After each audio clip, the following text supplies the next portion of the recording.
Consider the subtleness of the sea.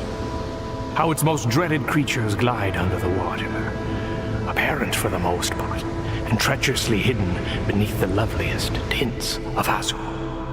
Consider all this, and then turn to this green, gentle, and most docile earth. Consider them both, the sea and the land, and do you not find a strange analogy? Do something in yourself. But he eludes me. The whale, that creature of wows, who possesses so many centicrates that he cannot buy another without opening it automatically. He eludes me. There is no folly of the beast of earth, which is not infinitely outdone by the madness of man. King of the Sea XVII!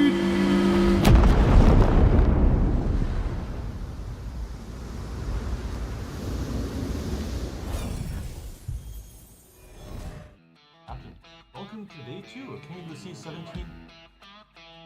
Sorry guys, there is a microphone in front of me that I should remember to bring in front of my mouth. Welcome to King of the Sea XVII Internationals Day 2. We'll be finishing the last round of the Swiss stage, the pseudo-Swiss stage, and moving into the playoff bracket today.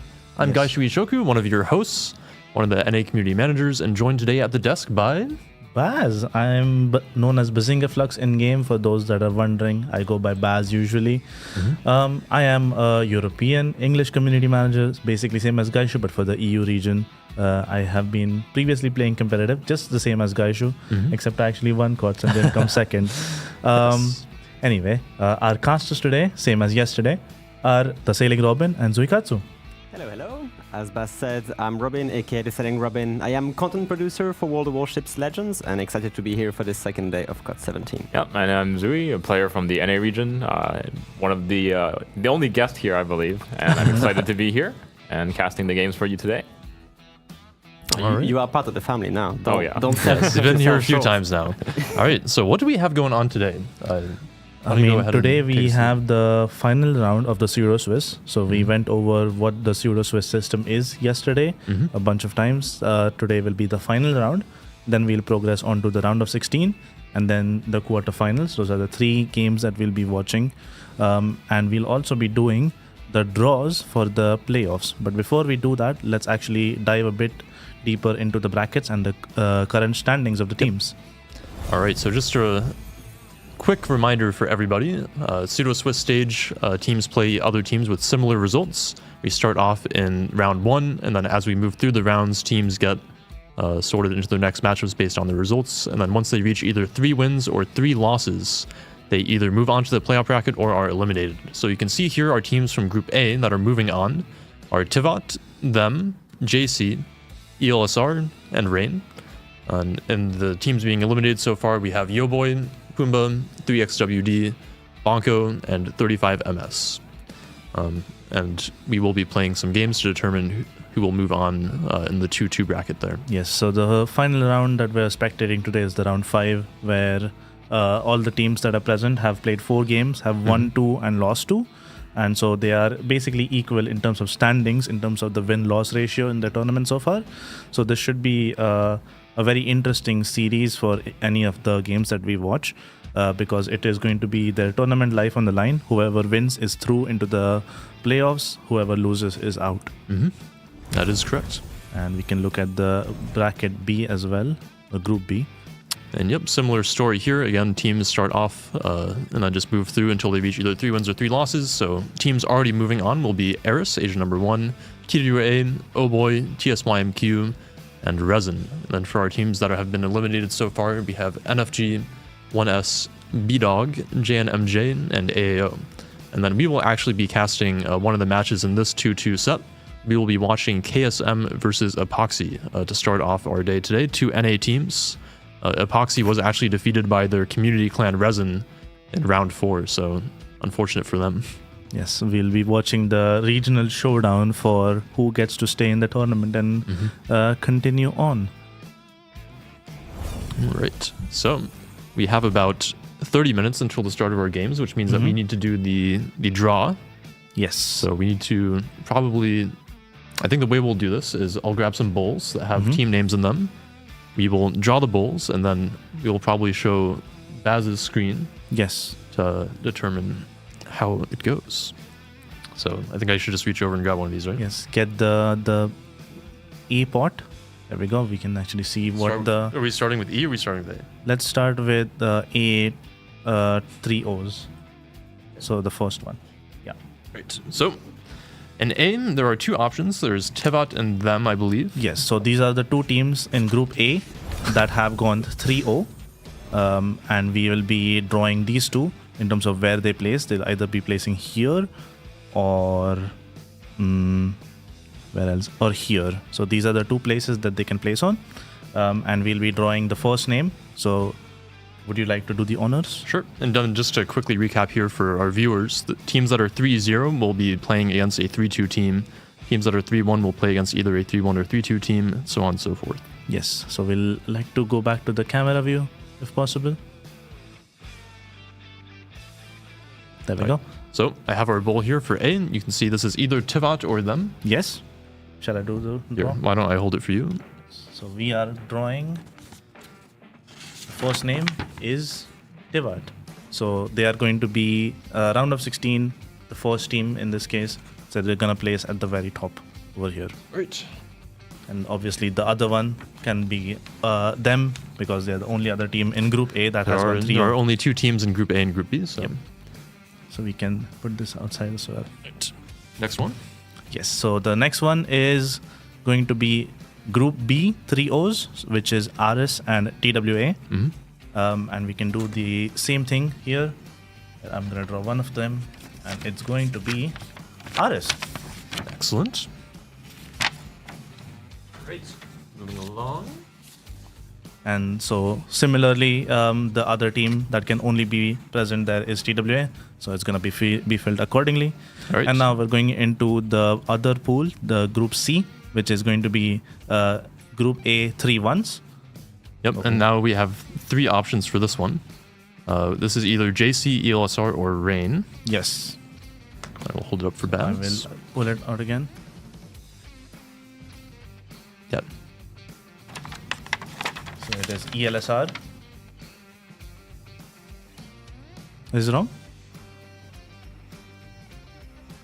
We're drawing a 3-2 team from Group B. Okay, so this is the wrong one. Put it back in the book. Put it back in. So we need the E bowl. Yes. Right. We need the E bowl or the from Group B. F. We need F. The big one. Excuse the scuffed. Yes. Okay, so from F, we are doing this the right way. All right, so the winner of KSM KSM or and Epoxy here, and we will actually be watching this match. And then I'm gonna put this aside, and we have to draw one more. It's going to be HSR and Moyai. Whoever wins out of this two will go into round of 16, 7, team 2. And the last and the one from final that one pool. is L7 and AU.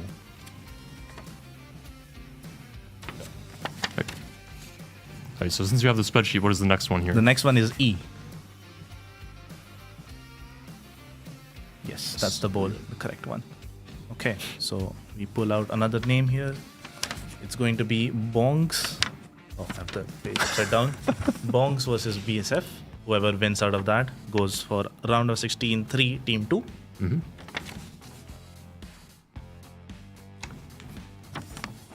And it's the winner of STCN versus CL for round of 16, 5, team 2.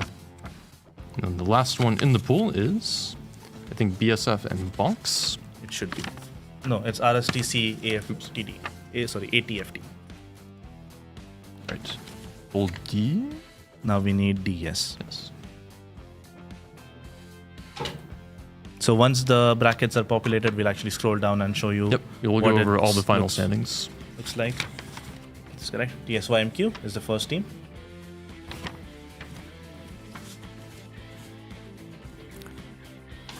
Here we go.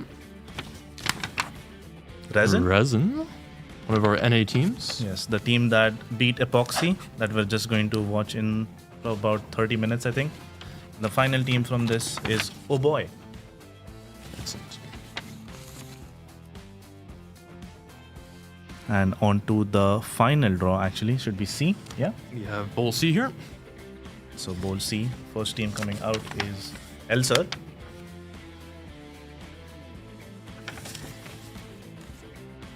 Excellent. We need one more. We have 3 in those. I forgot that there were 3. Okay. And this one is Rain. Which means that the last one is going to be JC. Right. There is our Okay. draw process.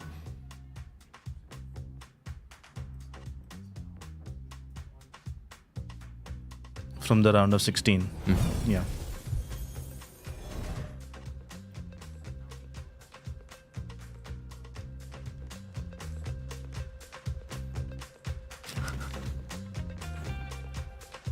KSYMQ, JC.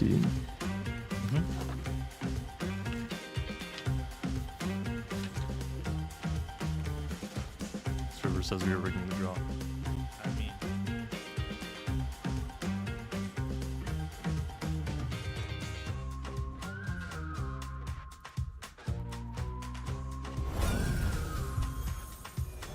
another bowl of 3. And I assume I'm doing this correctly. So the first one from that is going to be TSYMQ. Is that correct? Right, maybe I we don't think should that's correct. cut to a short video and we will come redo back to the this, draw. I think. Oops. Okay, so we have some technical difficulties. Let's come back. If we can maybe go to a Boxenheimer's kit in the meantime. Right, so we'll show you guys a quick Boxenheimer skit. Well, we we will sort figured out this the out. names because we did not practice very well. Right.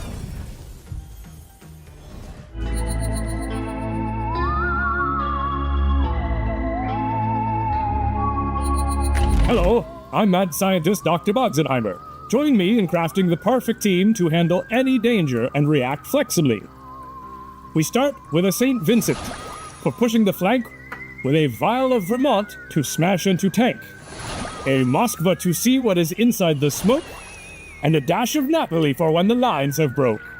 1 part Des Moines, and another Petropavlovsk. Some daring and gearing make capping a lock. The clever for diving that rock and removing their pesky, unkillable Petropavlovsk. It's alive, and I call it... Hey, if you like my World of Warships poem and to see more of my work, visit www.gaishu, the 2-time second place COTS champion.lol.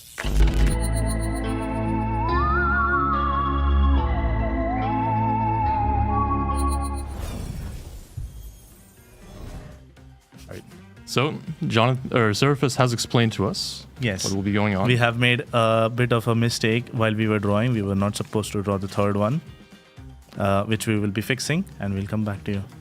Yeah. I think I have 3 in there, and we will be finding one more. In the meantime, I'm going to go ahead and see which our last one will be.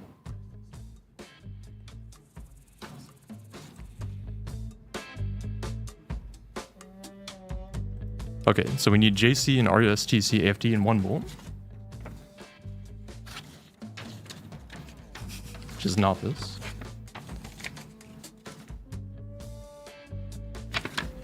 Alright, so Baz, you can draw one of these 2. Okay. You hold this. I'll draw one from the board. Is JC? Then we will have either Oh Boy or L7AU in the other one, which I actually sort of find.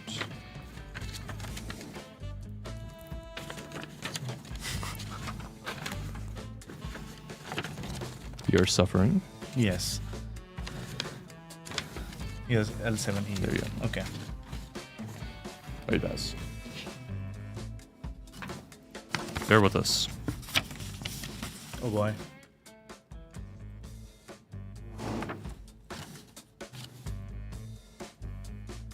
Alright, and that should give us our final playoff bracket here.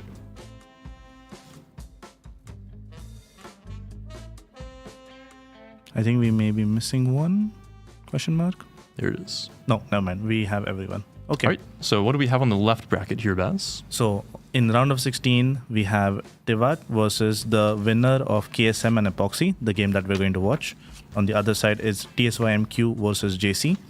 And on the bottom, we have Aris versus the winner of BSF or Bonks. And then the other matchup there is ELSR versus Oh Boy. On the other hand, we have STCN or CL, whoever wins out of that plays TWA. Rain plays the winner of L7 or AU. Them plays the winner of HSR or Moyai. And the final matchup is Resin versus the winner of RSTC or AFTD. All right. Oh, there's our playoff bracket. We finally have it. Please excuse the scuffed drawing process. We made some errors there. We did indeed.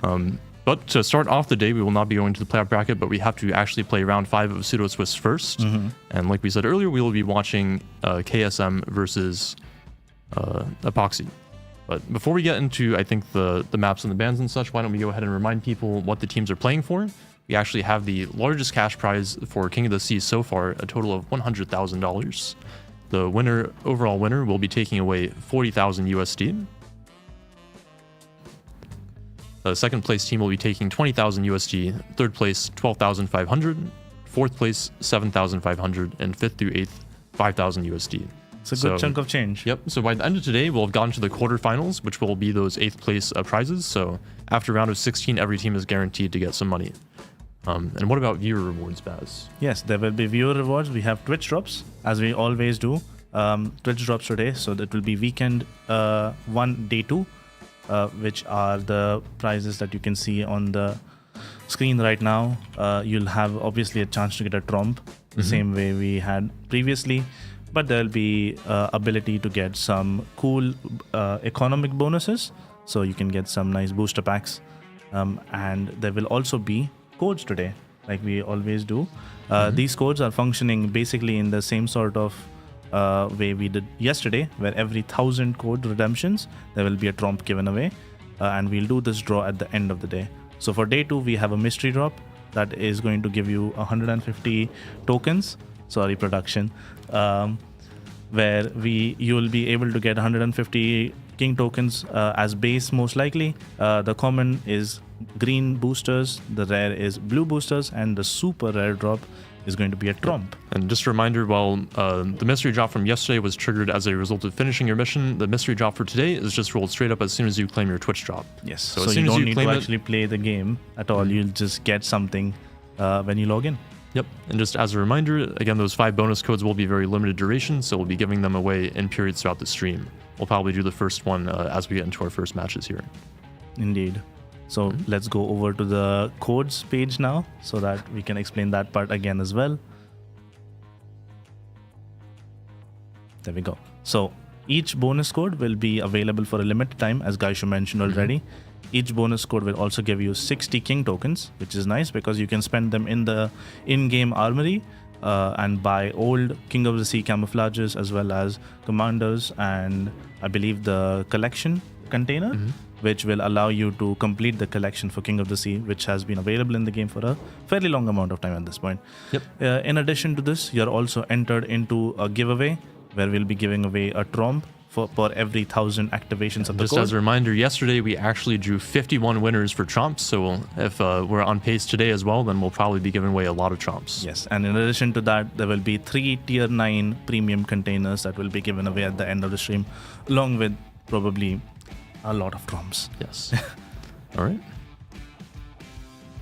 Cool. So let's talk about the actual upcoming match now, because this will be quite the showdown, I would say. Yeah, I mean, we haven't grudge match even. We haven't seen either of these teams so far, so it'll be nice to see some fresh teams. And just as a reminder, both of these teams are from NA. We have KSM, which is part of the KSC community, and then Epoxy, which is part of the Resin community. And actually, in round 4, I think Resin beat out Epoxy to move on. So sending their sub clan here into the final round, final round of Pseudo Swiss. A bit of a team kill, unfortunately. Yep. So again, NA versus NA for our first match today. We haven't seen these teams in the broadcast yesterday, so No, we have not. it will be a first for us to Yeah. actually see them in action. Any expectations on this actually from you guys? You have to remember that these teams are playing from the NA region at the current time zone. It is early in the morning for much of NA, so we're gonna see some sleepyhead versus sleepyhead action. Yes, if you're on the West Coast, then it's probably around 4 to 5 a.m. right now. So very early for NA gamers. One of these teams will be going home at the end of this. One of them will be advancing into the playoff stage. In terms of the teams themselves, KSM, I think a pretty strong finisher from NA. Epoxy a little bit lower, so it should be interesting to see how they match up against each other. But I think both of them have shown some pretty consistent results in King of the Sea regionals. So any thoughts, Baz? I'm going to be very curious about how they actually perform against each other, because I'm sure that these two teams have actually practiced against each other. I think that's usually the takeaway when you see two teams from the same region, is they usually play against each other in scrims quite often. So the strats that they develop are often not played or tested out against each other, because they're very scared that they're going to play against them at some point and they have to use that same strat again, in which case it's going to be very difficult for them to actually utilize the strengths of the strat. So I'm very curious about how they actually prepared for this, if they have done any anti-stratting from when they have seen other teams play them, or if they have played against them themselves and then found something to exploit. Yeah, I mean, in this case, though, I mean, when you're back up against the wall, 2-2 in pseudo-Swiss, I would expect them to be pulling out all the stops. If they've prepared any last-minute strategies, now is the time to use them. So it should be a fight to the finish here. Should be an interesting one. I think we actually have the ship bans and map bans already ready as well. All right. There we go. From KSM side, we actually have the Gdansk being banned, one of the mainstay destroyers, I would say, so far. We've seen a lot of them in our matches so far.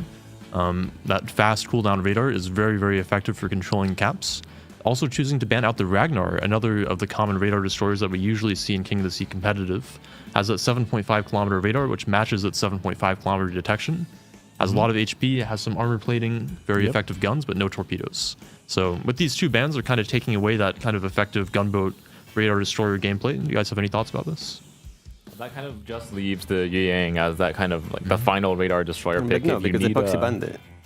Oh, right. Looking at the other side, It would have is left the removed Yang. by the Yes. other team. So. I didn't mean to interrupt you, but Yeah. lots of destroyer bans actually, which is kind of interesting. But at the same time, these bans leave open a lot of things like the Brisbane, the long-range radar, the Moskvas, the Stalingrads, and a lot of smoke trains, which can still be done. I mean, Harugumo is kind of the number one smoke train. Well, if you look at the Epoxy side, I'm going to interrupt I you this think- time. Please, go ahead. Epoxy has taken out basically every single one of the popular smoke destroyers, Gearing, Harugumo, and their replacement, the Forrest Sherman, all removed by Epoxy. So they are not looking to play into that smoke screen play. They're gonna have to use a unique upgrade, Smoke Minotaur, instead. Yeah, maybe. I would say, given based on the Epoxy bans here, they're probably looking to play some kind of aggressive push strategy with maybe the open cruisers like Marseille and Napoli that haven't been banned and are very effective in that open water and will usually struggle when like played against an effective smokescreen with the DPM cruiser inside of it. So Epoxy maybe telegraphing their strategy a little bit here. For KSM, banning those two strong radar destroyers as well as the heavier ships like the Petropavlovsk and the Libertad, I find to be a little bit interesting because it kind of leaves it a little bit open as to what they might be planning. Yeah, it's interesting to see someone taking out the Petro when there's pretty strong alternatives to the Petropavlovsk. Obviously, it's kind of like the premier lockdown ship, having that long radar with pretty decent concealment and a very, very tanky hull. But obviously ships like Moskva and Stalingrad do exist, and they still provide that 12-kilometer radar cover. And finally, we see one team taking out the Libertad, which has been the mainstay of King of the Sea this season. Yeah, we usually see it's pretty rare for teams to ban battleships. I'm actually not sure if we've seen a battleship ban so far. Somebody can correct me if I'm wrong, but yeah, I don't recall either. Yeah, usually I'm sure you tend there to was target. one in the tournament. We just didn't spectate. Yeah, of course, on the broadcast. But the Libertad, like, what do you think KSM is trying to prevent by banning it in the first place? What is so scary about the Libertad that another ship cannot take, like a Schlieffen? I would say maybe the reason to ban the Libertad here, Baz, is maybe having watched Epoxy's games, they've probably seen maybe Epoxy play that double Libertad that we've seen a few of the teams that we've casted so far play. Yeah. And maybe just trying to force them to play battleships that they may be less comfortable with. Yeah, I think that may be one of them. Pushing someone into a less comfortable comp is always a good way or a good reason to ban a ship. I think other than that, a good reason to actually ban the ship is if you're going to play static Soviet cruisers. So in this case, if you're going to play a Moskva or a Stalingrad, since Petro is banned, those ships especially struggle against a Libertad that has its secondaries going off on you, because you get penned everywhere by those secondaries. So maybe they have some sort of strategy planned where they're going to have a lot of Soviet cruisers just face tanking in front of the battleship and just brute forcing a push with that. That may be something that they might do. I feel like it's not something that's super common or super effective in the current strategies, but maybe that is something that they have planned already. And I would say maybe given the fact that they banned the Gdansk and the Ragnar, they're maybe a little bit concerned about the destroyers getting caught out. Maybe they're trying to play a more cap controlling setup where they're just planning to set up those Moskva and Stalingrad radars, like you were saying, play for cap control, take away those effective radars on the destroyer side, and just play a kind of more longer drawn out match. But I think given Epoxy's bans, we'll probably see some fast aggressive strategies here. How about the map bans here? KSM taking away Sleeping Giant, Epoxy taking away Warrior's Path, I find to be very interesting. It means we get Shatter. Yes, it means Shatter might be in the lineup here.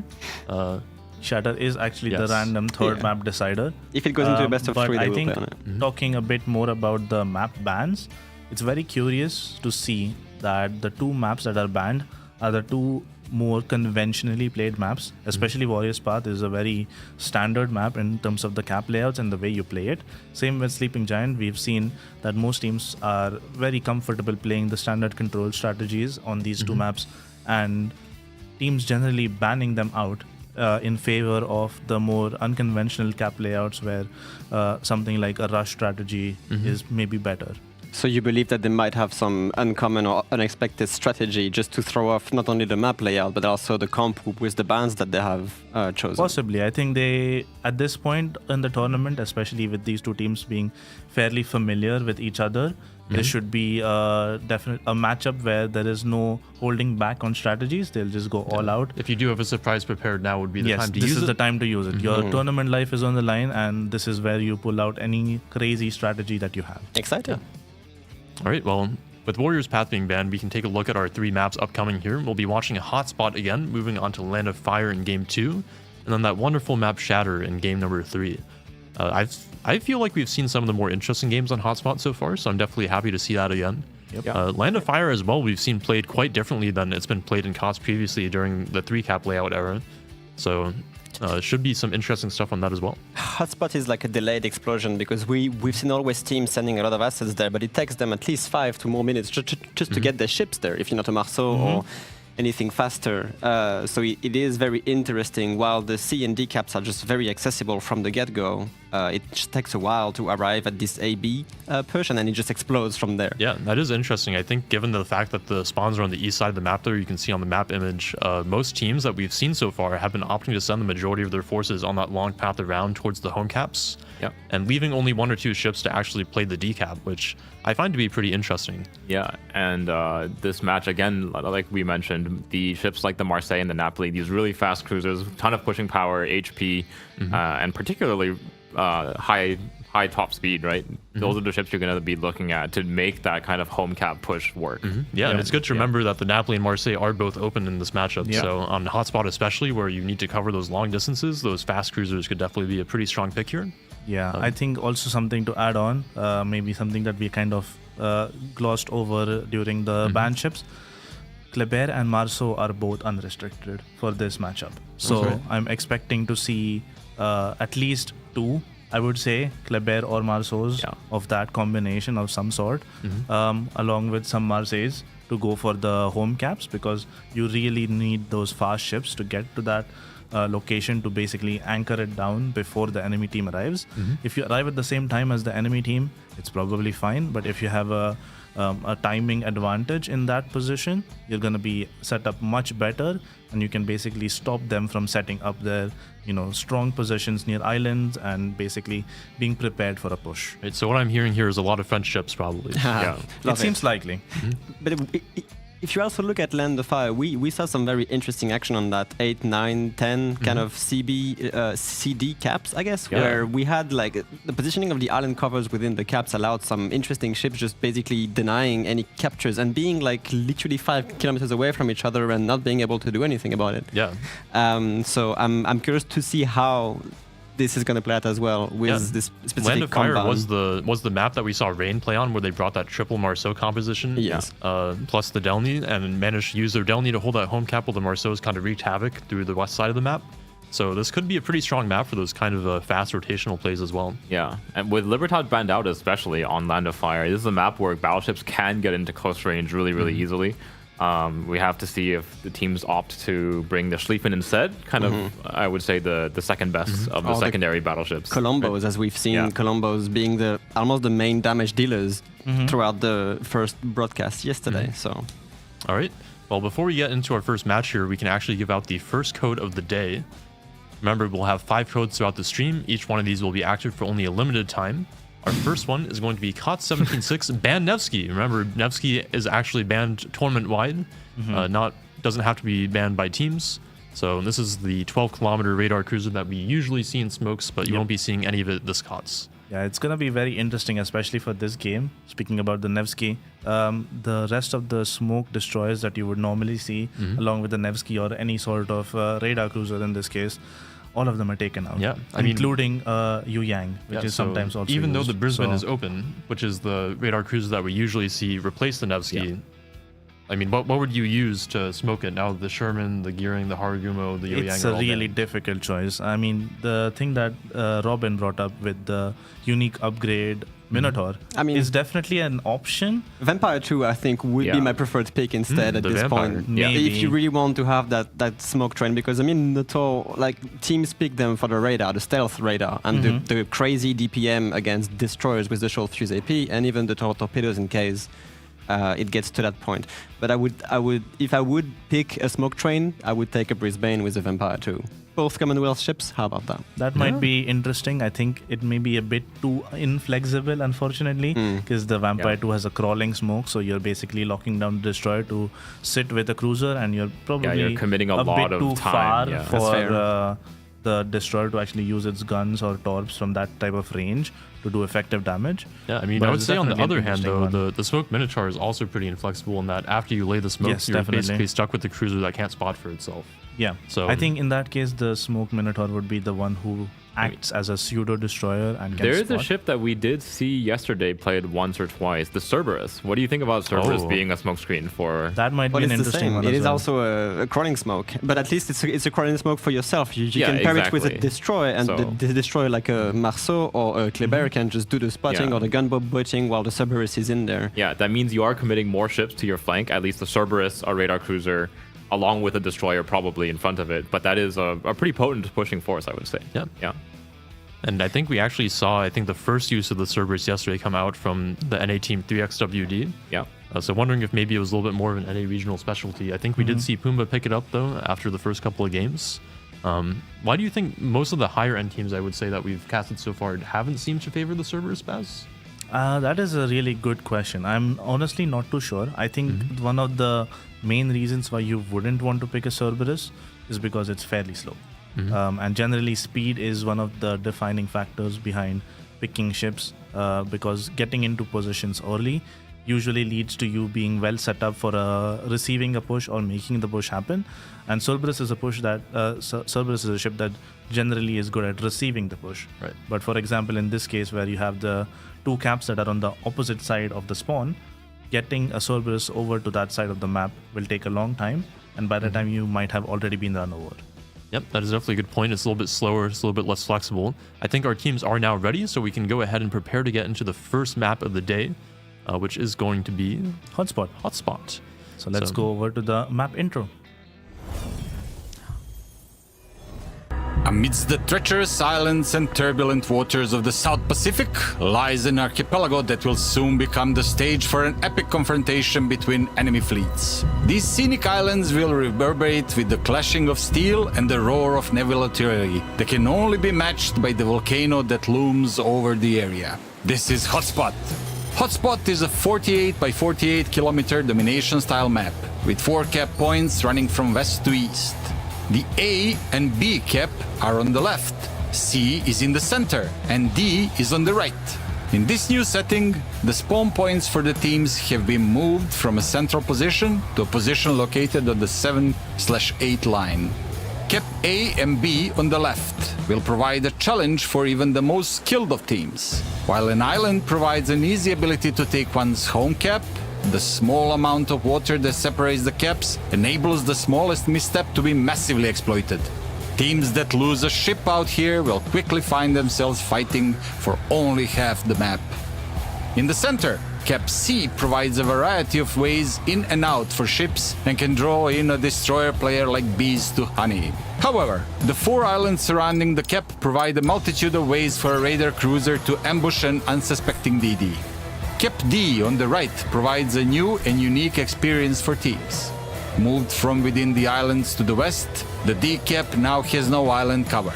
Teams will have to execute any plays for the cap with an extreme amount of caution, as once lost, the cap will be a significant challenge to retake. 18 ships, 2 teams, 1 victor. It's time to play Hotspot!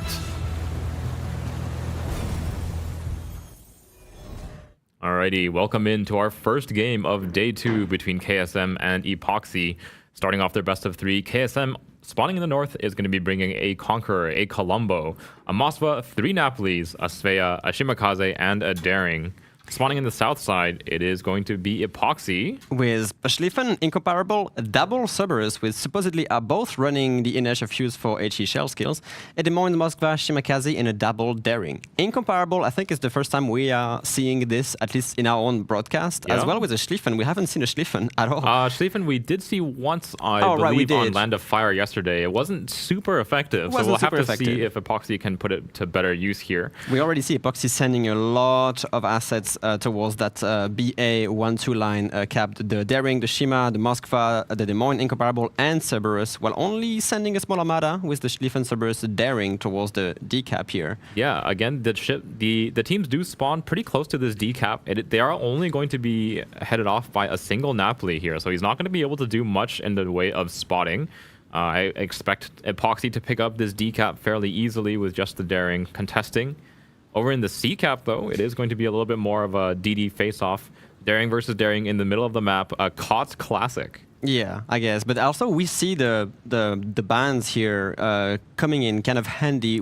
There's not that many radars. On KSM side, we're going to have just a Svea and a Moskva.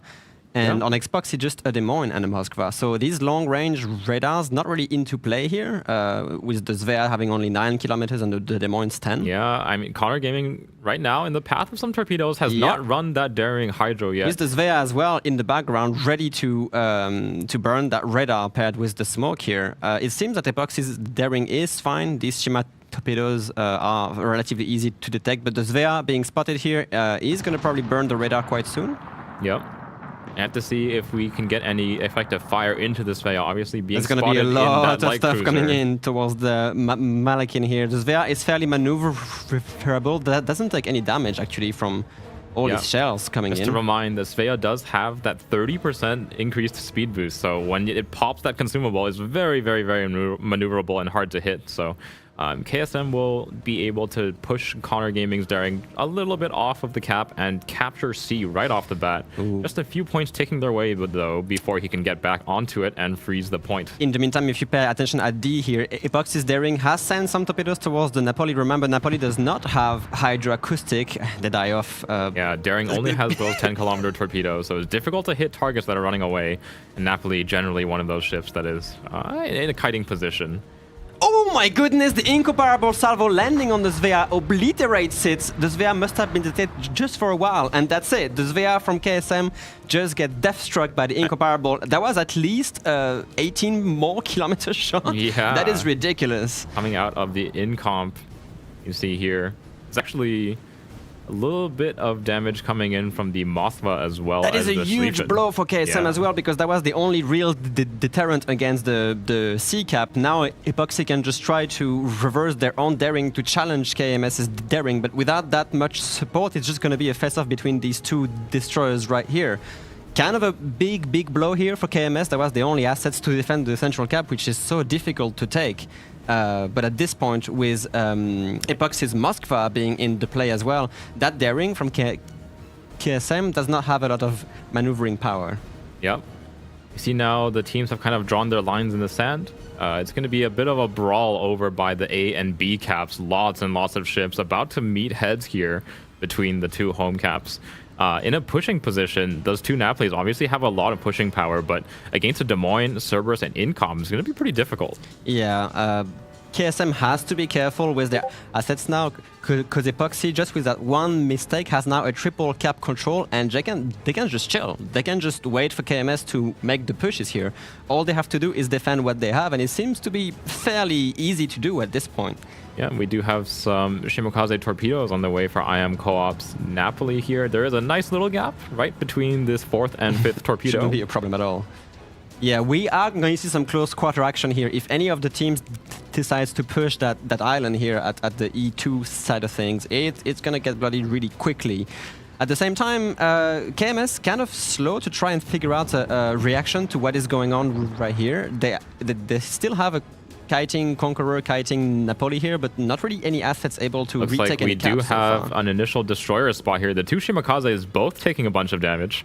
Unfortunately for KSM, it is going to be that Des Moines radar keeping below average potatoes Deep Shimokaze into deep it as well. in that radar. Oh my goodness. 10,000 HP remaining on him and still plenty of duration left on this radar. Even the Moskva from adding the railguns to that poor Shimakaze, trying to weave through this. The Des Moines has some fairly floaty shells here, but that Shimakaze is eventually going to go down. Yeah. I don't think there's any way Final to shot avoid coming out of this. Deadeye Abuser Cerberus. They are going to pick up this kill. They did do a pretty decent amount of damage to that Des Moines, but he is now tucked away safely behind this island. Really only a Napoli to deal with, and the Napoli is now going to be taking fire from the Cerberus. Again, the IFHE shells on the Cerberus means that it does have the ability to penetrate the deck of the Napoli, as well as those long-range fire coming in from that Incomparable. That is going to be a rough time for this Napoli as well. The saving grace would be to cease fire and use the smoke to disengage, which is exactly what Prodigy Scene is doing. The Des Moines has burned the radar, so he just has to make that turn and try to survive. Didn't take that much damage from the Incomparable as well, so this Napoli can actually get away thanks to that crawling smoke. While Incomp does have those really large guns, it only does have 6 of them. Really unfortunate here. The Colombo taking Shima torpedoes. Napoli barely avoiding them, and now they have to make a move. Prediction is 40% for KSM, 60% for Epoxy. Yeah, seems to be correct so far. Yeah, Epoxy definitely a little bit more experienced on the King of the Seas stage, I would say. Yeah, KSM being a little bit bogged down here. The Colombo taking these torpedoes is cut into the Des Moines sonar with a Cerberus just farming him. I don't know exactly how they can make it work here. Yeah, they are trying to push Daring Conqueror into the decap to try and get the point back, or at least contest something. Yeah, Petropavlov's Daring a little bit caught out in the water here. If he gets caught again, the Napoli and the Conqueror definitely better fire support than just a single Cerberus, because the Moose on the Lucid Schlieffen is making his way down through the gap between the islands now. Epoxy doesn't even really need to defend D. They can just concede the cap to KSM without losing too just much want at this to point. conserve their ship HP at this point. They have a massive point lead, about 400 points in their favor, and the Moose on the Lucid Schlieffen is now kind of re-entering the battle after making his way through the islands that where Sea Cap used to be on Hotspot. I'm seeing some weird things here. Prodigy's seen just shooting at the water in front of him just to get spotted. I'm wondering if they are just giving up. That would be surprising at this point, because it is looking kind of dire, but it's not impossible either. Yeah, to be definitely honest, not at an this point. impossible task. They do have their 2 battleships alive, and these guys are the playmakers in the mid and late game. More Shimakaze's torpedoes hitting John the Impaler here, putting that ship on DCP again, regardless of the smoke. Yeah, they are gonna most likely flip D eventually, even though the cap is still stalled. Epoxy not really giving them any breathing room or chances. Meanwhile, Epoxy has been sending the Schlieffen down the 8 line to try and put even more threat around that D cap.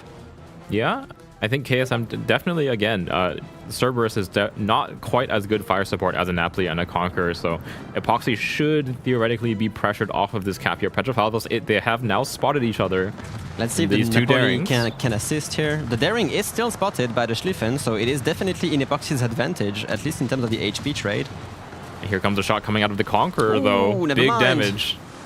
Still some blind fires coming through as well, forcing that Daring out, so they might be able to finally get that decap, but it is really, really late now with Epoxy having almost 900 points, which is more than a 400-point lead at this point against KSM.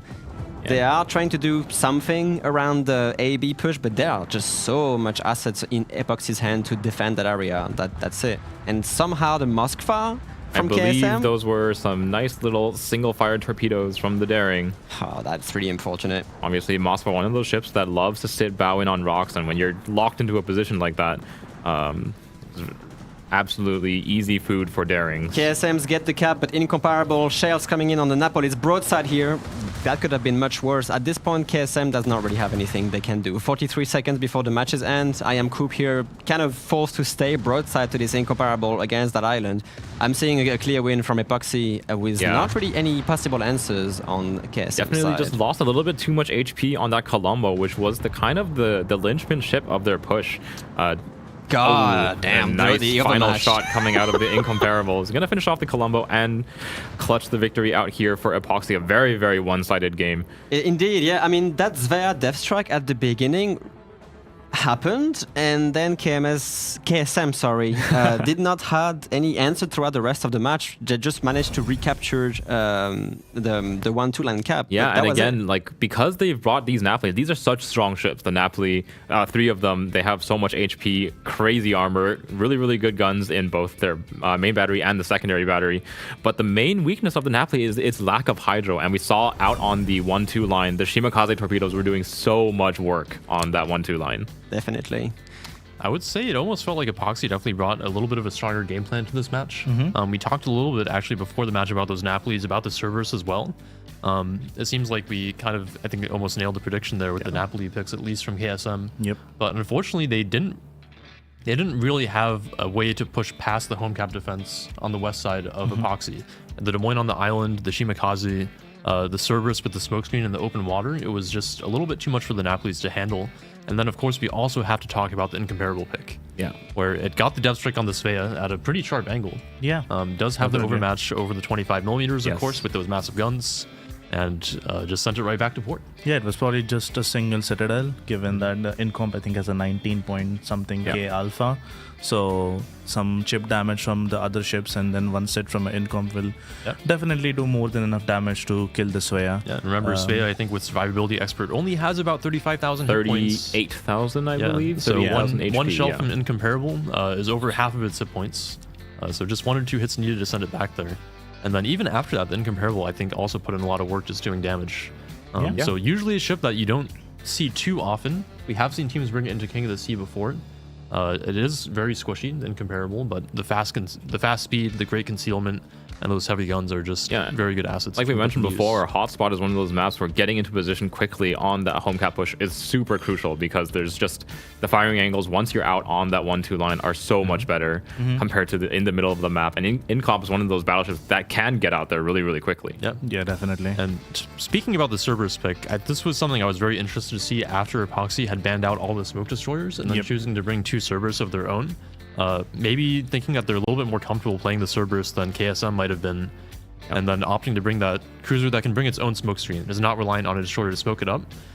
So basically banning out all the destroyers that you would pair with the smoke cruiser, bringing their own smoke cruiser that they're comfortable playing, and then basically just receiving KSM's push. Yeah, I think it's definitely an interesting one. I think Robin also pointed out that the Cerberuses were using IFHE, which is a very interesting skill to pick on a 2 or 3 millimeter cruiser, because it lets you pen 40 millimeters, I think. Right. And 40 millimeters is a really important threshold, because the 2 kind of premier pushing cruisers, the Marseille and the Napoli, are both pretty well armored against regular 203mm fire, and you do need to take IFHE to pen their decks. Yeah, that's a good point. I think the Marseille has 38mm of armor or 36mm, one of those two, whereas the Napoli has a 40mm deck. So taking IFHE actually lets the Cerberus pen both of those, and it does have somewhat floaty shells. So especially at longer range, you're pretty likely to land those. It's very interesting because in such cases, teams would have, for example, picked the Goliath instead to just have that deck pen, that farming potential with the HE shells. But I believe the Goliath does not have the same reload as the Cerberus, and the Cerberus comes with a smoke screen. So it does make sense now, definitely. I think definitely Epoxy was just a little bit more ready to play against the Napoli and the Marseille. Like that's definitely what they were going for right off the bat. Especially on Hotspot when you have to cover so much distance for this home camp pushes. So maybe a little bit of excellent counter-stratting going on there from Epoxy, banning out those smoke destroyers, knowing that they would probably force KSM into playing some kind of heavy open water push comp, which they obliged by bringing the triple Napoli, and then taking those IFHE Cerberus just to basically completely counterpick them. Yeah, it's very interesting, basically forcing someone to play a specific comp and then playing to counter that comp is very... I would very say high level tactics. I would say that's pretty much exactly what you might want to come out of the 4-ban system. Where yes, absolutely. This bans. is the exact. It's basically metagaming at this point, where you are able to dictate what the enemy team is most likely going to pick, and then you build your strat around this. And that is, I believe, exactly how we designed the system to work like. And seeing it in action, I'm actually quite happy about it. Yeah. So, very interesting. I hope we actually get to see the render for it as well, because I'm kind of curious how the 1-2 line evolved and how they actually were able to hold them off without really losing too much. I was surprised that we didn't see any, Des Moines picks coming from the side of KSM, considering that was open. We also didn't really see any Mosses do too much work, I would say. Except getting Congo line death struck by the Daring. Other than getting death struck by the Daring. I have to apologize about the camera work because I missed a couple of important kills, but at the same time, we missed the Moskva essentially being 100-0 by a Daring Congo line at this point. So a few things went wrong for KSM here. Yeah, they'll definitely have to adapt as they come into the second map here, where we'll be playing on Land of Fire, if I remember correctly. Given the ship bans, you think we might see similar compositions on Land of Fire? It's a little bit more difficult to kind of leverage the high speed of the Napoli and the Marseille. So definitely with the increased amount of island cover in the middle and on the eastern side of the map, I think obviously both teams are already willing to bring the Moskva. I would not be surprised to see more than one per team here on this map. Land of Fire, definitely a good map for those 12-kilometer radars with the island cover. But I would actually maybe see this time some Kleber or Marceau, which we mentioned were not banned, because we saw the Wolfpack from Rain, I believe, worked flawlessly on some of the caps here. So it could be actually a pretty easy pick at this point for Land of Fire. I think you're absolutely correct. I think that if either of these teams have practiced some kind of Destroyer Wolfpack strategy, this would be the map to bring it out, especially with these ship bans. With things like the Gdansk and the Ragnar being banned out, actually, that makes it a lot harder to deal with the Clevers. So definitely could be interesting. We'll take a look at the render here for the first game very quickly before we move into the next game. And we can see exactly how much work this Incomparable on Epoxy's side put into this match. So right off the bat, kind of what we talked about prior to the game starting here, just to go over it very quickly, you see that most teams will opt to send most of their forces towards the middle and the west side of the map, and they will actually just send more of a lighter force towards D. It will be a little bit harder to push through the D cap at the start of the game since teams do spawn in the east, so if you try a heavy push, it's very quick for teams to rotate back and be able to defend. But at the start of the game here, the Svea pick, I think one of Baz's favorites here, unfortunately does not do as much work in this game because of that salvo from the Incomparable. He was in his smoke screen, but maybe smoked up just a little bit too late. Wasn't able to dodge the salvo and is just removed from the game with just 1 or 2 shells. Yeah, I think he was spotted by the Daring, smoked up a bit too late, maybe overestimating his survivability. I think he got shot by the Moskva once, the Incomp once, and the Schlieffen once, and then just goes down. So, quite an interesting one with that. All right, and then as we play it forward here, I think after that first ship loss, it's pretty hard for KSM to find a way back into the game, especially with the ship composition that they've planned out here. Again, we see the double Napoli, the Colombo, the Shimakaze trying to push down the west side, but kind of stopped in their tracks by the Des Moines just going to the rock here and catching the Shimakaze in its radar. Yeah, I think the Shima might have maybe overplayed his side generally you don't want to go that close to the rock, especially when you know that there is potentially a radar there. We hadn't seen the Des Moines from Epoxy until that point where he got spotted and then he radared the Shimakaze. So generally as a destroyer player, especially a top destroyer player, you want to make sure that you are knowing where the radars are before you commit to any sort of push play where you actually go and scout people I think out. this definitely could have been a case where maybe after losing the Spea and the C cap, KSM is feeling the pressure to make something happen and maybe calls their push on the west side a little bit too quickly. Yeah. But after getting the Shima caught out and the pretty dominant positions here on the map from Epoxy, it would take a miracle for KSM to get back into the game. So you can watch the vendor progress here as Epoxy basically wipes up the map. Not too much there left to do for KSM. But we'll be moving into the game number 2 on Land of Fire here. KSM with their backs against the wall, if they lose this map, they will be eliminated. So why don't we go ahead and throw it to our introduction for Land of Fire, and then we'll be in game 2. At the extreme southern tip of South America lies an archipelago rich in history and diversity. Soon, these storied waters will play host to a heroic clash between opposing forces, and the region will live up to its name. This is Land of Fire. Land of Fire is a 48 by 48 kilometer domination-style map with 4 cap points running in a line from west to east. The A cap is on the left, B is in the center, and the C and D caps are on the right. To the west, the A cap has been shifted eastward, providing a significantly more open cap than before. It is common to see ships parked on the island on the west edge of the cap in order to deny the flank push, while also preventing an easy capture by enemy destroyers. Islands to the north and south also provide a safer but less rewarding place for radar cruisers to sit and defend the cap. Cap V in the center is wide open with plenty of ways in and out, and is initially the purview of competing destroyers. Teams will have to evaluate if it is worth smoking a cruiser to the island to the west of B in order to provide radar and hydro coverage. If combat shifts to an east-west axis, it's common to see some spectacular mid and late game pushes through the center of the map. On the right, Cap C and D provide a tempting and risky choice for teams. Fast destroyers will typically take the home caps early, giving the teams the option of pushing a battleship down the 910 line to gain complete control over the eastern portion of the map. However, teams must always be wary of the multitude of islands that provide cover and ambush opportunities for a daring team. 18 ships, 2 teams, 1 victor. It's time to play Land of Fire. All right, let us begin then. Epoxy versus KSM round 2, and last chance for KSM to actually get out of it to try and pull this game into a best of 3. We see a very interesting comp here coming from Epoxy. Triple Kleber. Let's just go straight from the bottom to the top here. We kind of call this with the studio before. They also bring a Daring, a Moskva, a Salem, Cerberus, Incomparable again, and a Schlieffen. So what is going to be the answer for KSM? And KSM has decided to double down. They decided 3 Napolis was not the move. 4 Napolis is. 4 of those Italian pushing cruisers. Going to be backed up by a Radar Minotaur with no smoke screen to cover him, I believe. So he's going to have to be a little bit careful playing on this map, especially with ships like the Incomparable in the game. Yeah. Going to be bringing a St. Vincent, a Colombo, a Daring, and a Marceau to round out their comp. And they're taking the Marceau straight over to that D cap. We already have the Triple Kleber Wolf pack, coming from Epoxy. Straight just gonna park them in A and see what happens. Only one Napoli as the answer.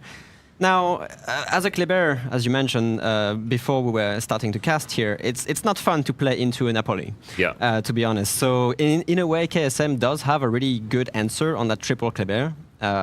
Eventually, we'll just have to see if it works out in the end. We do have an early cap here from both teams on A and D, the Marceau capturing D and the Kleber is capturing A. Yeah, so Epoxy has decided to send their much slower, more stationary force towards that home cap, not looking to push that cap too early. They do have a Salem, a Moskva, and a Daring, the 3 ships that are very, very capable of holding down a cap, and obviously that C cap is so difficult to actually dislodge ships from. It is true, yeah. I don't want to say that the northern team is more favorable on the cover for C, but it definitely is an easier approach than the D cap. So yeah, we also see KSM reversing the Daring here with the cover of the Minotaur to try and get the B cap. They're going to get this fairly easily. They are very cautious, of course, because they don't know Epoxy's full team placement. but it seems that KSM will be the one taking the early 2-cap advantage. Yep, literally no contest coming out of Epoxy in the middle of the map. The Kleber is kind of making their decisions now. Where do we send these fast ships next? That's kind of the question here. Whenever you're playing the Kleber comp, it really comes down to how effective you can make your rotations, because that's kind of really the main strength of those fast destroyer comps. You can move your ships around the map, get your presence felt anywhere they need to be, and they've decided we're going to leave one Kleber out by the 1-2 line, provide a little bit of spotting, and keep cover for this in-comp while the 2 Klebers head back towards the middle of the map. The Napoli already has spotted, the Napoli from KSM was briefly spotted by the Kleber, so they know that it's a kiting Napoli here, so that's why they're also rotating both Klebers towards B side. However, they have no idea that there's a Minotaur just parked behind that island, ready to radar with the Daring, which is a pretty decent gunboat, set up to basically contest any sort of recapture of B. However, if you see on the 9-10 line, KSM is prepping for a pretty heavy push here. This is a triple nasty Napoli. push. That's nasty indeed. They do have some answers though. Moskva, Schlieffen, Salem. Salem, depending on where he can anchor himself, can be a really annoying target to get out. And I just want to double check here. The Salem is not running IFHE, so does not have the capability to pen that 40mm deck of the Napoli. It is certainly a pick that we've seen a few times. The Des Moines and Salem class cruisers do sometimes take IFHE in order to deal with the Napoli. This time, not going to have that capability, so they're really relying on the long-term HE damage output from the Salem, Schlieffen, and the Moskva to deal with these Napolis. Very interesting positioning here on the Klebers. One very close to the island, ready to poke out an ambush, while the other tries to give some sort of cover here. Connor Gaming will have to dodge some torpedoes, but he's already reversing out of their way, and Hookline is spotting them at this point. So the caps are ticking. Both teams have basically equal points. Okay. Yeah, I'm kind of interested to know why the Minotaur actually left the island. He's quite far back behind that Daring and the Colombo now, so B-Cap is actually a little bit vulnerable in terms of Epoxy. Definitely has a little bit of a window here to take that B-Cap. Ooh, the Marceau coming really close to the Daring by being spotted. They do have some islands providing cover here and there, but eventually these two ships might be able to clash. Meanwhile, the KSM push with the triple Napoli St. Vincent has not been spotted yet. The Daring will definitely spot the Napoli soon. Schlieffen is detected, so let's pay attention to what happened on this home cap push now. Yep. That Schlieffen does have secondary range on the lead Napoli here, so if they need to get those guns into battle, here they come. First shot coming out of the Schlieffen, as well as those secondaries. Of that smoke, that's actually very, very I think they're going to just choose to focus the Schlieffen here. The Schlieffen is not a battleship with a ton of HP. But they also have a Moskva with long-range AP already raining down from the other side of sea here. Just look at the secondaries, though, coming out of those two Napolis. Yeah. Predictions are coming in through the screen. 78% for Epoxy, 22% for KSM. Unsurprisingly so, considering that very dominant game one. Epoxy definitely showed a lot of strength here. Ooh, the Daring torpedoes coming onto the Napoli here. That's going to be a death strike if it doesn't dodge this. It's at least 4 torpedoes. Oh my goodness, so much HP. And the Moskva's AP missing the mark on the focus here. Yeah, Napoli not having time again. Epoxy has just exploited the weakness of these Napolis. The lack of hydro has been devastating for these Napolis. 2 more torpedoes coming in on the St. Vincent from the Daring. Is the Daring running a unique upgrade here? No, he does not. But these torpedoes do so much damage. St. Vincent already had almost half HP with the Napoleon about to be struggling to stay alive. Cut into the Salem's radar for a while here. Yeah, he has found a pretty decent island to sit on, so it's just going to be HE fire from the Moskva in the... For now, does and have look at this, a heal. The Salem, also catching KSM's Marceau here, kind of stuck by one on this island. He's going to take a lot of damage from that Salem's 2 or 3. If he reverses, he also has the Moskva to contend with. The Moskva does burn his radar to keep that Marceau basically caught by one to a Salem.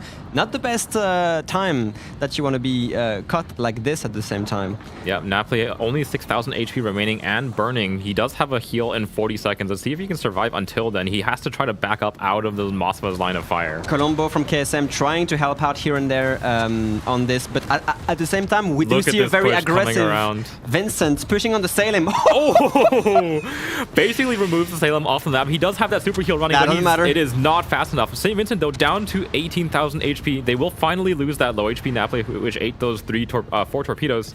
St. Vincent now running that heal as well. I am co-op and on welfare have brute forced their way around the island. Lots of HP remaining on Prodigy Sean, so he's going to be fairly healthy here. And with those 3 ships, this Schlieffen is on a timer. This Schlieffen is on a timer, but the Schlieffen can make a really strong stand as well. He's still half HP, and the SAP on the Napoli won't really be the main threat here. The St. Vincent's armor and super heal is definitely going to be the contender.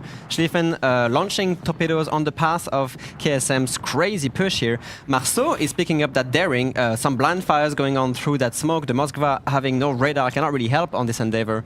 Even though Epoxy has to cede C now. They have to give ground and let them have the cap for a while. But at the same time, they do have a Kleber, which has been sitting into B, contesting the Minotaur's radar and basically getting the cap right before the cooldown. A little bit too late on that Minotaur radar, so Epoxy will buy a little bit of time here by taking away that B cap. Minotaur threading the needle with the smoke screen from the daring here, sending some salvos, but has to go dark because it doesn't want to get spotted. Definitely does not want to be spotted in front of an incomparable.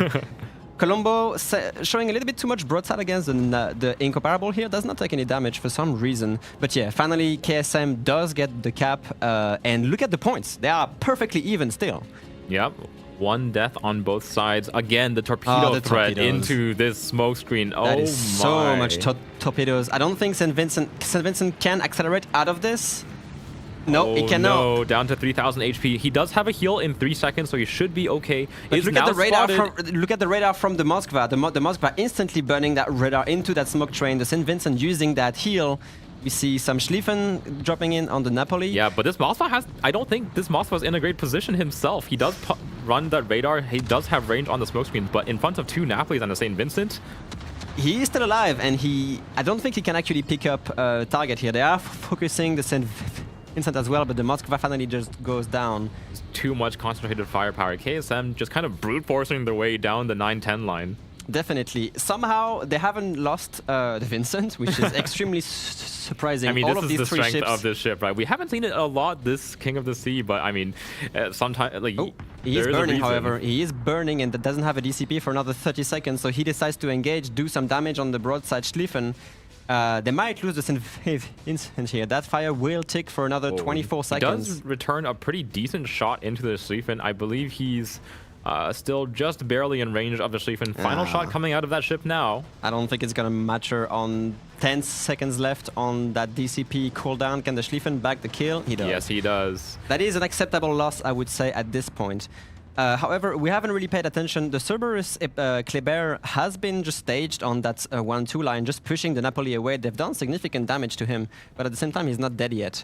Yeah, and the Cerberus is not a ship that can keep up with the Napoli, so eventually he will just pull away. So Kleber caught by that Minotaur daring spot here. The Colombo does not really get the guns on target. However, Minotaur might suffer from a incomparable retaliation, perhaps.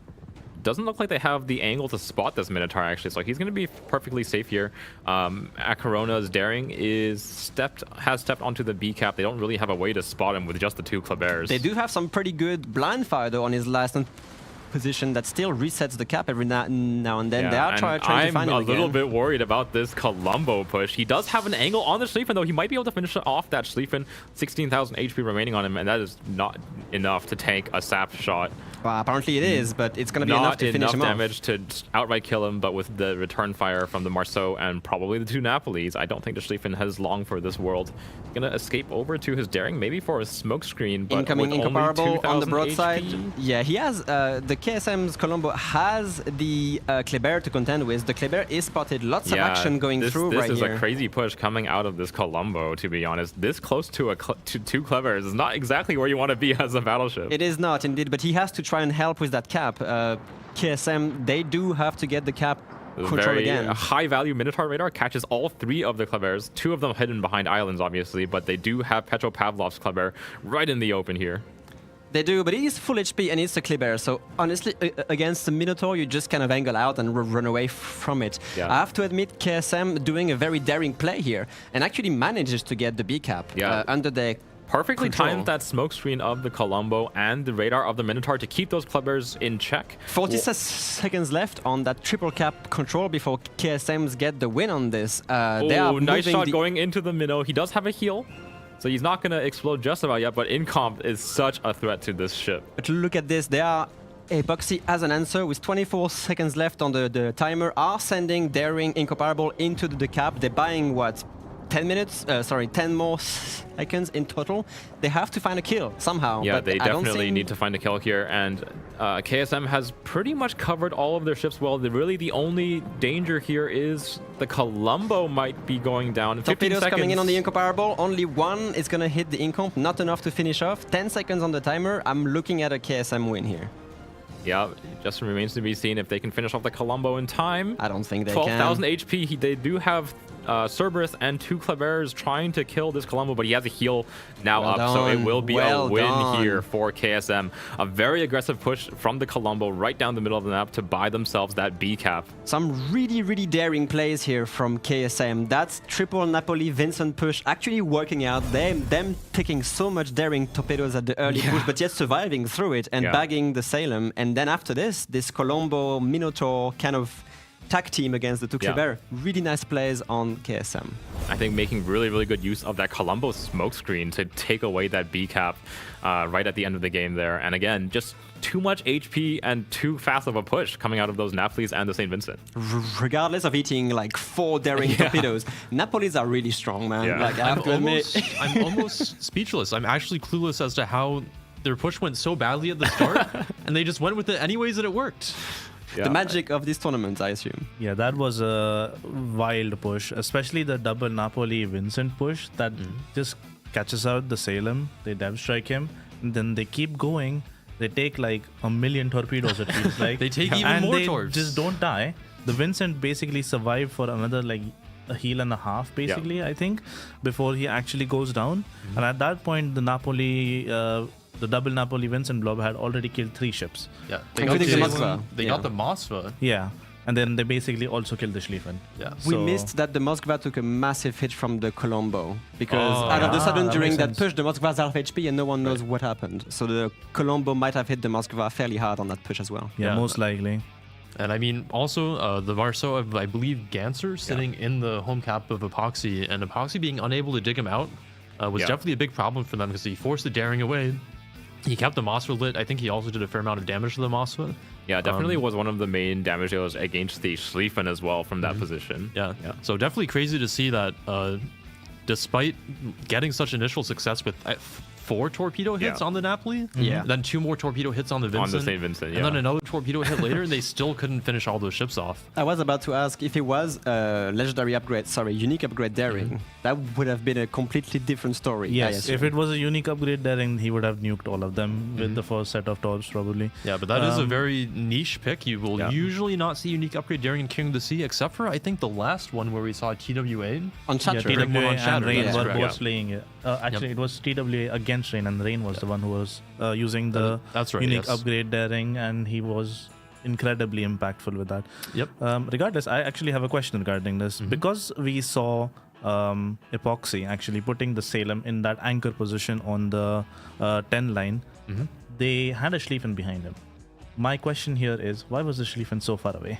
You think maybe if you were in that position, you would want to put the Schlieffen on the island instead with the torpedo threat? So I that when would the like to Napolis come see around- both of them basically be on top of each other so that the play that KSM made with the double Napoli and Vincent just doesn't happen. Because if you push into a Schlieffen, especially at that type of close range around a corner, you're going to eat Schlieffen torps. You can obviously take a bunch of damage from the Salem himself if he survives more than one salvo.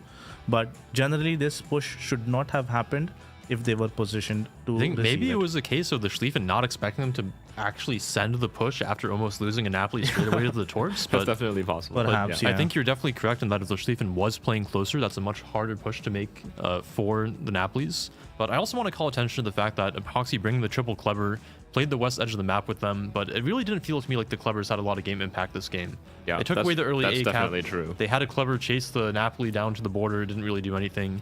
Then the other 2 Clevers kind of fiddled around with B for most of the game. They were locked down by the Minotaur for most of the time, and also spotted by the Darings as well, which was paired with the So Minotaur. I think a classic mistakes a lot of team will make with this kind of push is when they see they bring the 3 Clevers, they fast cap A, they see a single Napoli kiting away, and then they kind of shift over to B and don't do a lot, is maybe keep your Clevers together and actually try to kill the Napoli. Because after you kill the Napoli, you have a lot more space to walk around. And I think the at one point, cap. after the Cerberus broke out of range, the Napoli was around 5,000 HP. So you think, like, if you commit just one more Clever to that, that's easily a kill on the Napoli. That's a 100-ish point swing. And then also you have much more control over the western edge of the map. And especially in a situation where you actually see most of the KSM ships being on that east edge of the map, committing to that push, you realize that there's not really a lot of help for that solo Napoli. So even though Clever versus Napoli, it's a pretty hard fight, when you have 3 Clevers, it's not as hard. You guys have a I'm random, certainly so in you agreement can with get you to it. guys. I think if the Kleber, even if one of them just committed to chasing down and making sure that the Napoli actually dies, they would have had a much better chance of actually coming back into the game and having some map control, which they can then utilize to get some caps and then maybe convert them into kills as well. Unfortunately for them, like we said right at the beginning, the Clever versus Napoli matchup is pretty rough. And with like you see in the clips running, this triple Napoli St. Vincent push just has so much HP and armor to play with. Like it's a ridiculous amount of HP and speed that they're playing with. So even if you play those Clevers really, really well, you're kind of relying on like torpedoes really to stop that push. For sure. All right, well, we have the render available, so why don't we go ahead and break down exactly how this push worked out for KSM, despite eating so many torpedoes. Because it really is an incredible accomplishment. So going off the start here, you can see Epoxy basically taking a page out of the Rain playbook here, bringing the 3 triple French destroyers out towards A, fast capping that. And then at this point, I think the rotation is an okay call to make. They're bringing their 2 Clevers to B. They don't have a lot of information still at this stage of the match. Just looking for that kiting ship on the 1 line as well. But KSM setting up for their push here. And we'll see in just a moment that it doesn't really start very well for them. Yeah, I think the important thing here to notice is that Epoxy has a lot of info at this point about what the KSM ships are doing. They have a very deep Kleber on the 1 line, which basically means that there is nothing on this whole part of the map. Yeah, and especially when which you means see the that they're Napoli. just not going to be playing there, right? Yeah, and when you see this Napoli next to that rock kiting away, that's a very good indicator that this is KSM's weak side. Yeah, definitely. And once you see this, you should be in a position where you can make the call, okay, it's time to either push through A or start rotating everything back. Right. And I think the decision that was made was partially correct, where they left 1 Kleber to hang out behind A to just make sure that no one takes it and rotate the other 2 back. But I think they should have what they should have done is actually followed through and making sure that this Napoli goes down, because at the end of the game, he was still alive with like 5k HP remaining. And then the 2 Klebers that are going to middle right now, they do end up flipping the cap in the mid game a little for like about 3 or 4 minutes, but then they lose it to the Colombo walking in. And I think at that point they should have just realized, okay, it's time to give up this cap and rotate to home to make sure that they can secure the kills on the 2 Napolis and the Vincent that are pushing in. Yeah, and I definitely feel like when you're bringing something like a Clever pair, you don't really want to keep them in the same position in the middle of the map here for most of the match. You either get your goal, you accomplish it, and then you move on, or you find something else to do. So we can see as the match progresses here, that push coming down the 10 line in front of the Daring is going to eat some of those nasty torpedoes here in just a moment. Yeah, I think this is where I highlighted why the Schlieffen actually. I think the Schlieffen being in this position is actually a bit of a big misplay.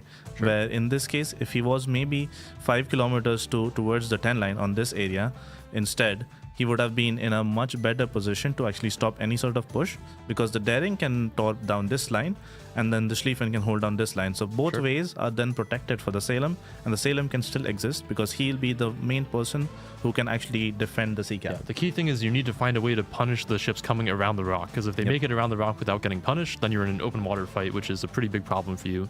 Fighting against 2 Napolis and a Vincent is never a good time. But you can see they're picking up the Salem despite eating those torpedoes. The Marceau doing a lot of damage to the Daring as well. And at this point, we can see those 2 Clevers are actually still in the middle of the map. Getting the cap is fine. But at this point, I think you have to realize that you're playing against a Radar Minnow, you're playing against a Daring, you're playing against a Colombo. You don't really have a lot of great answers to them, especially now that the Incomparable has also taken a lot of damage. So I would have loved to see a rotation at this point, maybe to either instantly go over towards C and D and help pick up these caps and kills, or maybe try to go south to maybe help finish that Napoli. Yep. But unfortunately for Epoxy, they're not really able to do much here with their Clevers. That Napoli does escape on the border with most of his HP, despite eating some torpedoes, and then at the end, KSM just ticks up on that triple cap. Yep. And we can see the two Clebers are still in the middle of the map, so yeah, definitely would have liked to see there a little was bit more definitely rotational play. more things that the Clebers could have achieved throughout this game. I really like seeing Clebers especially be a bit more active, try to utilize that speed for rotations. You can obviously go for the early game, fast A take or C take, whatever you would like to do. But then the mid-game rotations are really the key for having success with the Kleber composition. Right. I think what we maybe saw is that Epoxy has a pretty strong early game plan here with their Clebers, but then after the early game is over, they don't seem to have a good idea of where they want their Clebers to go afterwards. Yeah, definitely. Where they run into that Minotaur radar wall at B and then just kind of fiddle around the cap. We can go ahead and take a look at Game 3 here. We'll be taking a look at Shatter, one of our favorite maps on the desk here. Hey. I think all of us are big fans of this map. Why don't we have our casters tell us a little bit about Shatter? I mean, we were robbed of a Howden Liu game on Shatter yesterday, so I'm hoping to see some of those between these two teams. I mean, I hope as well, but at the same time, they've been kind of taking some interesting comps, some classic stuff, but some very unlikely as well. We could see the same thing happening here.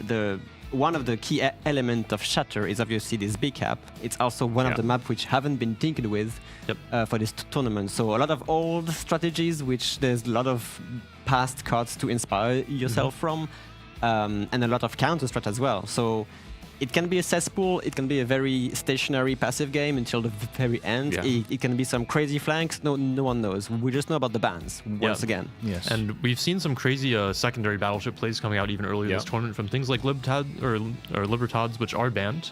The Schlieffen is available, so that's a classic Shatter pick that we will usually see. Yeah. And the Howden Liu, like we've talked about a lot, brings the airstrikes to this map, which can be very good at digging out those stationary positions. So might be interesting to see what we get in Game 3 here. I'm curious if maybe we see some more of those fast French destroyer plays, maybe down the flanks, or if we might see some more stationary gameplay with things like Mossos and Stalingrads. Yeah, it's going to be an interesting one. I think because of the way the ship bans have been dealt, I'm expecting to see a bunch of French destroyers. Schlieffen is obviously open, so I'm expecting to at least see one Schlieffen in this whole game. Other than that, it's going to be a difficult prediction, primarily because the way you play Shatter depends so heavily on the team. Everyone has their own take on it. Some teams really like to be explosive and just send it through the middle of the map between the B cap and the channel on A, usually. But other teams are more than happy to just be controlled, sit inside the caps and deny it for the whole game.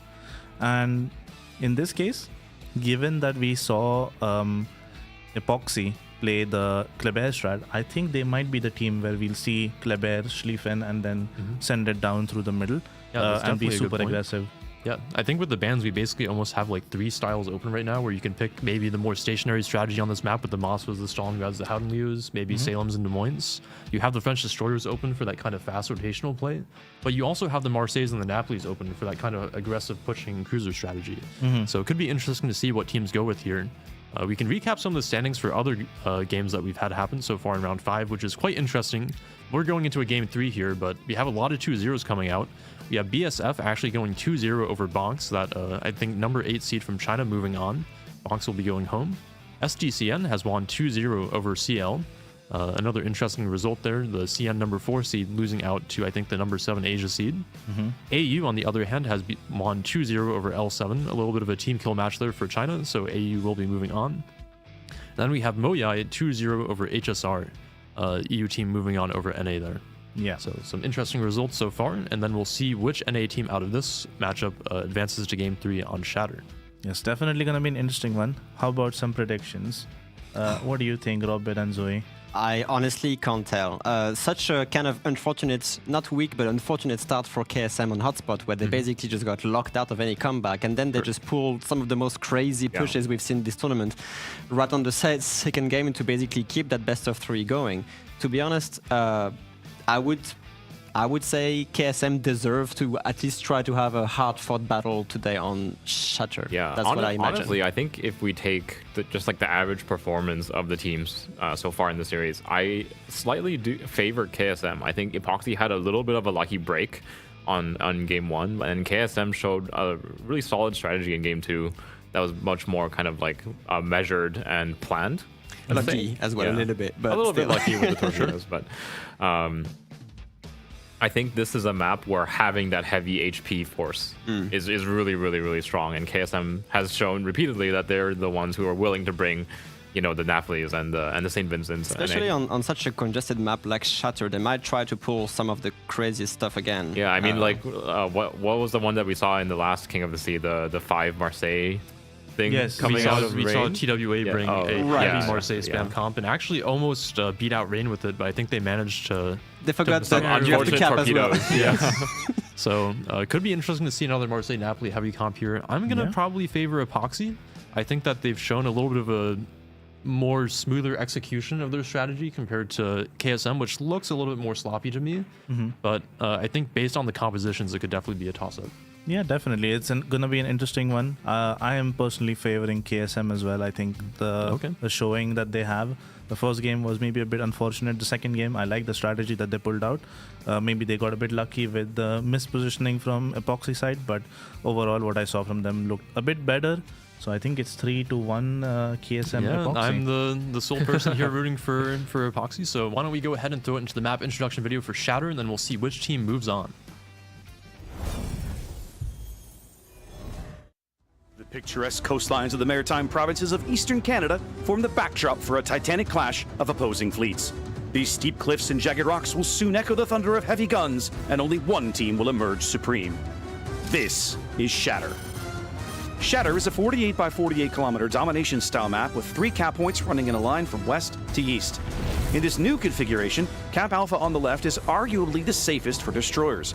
Though there are plenty of nearby islands within radar range, the cap perimeter is wide open, providing unfettered access and a multitude of ways in and out. This directly contrasts with Capture Point Bravo in the center, which is more claustrophobic and has only a handful of entrances and exits.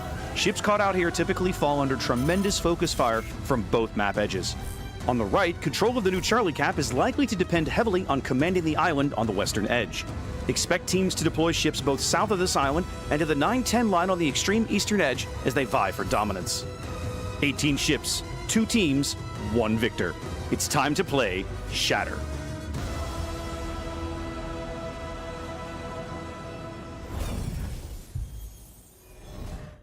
Alrighty, welcome to Game 3, the final game between Epoxy and KSM to decide who makes it out into the playoffs and then who gets eliminated here at the end of the Pseudo-Swiss.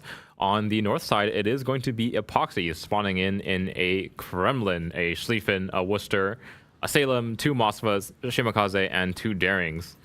However, KSM bringing a double Schlieffen, double Moskva, double Marseille, double Napoli, and 1 single Shimakaze. Only 1 destroyer. We were mentioning a lot of HP, lots of speed. Goodness me, is it what they exactly brought? Only 1 destroyer pick is very interesting on a map like Shatter.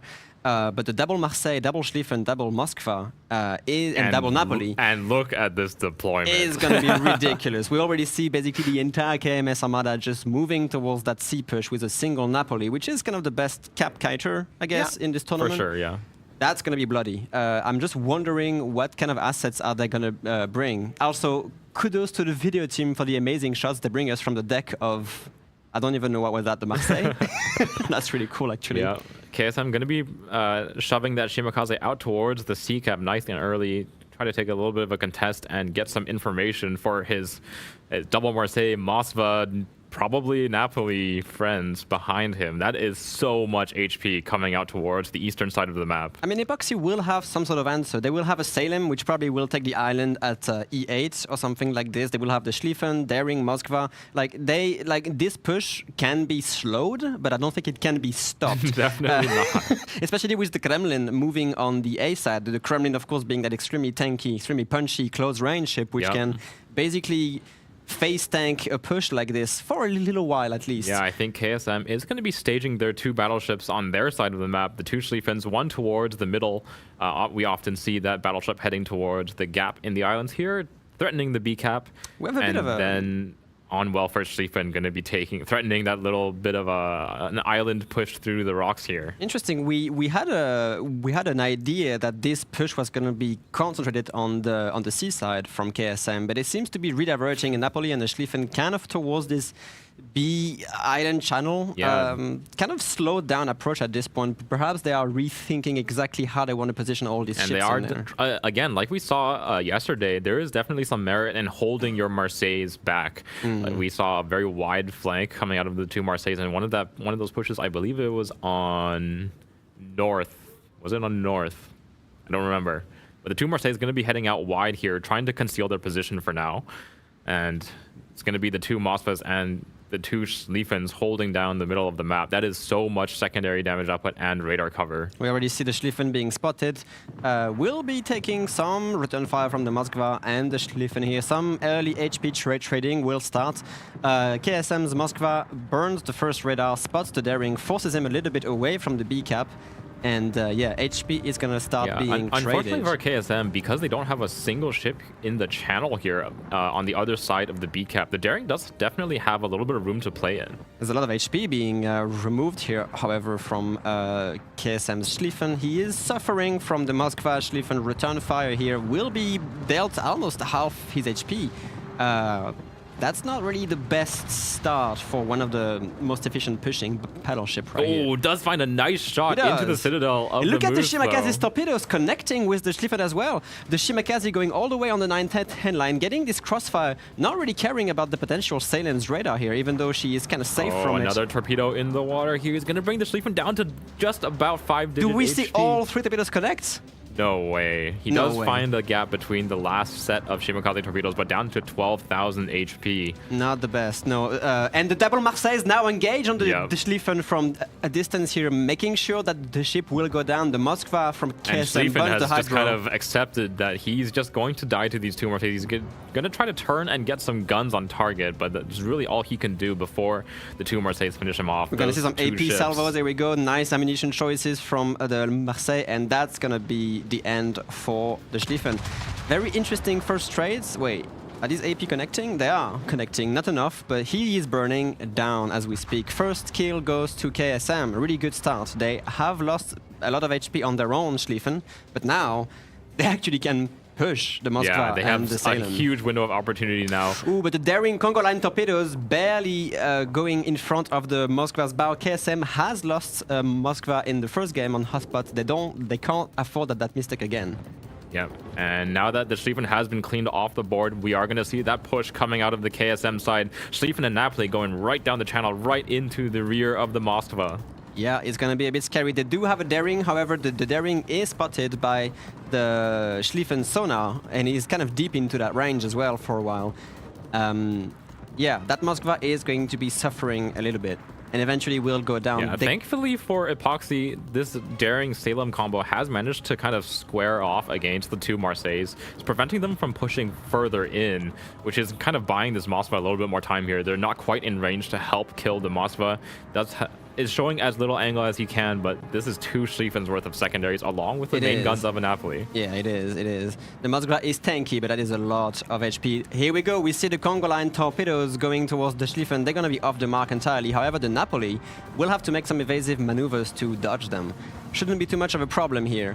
Moskva suffering heavily, has managed to go kind of away from the second Schlieffen's secondary range, but is still deep into the first one. Yep, and still no way for him to break line of sight here with the Napoli. So with only 10,000 HP remaining, a couple of Napoli shots should be the end of this Moskva.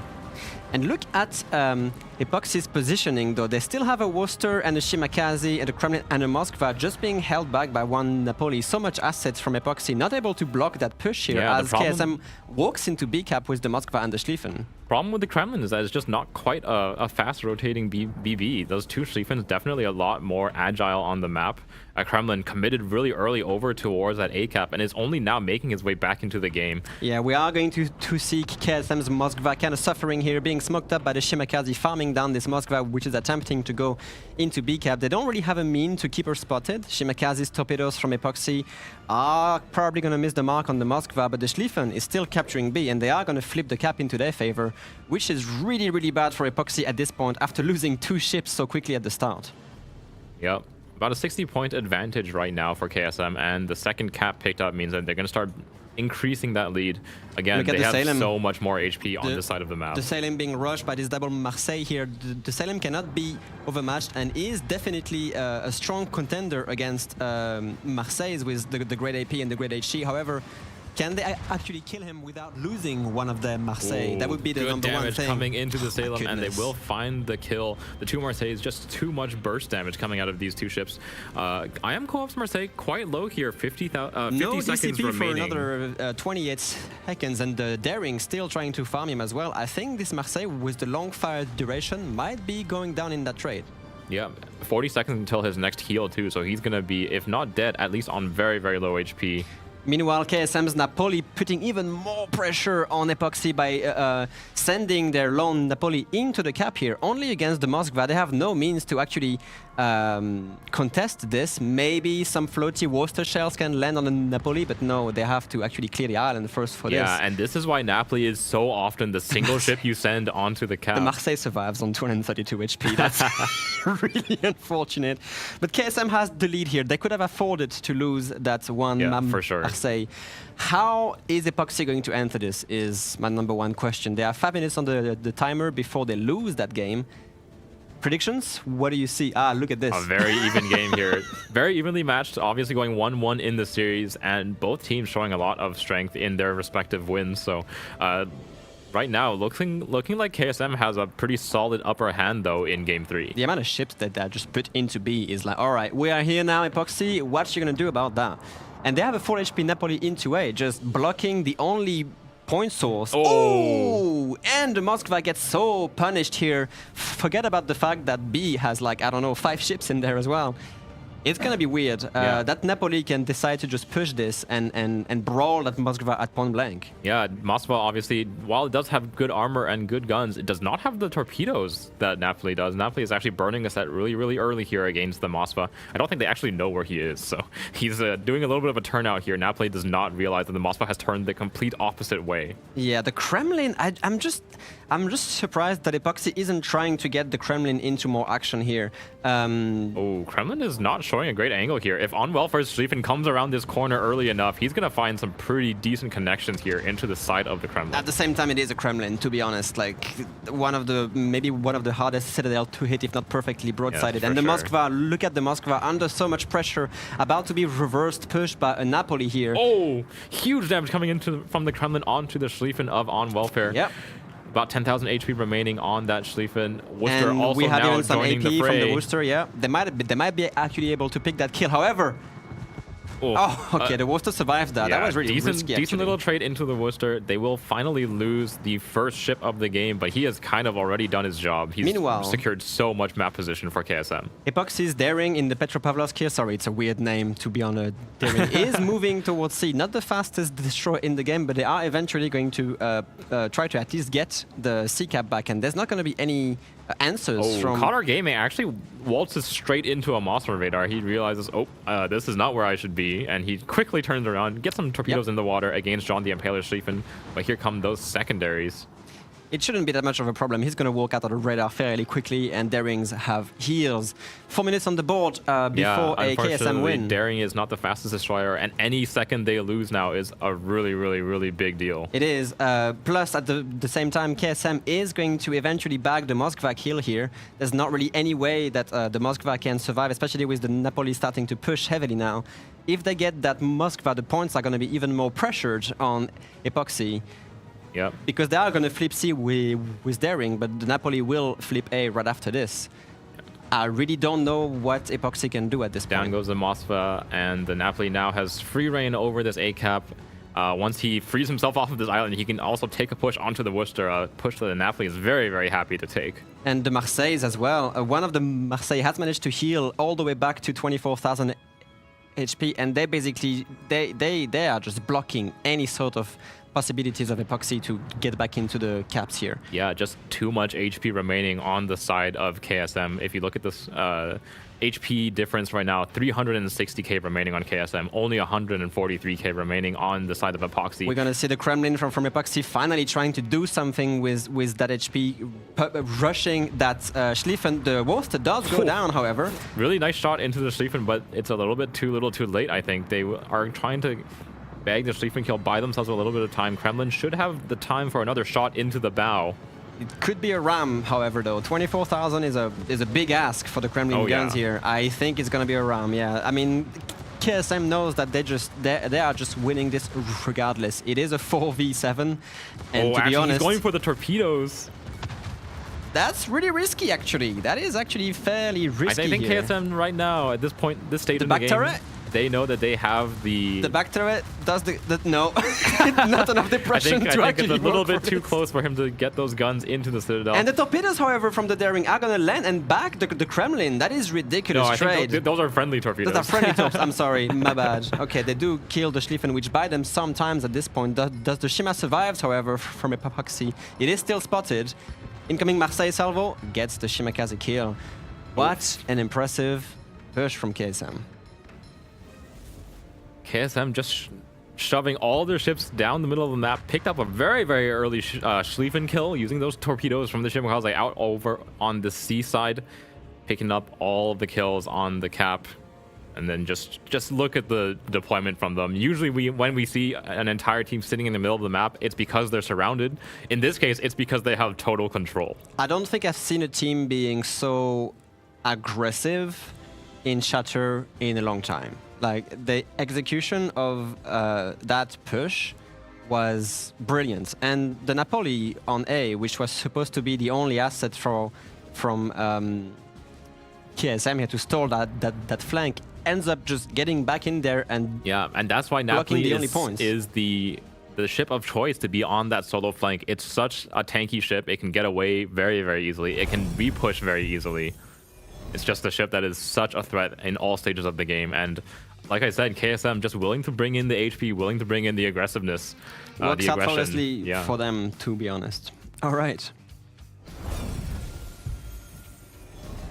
Wow, what a game. I was wrong. Yeah, that was a bloodbath. I was very wrong. I guess the 3-1 predictions on the casting panel and the desk were correct. Yep. And Gaishu was unfortunately, slightly wrong. Just a little bit wrong. KSM looked very, very dominant in that game. I think their comfort with the open waters push strategy really paid off for them. I think before we move on too much into analysis, we should probably drop the new code. Yes, we should definitely drop the new code. So just a reminder, we have 5 codes every day for our viewers. Redeeming these will give you 60 tokens straight away, and they'll also enter you into our giveaway at the end of the day, for which we will be drawing a lot of tromps based on how many codes get redeemed in total, 1 tromp for every 1,000 redemptions. So without further ado, the second code for today will be COT 17-7, the 7th code, Secondary Power. So secondary ships, we've actually just saw put in a lot of work on this map. On Shatter specifically, the double Schlieffen from KSM doing a tremendous amount of pushing power. So usually secondary battleships have, I think in years previously, mostly been very strong in these close quarters maps. Before the release of ships like Schlieffen and Libertad, I think it was actually not too common to see them. But now that we have those powerful ships in the game, kind of a competitive staple, especially on Shatter. Yeah, definitely. I think I remember before Schlieffen released, the previous best brawling battleship was actually either Ohio or Kremlin, and both of those ships are not super great for the secondaries, specifically Ohio in this case, where Ohio generally is built around being tanky, not around the secondaries. And if people really wanted the secondary power, I think they actually took GK, which is not really a big reason to pick it other than the secondaries at this point. But times evolve, and now we have Schlieffens and Libertad, so we'll be seeing a lot of those today, most likely.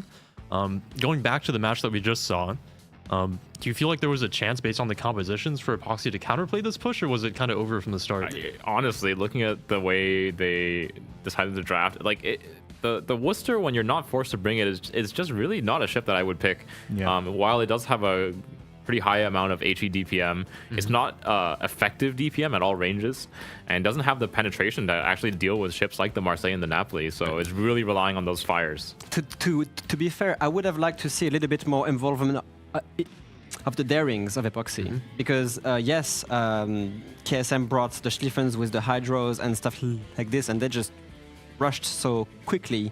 And the darings, of course, caught in the hydro, they have to sit ground, they have to go away, but at the same time, they have these crazy Congo line torpedoes, which can be really efficient against any kind of pushes. And yet, the darings just sail away.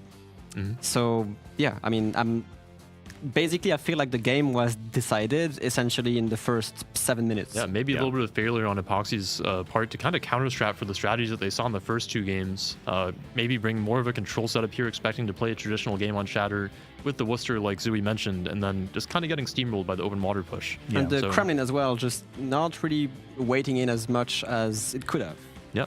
We do have the render available for the 3rd game here in the series. Remember, KSM will be advancing to the playoffs. Epoxy will be going home, unfortunately for them. So why don't we go ahead and break down exactly how the KSM push strategy was so successful. Yes, let's have a look at the render and let's see exactly what went down, what went well for KSM and maybe not so great for Epoxy, and if there was anything that Epoxy could actually do to salvage this game. All right, on to Shatter here. And Baz, why don't you take us away? Again, that very aggressive Marseille-Napoli push that we've seen KSM utilize to good effect in game 1 and 2, albeit with only Napoli's. This time they're bringing out the Marseille. Pausing here, do you think there's a difference with Marseille that would make them bring it on this map as opposed to just more Napoli's? I think Marseille's speed compared to Napoli is definitely one reason to bring it over Napoli. Napoli obviously has way more survivability. Sorry. In the sense that you have a smoke to disengage with, as well as the improved armor scheme where you basically are unlikely to be citadeled by cruisers. But in this case, I think the Marseille pick was definitely the better pick because they were always planning to run it down a flank. In that case, I think Napoli doesn't do as well purely because of the lack of speed. Right, so the Marseille speed boost lets it get out onto this flank position a little bit sooner, and then I would say it also has a lot more long-range firepower, having those 9 very large guns. And we can see at the start here that the Marseille is firing AP, actually putting the Epoxy Schlieffen here into a crossfire with all of their ships through the channel here. Yeah. So that is a pretty strong early game play for them, getting the Schlieffen out of the game almost immediately, in combination with the Shimakaze torps as well. Yeah, I think what's also important to highlight is while they were focusing on the Schlieffen, they're also creating a lot of pressure on this Moscow actually. Right. Because with the Marseilles being on the 10 line from this sort of position, they have a really good crossfire over here that is built up with the Schlieffen and the Moskvas and all of the other ships that are from the middle of the map here. So the Moskva actually going for the island because he's slightly late. He's actually in a lot of threat of getting crossfired and just dying. Right. Luckily, in this case, I think they were too busy focusing the Schlieffen and didn't really get a chance to. But one of the problems for them is that when the Moskva is angling down towards the island like this, he's pretty much committed. Yes. And when you're in a Moskva and you see that there's 2 Schlieffens in front of you, there's 2 Marseilles pushing the flank, that's probably not a position you want to be in. No. So unfortunately for Epoxy, the Moskva is committed here. He's not going to be able to get away. And they also only have the Salem on the rock here to contend with the 2 Marseilles. And like Zooey mentioned, I believe, the Salem was not running IFHE, which means that he's going to have a very hard time actually doing damage to the Marseilles because of their 38mm deck. Yeah, absolutely. I think Marseille is a ship that actually does really well against Salem as well. Salem is a ship that generally excels at dueling other cruisers. But in this case, because it's 2 Marseilles, you can actually just brute force it through the amount of HP and the amount of damage output you have as a Marseille pair. You can just win out this sort of trade. And they definitely showcased that later on when the Salem actually had to back off from the trade. They just decided, okay, it's time to go. And they just pushed through. They were actually tanking the Moscow and the Daring throughout all of that. And they made the push work anyway. Yep, so why don't we go ahead and play it through here. You can see that the Schlieffen does start to go down very quickly there, tries to get off the rock, but is not able to. The Moskva opts to turn away and try to run away. But again, he's just at that point too committed, too close, does go down. And again, that Salem on the rock here, even though Salem does have a lot of close range DPM, it's one of the highest DPM heavy cruisers in the game, it just does not have enough applied damage against a Marseille. Yep. And you can see that even with the support of the Daring, he's not really able to do much here. The 2 Marseilles just walk him over. And at this point, Epoxy has a really hard task ahead of them. They have a lot of HP to contend with. They don't really have the ships to do it with. And KSM has huge map control here. Yeah, definitely. I think from this sort of position, it's almost impossible to come back. Primarily because with the way the ships are positioned, unless you get a freak dev strike on one of these ships, it's probably unlikely they will have the ship presence, the HP, or the map position to actually convert any of these caps back into their favor. All right, so why don't we go ahead and play it through here, and we'll see that KSM is basically able to just kind of consolidate all their ships into the middle of the map. Like our casters mentioned, this is a pretty rare thing to see. Just putting all your ships in one blob, but keep in mind that the only ships that they really have to contend with now is the Kremlin and the Worcester. The Darings are very hard to spot. The Shima's probably not going to get himself lit except by the radar. So KSM just blobbing all their ships together to focus all their firepower on the remaining ships on Epoxy's side. Yep. And from here, it's basically just a done deal. Schlieffen walks into the Kremlin, and that's pretty much it. Yeah, I mean, well played by KSM. They clearly had a strategy pre-prepared for this map, especially with the ship bans that they made, and they executed it very well. I didn't really have any big criticisms compared to the first game where there was clearly some issues in terms of positioning, but just well played. Like to see what they have cooked for the other maps in the future. I believe they are going to be actually playing the number 1 team on China, Tivat, as their next game. So I'm sure that's going to be a very spicy one as well. Unfortunately, we won't be able to see that as we are going to go into, I believe, TSYMQ versus JC. The next match that we cast will be TSYMQ versus JC, moving into the round of 16 of the playoffs here. This round 5 concluding in Pseudo-Swiss does mean that the group stage is over. So from here on out, it's all playoffs. Like we just mentioned, KSM will be moving on to play versus Tivat, but we will be watching TSYMQ versus JC, 2 teams that we haven't seen before this tournament. TSYMQ we've cast in previous tournaments quite a bit. Yes. We've seen them traditionally be one of the strongest performing Chinese teams, pull out a lot of very strong plays. So definitely interested in how they'll proceed here. But we do have some time before next match starts. So in the meantime, I think what we'll do is actually take a look at the replays from a couple of teams that we have seen previously, RSTC and ATFD. This was a Asia team kill match, unfortunately, so maybe I don't spoil it, but no. we will be watching the games. It's gonna be an interesting one because again, it's the same sort of thing as previous regional clashes where you don't really know what you are going to play when you are always playing them or scrimming against them in the regionals. And then when you start playing them as a big tournament comes up, you really want to save those strats. So I'm curious of what they actually played here. Also interested in how these teams approach North here, since I think we've only seen this map one time so far in the tournament, where I believe it was Pumba brought a very aggressive Russian or Soviet push strategy to the CCAP. It looks like both teams here may be playing a little bit more of a control setup. Yeah, it's very interesting. I like the 2 Delnis that are basically mirroring each other on the ECAP, while there's a Shimmer from the ATFD side actually going immediately for the BCAP and then trying to go for probably a spotting play is my guess, with the AB side for them being the kiting flank. What is also interesting to note is that it looks like a Harugumo Minotaur radar pairing that is playing the AB side from RSTC, which is usually not the case. Yeah, that probably indicates a Brisbane game. Yeah, I'm guessing the Brisbane was banned from one of these teams. We can have a little quick overview about the ship bans after this render, but overall, this deployment from both teams looks actually fairly sane and looks like mostly just a control strat for now, where they were just playing to see who makes the first mistake. All right, why don't we go ahead and play it out here? You can see that, again, when you have the 5 caps, you have to spread your team a little bit thin across the map here. So both teams opting to go for a pretty even spread instead of going for a singular push on one side of the map. Just a lot of trading happening. It looks like ATFD does have the stronger setup to push RSTC out of the ECAP here. And then I think as this position collapses, this Masa will be quite at risk. And it looks like maybe the Hargo Minotaur will try to get something done versus the San Martin here, but I would expect that to be a very difficult push. Yeah, that's going to be a difficult one, I would say, because we just saw the Minotaur also raid at the Shimakaze, which means that the Minos radar is on cooldown for the time being. And the San Martin got a few salvos into the Minotaur after the radar was off, but there's unlikely to be any kills happening on this side of the map unless there's like some miracle torbs coming in. In general, this is going to be mostly a stalemate side. Yeah. San Martin will just kite away, try to get his combat instructions charged up whenever he can. If not, he's just going to kite away and let his consumables cool. And I would say at this point in the match, we probably have a race to basically dislodge one of these Mosfas. Yeah, definitely. I think I'm mostly looking for what happens with the Moskva trade, and after that, what both teams are doing with their battleships that are in the middle. So we have a Libertad from ATFD and a St. Vincent that is from RSTC just hanging out somewhere in the middle around the C cap and the D cap. Maybe they'll have a impact on the game by pushing through. We'll see. All right.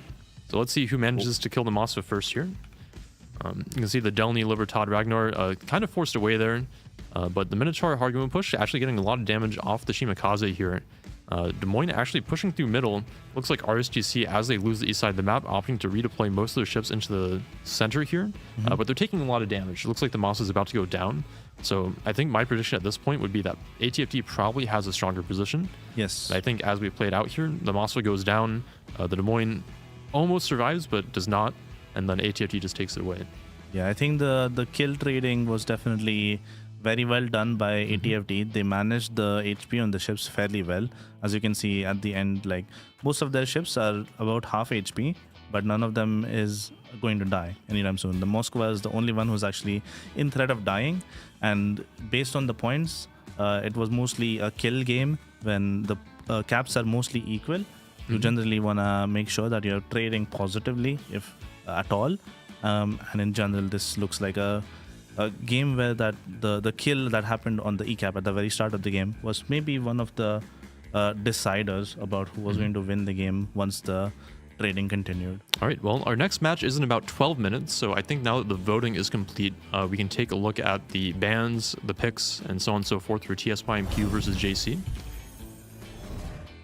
So, out of the JC side, we have the Napoli ban, the Marseille ban. Again, those two very strong open water cruisers that we traditionally see as part of those very heavy push comps, being taken away here by JC. Then also banning out the Clever and the Des Moines. A little bit more interesting. Those bans are a little bit less focused, but maybe taking away some of the strong options for TSYMQ there. How about TSYMQ, Bez? I mean, TSYMQ has banned Brisbane, Moskva, Stalin, Petro. So that's basically all of the the long range KM radars. Yeah, all the long range radar are gone. Do you guys think that indicates something? Maybe that they're trying to pull with their strategy here? Some kind of crazy push. Taking away all those ships, we know that there are some teams who do actually heavily favor the Minotaur. Even when Brisbane is open, some teams do opt for the Minotaur pick. I wouldn't be surprised to see them bring a Minotaur, given that they're taking out every single 12-kilometer radar. And I think we actually have seen TSYMQ bring Minotaur for their players in previous tournaments like King of the Sea and Warship Masters even. Yeah. So definitely maybe a comfort pick for them, banning out all the other options and hoping that they can play their own radars a little bit more effectively. Yeah, and Stalingrad notably is an extra threat against the Minotaur due to its overmatch. Yeah, completely. And also funny to note that with JC banning out the Des Moines, that makes Minotaur even more attractive as an option. So maybe JC even helping out TSYMQ with the ban there a little bit. Yeah, it's going to be an interesting one. I think the Stalin and Marseille bans mean that the Minotaur has way more power compared to usual. Also, something interesting to note is that Svea is obviously available in this one. Svea might be actually played in pairing with maybe a Gdansk or something like that. Ragnar is also available. So, okay, you are banning all of the long-range radars, but you still have the flexible rotation-specific radars, especially when you have a Ragnar or a Gdansk available, which can rotate around the map very freely as their destroyers, and you can position them effectively to basically deny caps or at least hold them down. Sure. I also want to point out, correct me if I'm wrong, but I think we've mostly seen the European and the North American teams pick the Svea. I'm actually not sure if we've seen that pick come out from one of the Asian or the Chinese teams so far. That sounds about right to me, though I have to wonder, like with Napoli, Marseille, and Stalingrad, these are like the three big Minotaur killers out of the pool. What do you think is the matchup between Svea and Minotaur look like? Oh boy, not good for Svea. I'm sorry. Yeah, I think I'm agreeing with Robin. Not good That's at all. definitely an interesting point, because with only 70 millimeters of Citadel armor, that means that the range that Minotaur poses a threat to you is very long. It's not even this, it's the super heal from the Minotaur. The Svea not really able to do, like, a Minotaur being HE spammed by Svea is the least of her concern, to be honest. It also has an extra kilometer on the radar. Yes. I think the radar range combined with the super heal survivability, improved AP angles. It's just I think crazy. in general, if it's a pure 1v1, I would definitely favor the Minotaur. However, it is obviously a team game, and generally light cruiser fights or even just cruiser fights in general are not decided by the cruisers themselves, but the rest of the team that's shooting at you them. have to consider that Svea does bring its own smoke screen, which can be a pretty big factor in those and kind I of think fights. in this case, if the teams or the ships that are being played are played correctly, I think Svea might have the advantage in terms of survivability, because he can disengage with the use of the smoke. Maybe that will be a critical factor in picking a Svea over a Minotaur, but I think it's very difficult to decide between the two of them. Zooey, what do you think? Is there maybe a correlation between the ship bans and the map bans for each team at this point? Yeah, I was going to actually ask you guys about the map bans. They're taking away Sleeping Giant on JC's side and North on TSYMQ's side. Sleeping Giant, I think we've seen the cruisers like Napoli and Marseille be very effective on. Those are the ships that you will usually want to push around the flanks with. So taking those away, I think, would make sense, except you're banning the map. So. Well, I think JC might be playing in this case for kind of a much more heavier destroyer comp. I think we've seen that the Asian and the Chinese teams are very comfortable playing the kind of the Kleber, Marceau, Delny style comps, and with Napoli, Marseille, and Kleber banned out, that means I think they're looking to take those closer range DD engagements, where the really good ballistics and the secondaries of the Napoli and the Marseille are removed from the pool, and Kleber is really like the premier DD for doing so. So sure. I would expect to see Marceau and Delny from both teams. Yeah. And we have seen Sleeping Giant, I think, be one of the more, I guess I would say, traditionally played maps, even though it's not super traditional. So maybe opting to make TS1Q a little bit more uncomfortable by banning that map out of the pool. And then TS1Q banning North. I think North has been one of the trickier maps to play that we've seen so far. So maybe opting to take it out of the pool just so they don't have to contend with playing it. I feel like the way that they ban North, which is the map with the most caps, and also ban all the long-range radars Right. at the same time, might be that they are going to bring a composition which is more about taking the caps as early as possible and locking them down. So maybe something that we see out of EU teams a bit more from time to time, like a control strat, as you like to call them. And TSYMQ, I think we've seen evolve a fair bit over the last few tournaments where we saw them bring very aggressive rush strategies in the very first King of the Sea that they participated in. But as they've brought their repeat tournament performances, we've seen them kind of shift more into that settled control strategy and be willing to play that and actually execute it fairly well. So definitely could be onto something there. How about our map picks? What do we have here for our first three maps? So the map picks are Land of Fire, Trap, and Hotspot. TSYMQ picked Land of Fire, JC picked Trap, and the random third decider map is going to be Hotspot. All right, so Land of Fire, again, we've seen quite often this tournament so far. We've seen teams be pretty willing to play this map, being willing to pick it. Trap, we haven't seen as much. I think is a little bit more of a weird map. Hotspot, we've also seen a fair amount of time. So it seems like teams are kind of settling into the maps that they're more comfortable with. So definitely interested to see that. In the meantime, I think we have our next code available that we'll be able to show for you guys. Remember that each of these codes only lasts for a very limited amount of time, so you want to redeem it as soon as possible.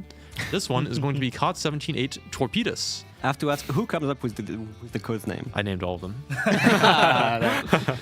So you can blame me for any of the ones that you hate, any of the ones that you love. Blame you. We have seen torpedoes be quite impactful in a lot of COD's matches. Even the series that we just watched, Epoxy landing a lot of torpedoes on the KSM push, but unable to convert it into a win, unfortunately for them.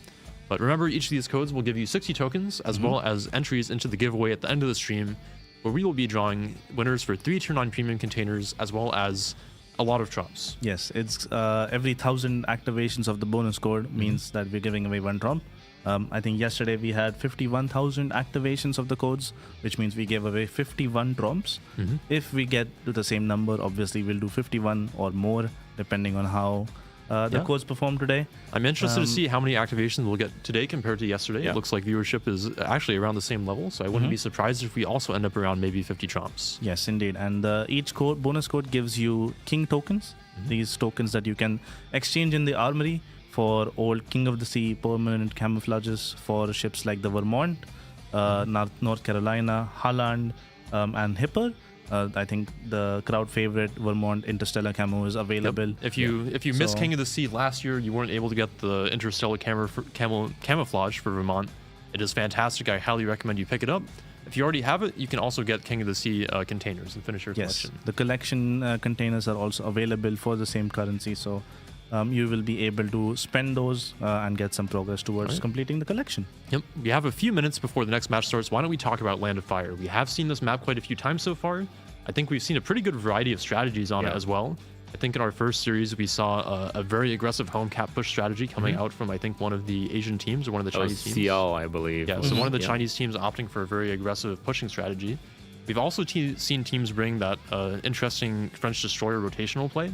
I think Rain basically brought a textbook composition there and played it out very well. And we've seen some more traditional control setups as well.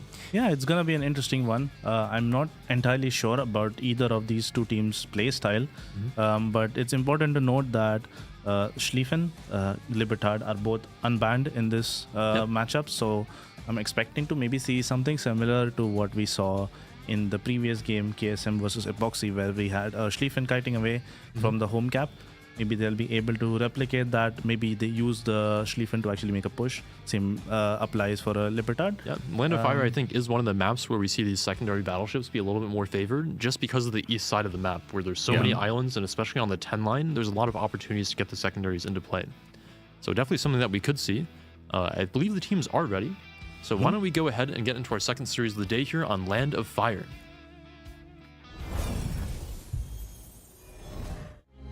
At the extreme southern tip of South America lies an archipelago rich in history and diversity. Soon, these storied waters will play host to a heroic clash between opposing forces, and the region will live up to its name. This is Land of Fire. Land of Fire is a 48 by 48 kilometer domination-style map with 4 cap points running in a line from west to east. The A cap is on the left, B is in the center, and the C and D caps are on the right. To the west, the A cap has been shifted eastward, providing a significantly more open cap than before. It is common to see ships parked on the island on the west edge of the cap in order to deny the flank push, while also preventing an easy capture by enemy destroyers. Islands to the north and south also provide a safer but less rewarding place for radar cruisers to sit and defend the cap. Cap V in the center is wide open with plenty of ways in and out, and is initially the purview of competing destroyers. Teams will have to evaluate if it is worth smoking a cruiser to the island to the west of V in order to provide radar and hydro coverage. If combat shifts to an east-west axis, it's common to see some spectacular mid and late game pushes through the center of the map. On the right, Caps C and D provide a tempting and risky choice for teams. Fast destroyers will typically take the home caps early, giving the teams the option of pushing a battleship down the 9-10 line to gain complete control over the eastern portion of the map. However, teams must always be wary of the multitude of islands that provide cover and ambush opportunities for a daring team. 18 ships, 2 teams, 1 victor. It's time to play Land of Fire. And welcome back, everybody. GC versus TSYMQ, Asia team versus China team, and we start off on Land of Fire with a very interesting composition. GC here is going to bring 2 Libertad, a Salem, double Minotaur, both running radar, I assume. Yes, that's correct. A Rudenlu, double daring, and Gdansk. What does TSYMQ brings, Zui? Over on the south side, it is going to be a St. Vincent, a Colombo, 2 Salems, a Minotaur, a Haragumo, 2 Delnys, and a Gdansk. So TSYMQ not actually bringing either one of Schlieffen or Libertad, opting to take those kind of more classic damage-dealing battleships instead in the Colombo and the St. Vincent. 2 battleships that we've seen had crazy impact in King of the Sea so far. But it was kind of interesting because JC were the one who banned the Des Moines, and they bring a double radar Minotaur, so that ban was obviously targeted as well. Des Moines is not really a threat to Libertad at the same time, but they are a threat to Darings, Gdansk, and other ships like this. And we've seen the last time we cast a Land of Fire between, I believe, between Epoxy and KSM, they did play that Minotaur in the middle of the map. Looks like both of these teams are going to be sending the Minotaur down towards that B cap without really much in the way of smoke cover. So they're going to be locked onto these islands. Gotta be careful of those battleship shots from across the map. Most definitely here, yeah. TSYMQ sending the Delny, very quick ship, of course, into D. They will get the early cap advantage with nothing really to contest it. But however, GC is sending a lot of ships towards that home cap CD push. Both Libertad backed up by a Salem, Udenlu, and the Daring. So, and also, to be honest, the Minotaur and the other Daring can both kind of help on that C push. Yeah, looks like the Minotaur has actually decided to kind of sit in the open water between the caps here. But he is positioned pretty well to join the force over from the C to D push. We're going to have maybe Delny on Gdansk engagement here. Both destroyers essentially threading that one line. The Delny aggressively going in there. He has to he has to be careful because the Minotaur Gdansk tag team can be really dangerous, especially when you have to make that dangerous turnout. Yeah, Minotaur is definitely one of the ships that's able to punch right through that 50mm plating, get some nice full pen damage into the Delny, and here pay is attention the to the Daring. Pay attention to the Daring, however. The Daring from GC reversing into this Minotaur Gdansk trap. He will be suffering for a while. The Minotaur will have him deep into the radar here. The Gdansk already smoking up, waiting for that radar to be burned, and here we go. The Daring is spotted. Yep. Some shells will be fired. First radar coming out of the Gdansk. The Minotaur still holding his in reserve, and the Daring does have a lot of room to cover before he can get out of the Minotaur radar if he decides to burn it. I think the Minotaur wants to keep the radar coverage of B. They just want to make sure that Daring makes the mistake of reversing here again. I don't think they want to know that the Minnow is behind that rock, which is kind of obvious, to be honest, because they are doing the exact same strategy on the other side. Yeah, Daring TSYMQ's Minotaur just a little bit in better position here behind the island. Obviously, will have more trouble getting his guns into the fray, but offers much better radar cover of the cap. The Daring sneakily spotting the Delny through this little gap here. The Delny is going to have to contend with wooden loose torpedoes, bombers. So a bit of a hard target to aim as well. At this range, definitely shouldn't be taking any damage from the Odin. But here, the Daring engages, try to do some damage to the Delny. AP at this angle is not the best ammunition choices, but now the Delny is actually safe, so is Daring. And the Delny is rolling up towards that position. If the Daring can hold this spot on this island, it's going to be difficult for TSYMQ to freeze the cap like we've seen so often. And JC is just buying time for that Salem and Libertad to make their way down the 9-10 line. What do you think about this Minotaur Gdansk on JC side? They have actually ceded so much space. They are on the C line here. Meanwhile, the Salem, Delny, Harugumo is capturing A with basically uncontested. And simultaneously, the Gdansk, after pushing the Daring away with that initial radar, is going to himself reverse into it. Yeah, the Minotaur does have radar cover over most of the cap for now, but there is actually a little decent sliver of the cap that is uncovered. And he's actually playing it. Oh, no, he's going straight for... Is he going straight forward? I think he's just trying to get out of it, but he can just reverse into it here. There is a little bit of space for him to play here, right at the edge of the cap, but they're just going to cede it for now. Play a little bit safe. They don't know exactly where that Minotaur is, so... Gonna give up the cap for now, but with 2 radars to 1 on the B cap, it should be a fairly easy take for TSYMQ once this Minotaur radar goes down. So they're going to get a triple cap advantage on GC here, which is not the ideal start that you want. We might see some lucky torpedo hits from the Daring perhaps contesting this, but for now, yeah, kind of a stalemate as well on the CD home cap push. The Delny has taken a little bit of damage here from the occasional Daring spotting. Actually, the Libertad landing some pretty decent salvos here. And JC, they're just playing a slow push here. They're waiting for the Libertads to get into position. Look at these 2 ships. They're kind of slowly making their way down the 10 line and the 7 line. Oh, yeah. Delny has to be careful, has lost a little bit of HP here, does not want to take another huge salvo from the Libertad's HE. Yeah, surprisingly, I'm seeing the St. Vincent kiting. They are most likely aware that there's a big double Libertad push at this point, and they're going to try to defend D with whatever they have on this side. Yeah, I think they're going to have to rely a lot on the crossfire from their Colombo to deal with these 2 Libertads. The Salem and the St. Vincent not really in a great position to return fire into these 2 big battleships coming down towards the cap. Some Delny's torpedoes here threatening the Salem Libertad. No hydros being run right now. Somehow the Salem is running defensive AA, which is maybe a bit of an oversight on GC's side. He's taking the Delny torpedo for that price. Salem, I believe, is forced to take the I am sorry. You have to give up your radar to take the hydro. So another point of the Des Moines ban, actually. Yeah. I see. So the Libertad avoiding the toss, but the Salem taking 1. Yeah, St. Vincent's going to come under fire now, and I'm not sure what exactly they can do to really prevent GC from walking into D. They do have a single radar in the Salem to push this Daring off of D cap. That is a very long duration radar, but it does have...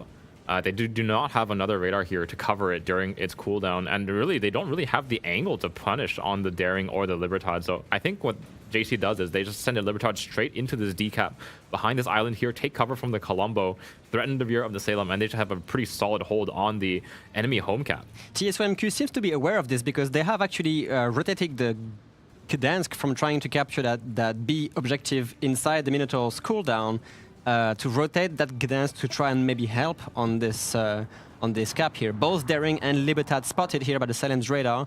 We're going to see some contesting going on. The Delny might not want to be engaging, of course, right in front of the Libertad secondaries. But yeah, Daring taking some pot shots from Delny and St. Vincent. Yeah, Daring's going to be a little bit careful here with his HP. Actually, Libertad is not taking the rock position. He's going to pull a full turn out here. Does get a couple more secondaries onto the Delny, but... Extreme amount of pressure, however, put on the Salem. The Salem is kind of stuck. He just received a massive hit from the Hood and Loose bombs here, and now he's going to have to face tank a Salem Libertad combo while he's trying not to reverse too much to be basically under fire from the other Libertad daring. And Libertad does have the ability to overmatch the bow of that Salem. You can find those lucky shells into the bow, could delete them right off the map, but again, the pressure from the secondaries and the enemy Salem is going to be too much for TSYMQ Salem to handle. 60 seconds until his heal, and 26,000 HP against the Libertad and the Salem is really not a lot. Not really, though, the best angle for the Libertad. He does have to maneuver around that rock to get a clear shot on this, and he's going to stay under fire from the St. Vincent. St. Vincent having loaded HE, I guess a good way to contest the Libertad. Libertad having to deal with some very, very nice Gdansk torpedoes. These can do really good damage. It's going to be 4 on the Libertad here, paired with another Delny cross torpedoes onto the Libertad as well. I think this is going to be the death of the Libertad, actually. That 400 HP and dies to the flooding from the Delny. That is a quick kill on one of the very linchpin ships for JC's push. The other Libertad under a huge amount of pressure here as well. Actually turned out in front of the Salem. I'm not sure about that one. That's going to be a lot of AP damage here. That salvo has to kill the Salem, or they're going to lose both of the pushing BBs fairly quickly. However, Libertad, not the most accurate battleship, does nothing on the first 3 barrels firing. Yeah, the Salem not quite finding the full pens into the belt of the Libertad either. This is like a strange impasse where neither ship is able to deal damage. Salvo, however, helping from across the map here. I'm at the bow, Salem. You're losing a little bit of time here. Not really able to do anything at this point. That Libertad has to die. What is going on? Where is the damage? Where is the damage? Here we go.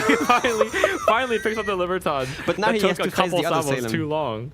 That big push from GC kind of being thwarted by this crazy cross torpedo, losing both and Libertad they're like just this. running out of steam here. TSYMQ rotating now the Minotaur back into the game. He's got to be a little bit careful. Guden Liu actually can overmatch the Minotaur. Minotaur actually going for the push here with the radar on the Daring scrambling to find some cover. That Minotaur is going to have to be careful, however, because the Guden Liu definitely overmatches her with the 283mm guns, I assume.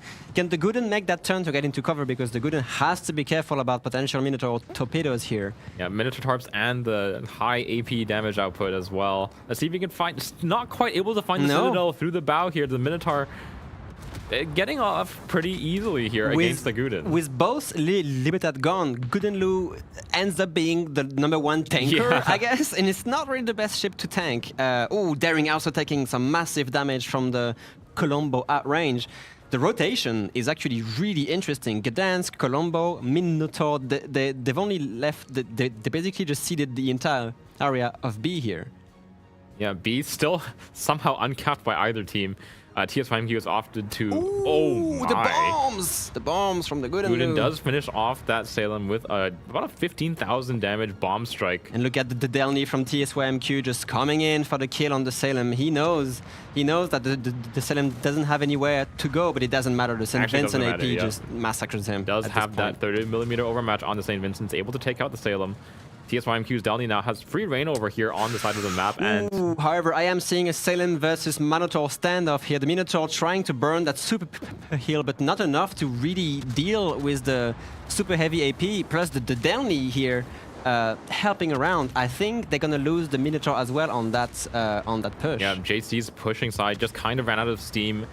Minotaur over on the A cap is kind of taking a desperation push by here, but he will lose his life.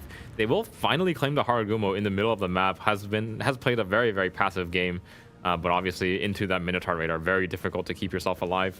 The Guden Liu on a timer here. The Guden Liu on a timer being rushed by St. Vincent and the Colombo. Not really the best position to be right now. TSYMQ will actually be able to reclaim D and get another kill here against GC. It's only a matter of time at this point. I mean, JC does have 4 caps, actually. Yeah, they do. TSYMQ, while they do have a significant ship advantage, they do have to start retaking these caps earlier rather than later. They will easily take the C and D home caps, however, with only a 4k HP Daring, just basically trying to get back towards the team. They still have a Salem, TSYMQ still have a Salem Delny combo here.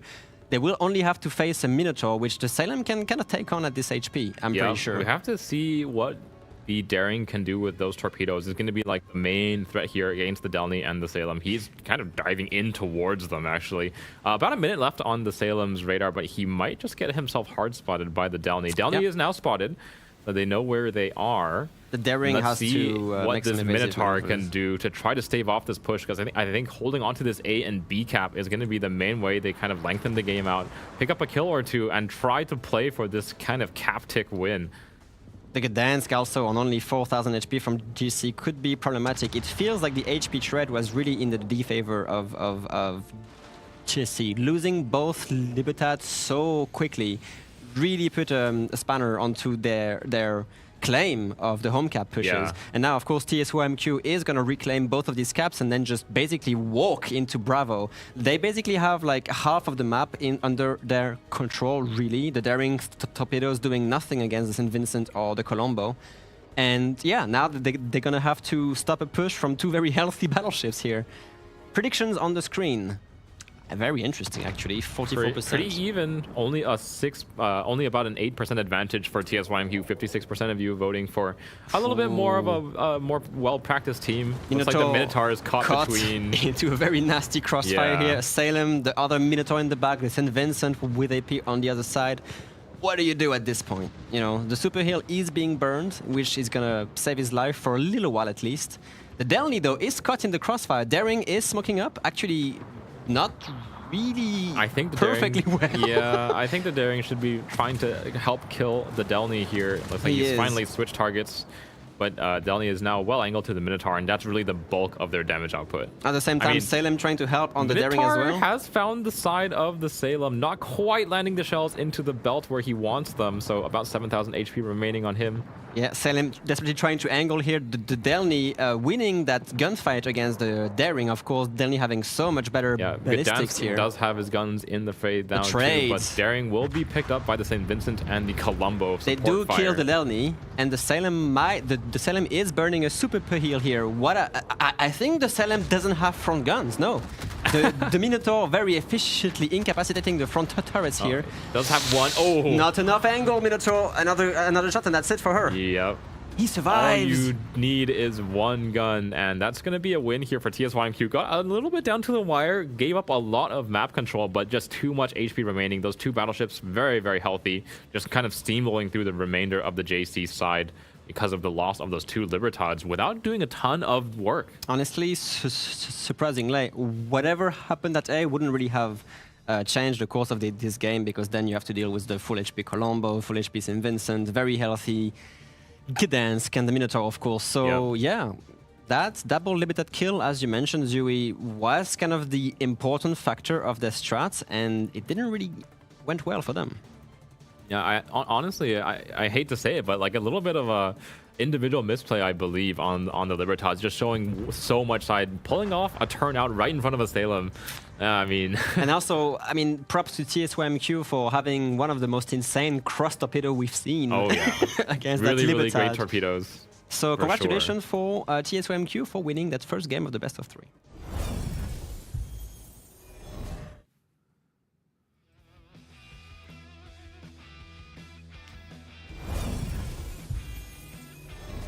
All right, very strong showing there from TSYMQ in the first match of this best of 3. Very, very good hold against JC there, but I have to question maybe a little bit of misplay from the Libertads. Yeah, maybe. I think it's definitely a difficult thing to say, especially because I'm sure there's a lot of discussion going on in their comms about what the correct play is, what they should be doing, and what actually happened in game may not always line up. Yeah, and but I it's think always maybe a player decision that has to be made at some point.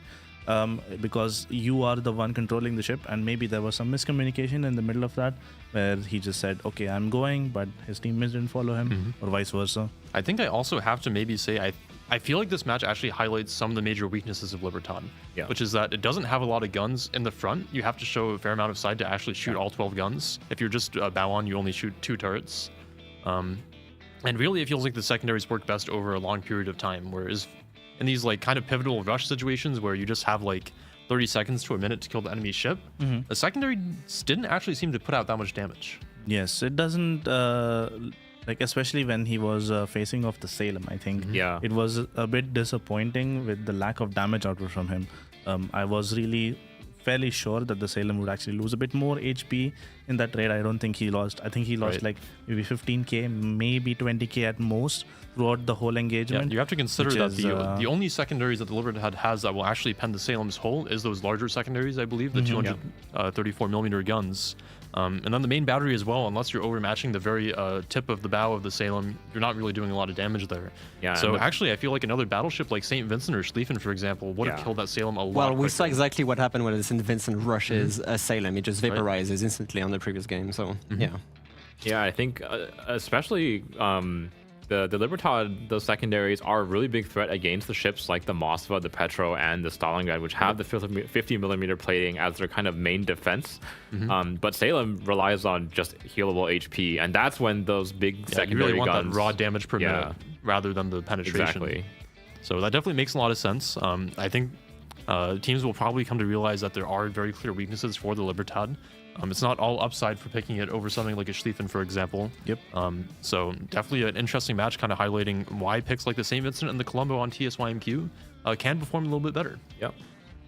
Sometimes you just need the ability to remove a ship from the game, and that's something that the St. Vincent and the Colombo do exceptionally well. Yeah. And definitely. I want to say also that I think the Minotaur picks, we definitely highlighted that before the game and came out in this game in quite the fashion. I think JC brought 2 Minotaurs, whereas TSYMQ brought their 1 Minotaur.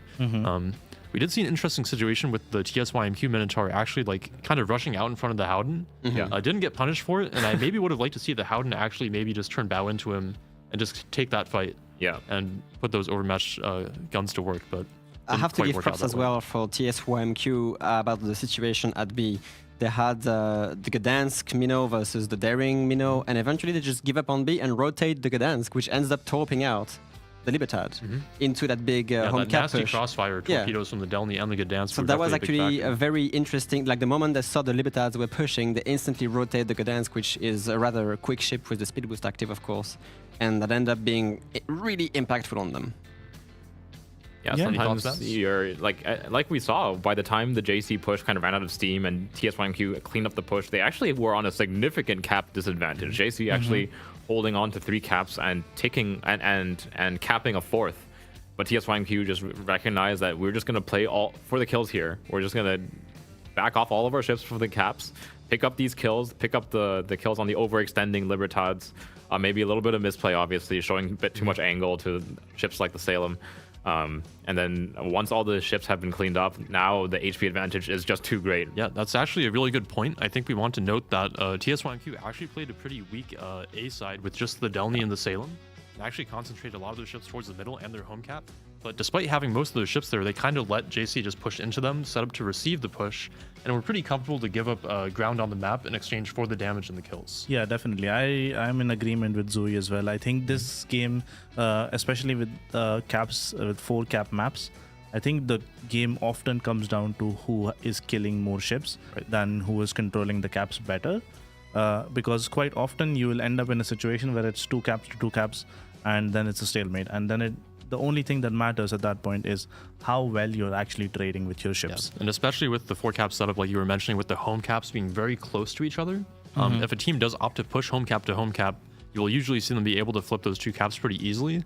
So in the situation where your home cap is getting pushed by the enemy team, it can be a good idea to just kind of give up that ground, let them push into it, but kill their ships in exchange for it. Yeah, definitely. But with that being said, I think the render is ready. So let's actually go over it, because I think this is going to be an interesting one in terms of how the TSYMQ ships actually position themselves to receive a push or make the push happen themselves. All right, we can take a look at the initial deployments here. TSYMQ again, somewhat balanced at the early game here, actually sending the Delny, the Hargumo, and the Salem out towards A. Just the Delny, Salem, and St. Vincent to hold down their home cap here. But you'll see the positions, the rotations change a little bit as they actually spot this push coming. So again, Delny pushing out the 1 line here, Salem taking the rock. And at this point, TSYMQ starts making their decisions. So you can see that they push down here on the 10 line. They recognize that those ships are there. They know that they're probably about to lose their home cap with the Libertad and Daring pushing in. And you're going to see them probably start to rotate these middle ships in towards decap. to start bringing some extra firepower to bear and trying to convert the kills. Yeah, I think we've seen a similar sort of play previously, I think yesterday, where we saw double battleship push on the home caps, which did work out for them purely because they had the speed to actually get there. In this case, I think TSYMQ's reaction was so quick that even before the push actually got any footing into the map, they were already prepared. They were ready for what is to come. Like, they were going to all push into the cap. They are coming in with 2 Libertads, so it's a lot of secondary power, and they were basically ready for any sort of crazy things happening. And they were like, you can see already that the Vincent is kited out. Yeah, he's already in a good running position away on the 10 line, so he's already making a good crossfire with the Salem. And eventually the Colombo will probably go here or go here, and then have a really good crossfire on basically all of this area where you expect a battleship. And we to should hang definitely out. note here that, like you were circling here, the Salem is pretty much the linchpin of TSYMQ's defense. JC basically has to dig the Salem out if they want to actually be able to successfully convert the home cap push into some kind of advantage. And TSYMQ knows that too, so the St. Vincent kiting away there, making sure that he's not the most viable target, but he's ready to actually shoot any ships that come around on the Salem's nose. And then, like you mentioned, the Colombo and Gdansk coming back and help cover the Salem's rear. Yeah, So it's basically about extracting as much damage and kills as they can out of JC in exchange for the Salem dying. A good example actually for this would be the previous game where we saw Epoxy versus KSM, where we saw the Vincent basically rush a Salem's bow and essentially dev strike him. Which the overmatching capabilities of a Vincent against the Salem are definitely very important. Right, the Vincent having the 30mm overmatch means that anywhere he hits on the Salem's hull will do damage, whereas the Libertad only has the 406mm guns. Correct. So he can only overmatch the bow of the ship, and while it is 12 guns, they have fairly mediocre accuracy. You're really relying on the secondaries to actually do the damage for you. And against the Salem, obviously it has that brute force in terms of the amount of HP that you have with the super heals. So you are fairly okay to take a bunch of chunk damage. As long as it's not sits, you'll be fine. And in this case, it definitely showed that having a different battleship, even if it's not an overmatching battleship, maybe a Schlieffen would have done better in that situation. Note that Schlieffen with IFHE actually can pen all of the Salem's hull with its secondaries, which means that it applies all that damage. Whereas again, the Libertad only applies the 234mm guns usually. So you can see the push coming out here. TSYMQ doing a fantastic job of rotating their ships around and applying a lot of damage to both the Libertads, and actually managing to kill both Libertads before their Salem goes down, and even starting to trade out the Salem as well. Yeah, so I think really also I would like to highlight that the Salem actually went through 3 heals during that time where he was getting pushed by both battleships and a cruiser, and he survived because Salem, when you're angled, not eating citadels, is very, very tanky. You have a lot of HP, and you can just survive a storm very easily like that. And you really need to get overmatch or that burst of damage where between cooldowns of heals, you're basically killing him from full to 0. Yeah, and again, very nice rotations here from TSYMQ, bringing all their ships from the middle into the decap so that they can actually convert all of the kills for JC. I think they actually kill basically every ship on that side that was pushing. JC does respond pretty well by pushing into A and B with their own ships. But TSYMQ is more than happy to give those up temporarily since they have an over 200-point lead at this point in the game. It would take a very long time of JC taking on those caps in order for them to actually have a chance of winning, which TSYMQ is not going to give them an opportunity to do. Yeah, absolutely. I think TSYMQ realized that after the 2 battleships from JC were down, it was a kills game, so the caps didn't really matter for a fairly long amount of time. They could have just make sure that they secure all the kills that are being given to them, that are being fed to them almost. You have like a good 2 to 3 minutes basically before you even have to think about going for the caps. All right, why don't we go ahead and play this through towards the end here, and then we can take a look at our next map in the series. Again, a pretty brief moment there where JC actually had all 4 caps, but after cleaning up the east side push, I think there's just too many ships left on the board for TSYMQ here, and that Salem actually heroically living until almost the very end of the game there after fighting the Minotaur.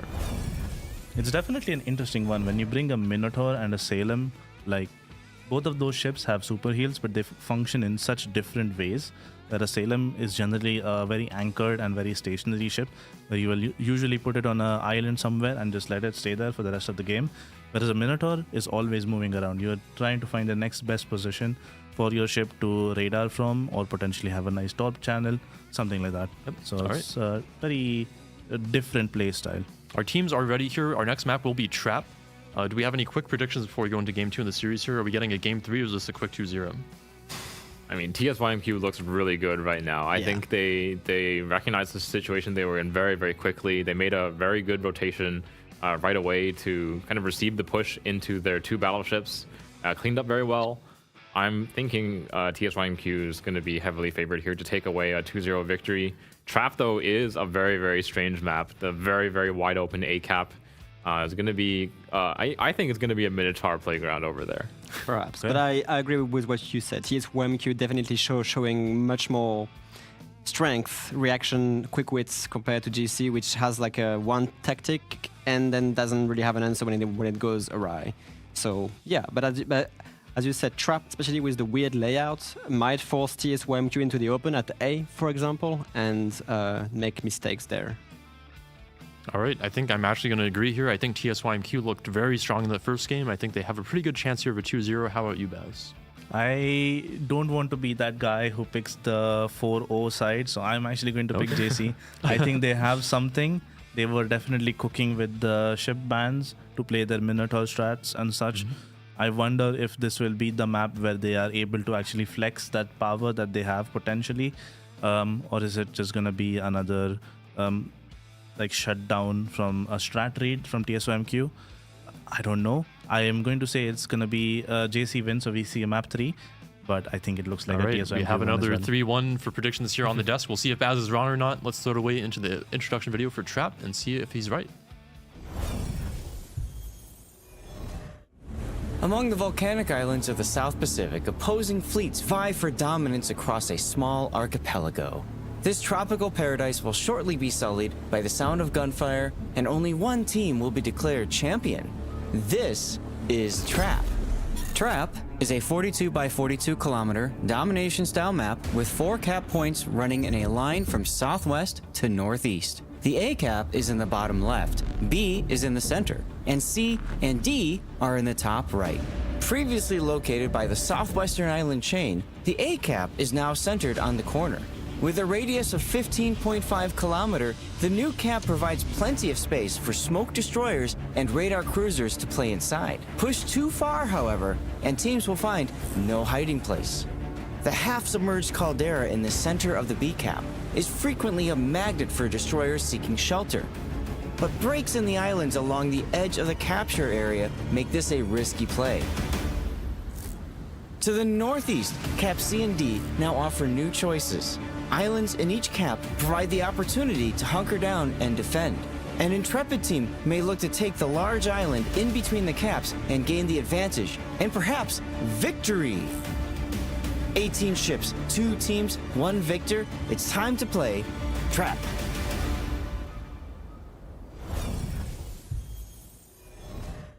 All right, welcome to game 2 between JC and TSYMQ on Trap. I don't want to say I called it, but I called it. This is Minotaur Playground. In the north, it is going to be JC. They've brought a Libertad, a Colombo, a Salem, 2 Minotaurs, a Haragumo, 2 Darings, and a Gdansk.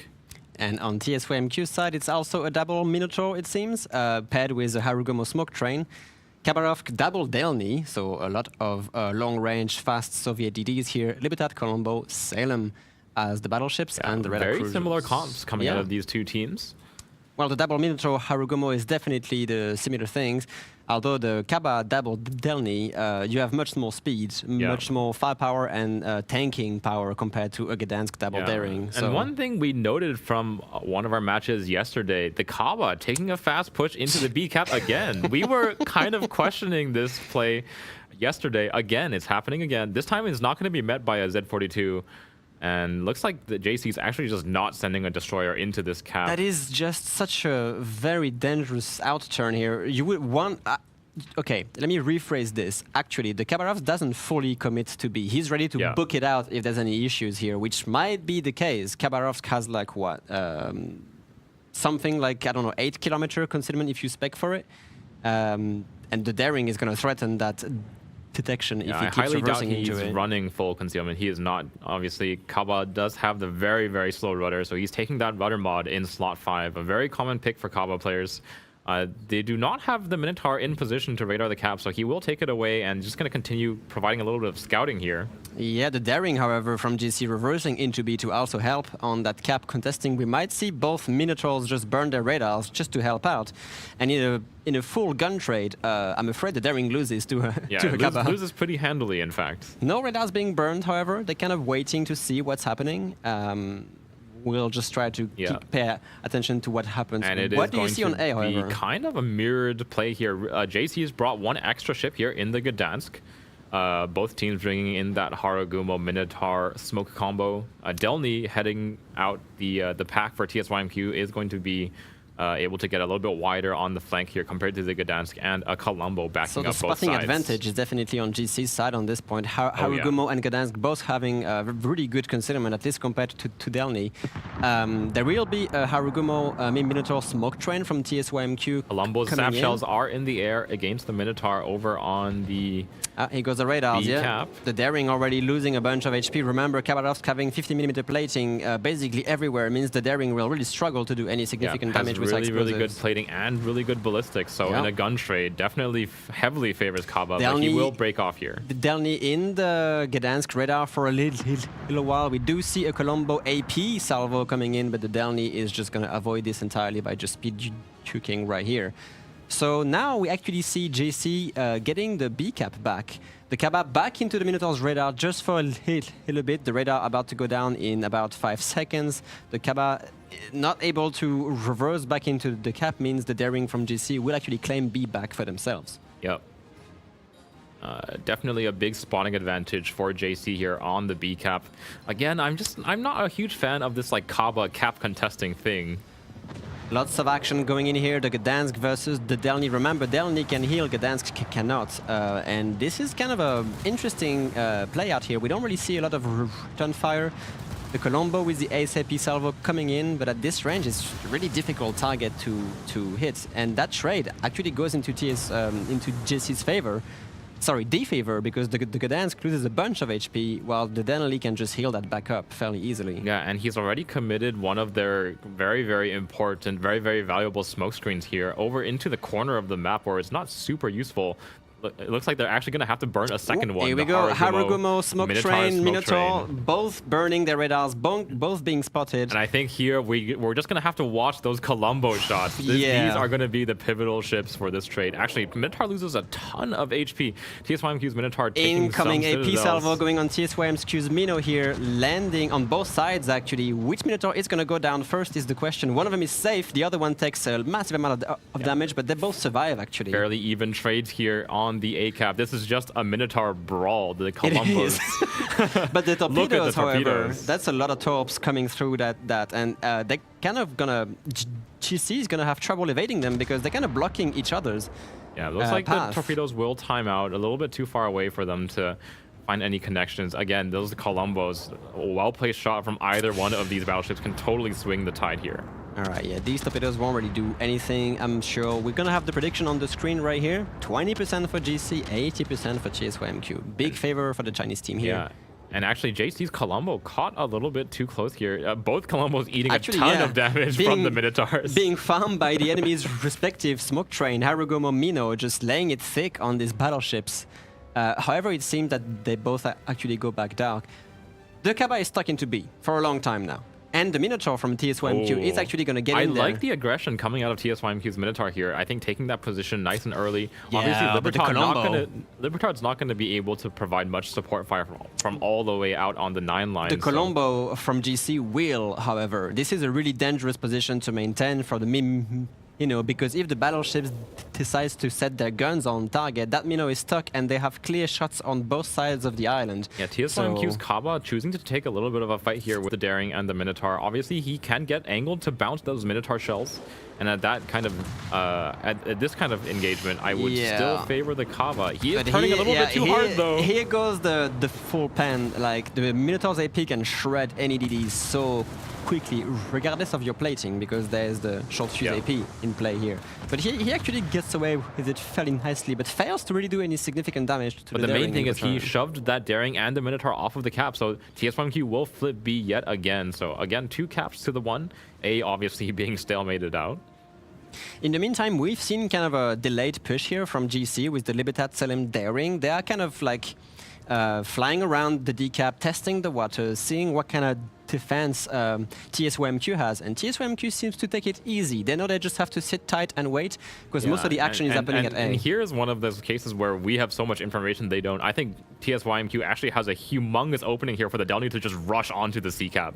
It's a very, very easy push for him to make. He can get onto the islands in C, and that would be a huge cap to flip. He would have the Salem, Libertad, and then potentially the Minotaur just having to go forward and contest this. So that Delny, if he tries that to go into the C cap, I don't think he would be able to run anywhere, and he would have very limited windows to escape. I agree, of course, but I don't think they're ready to make that call just yet. I think they're just not really sure where the Daring is, actually. So obviously choosing to play it safe here. They are sitting happy on their 2 caps. No need to push for a third as of yet. That's true, yeah. Of course, the A cap being heavily contested, a lot of torpedoes being traded, not really any eyes, however. So it's going to be about who lands a torpedo first.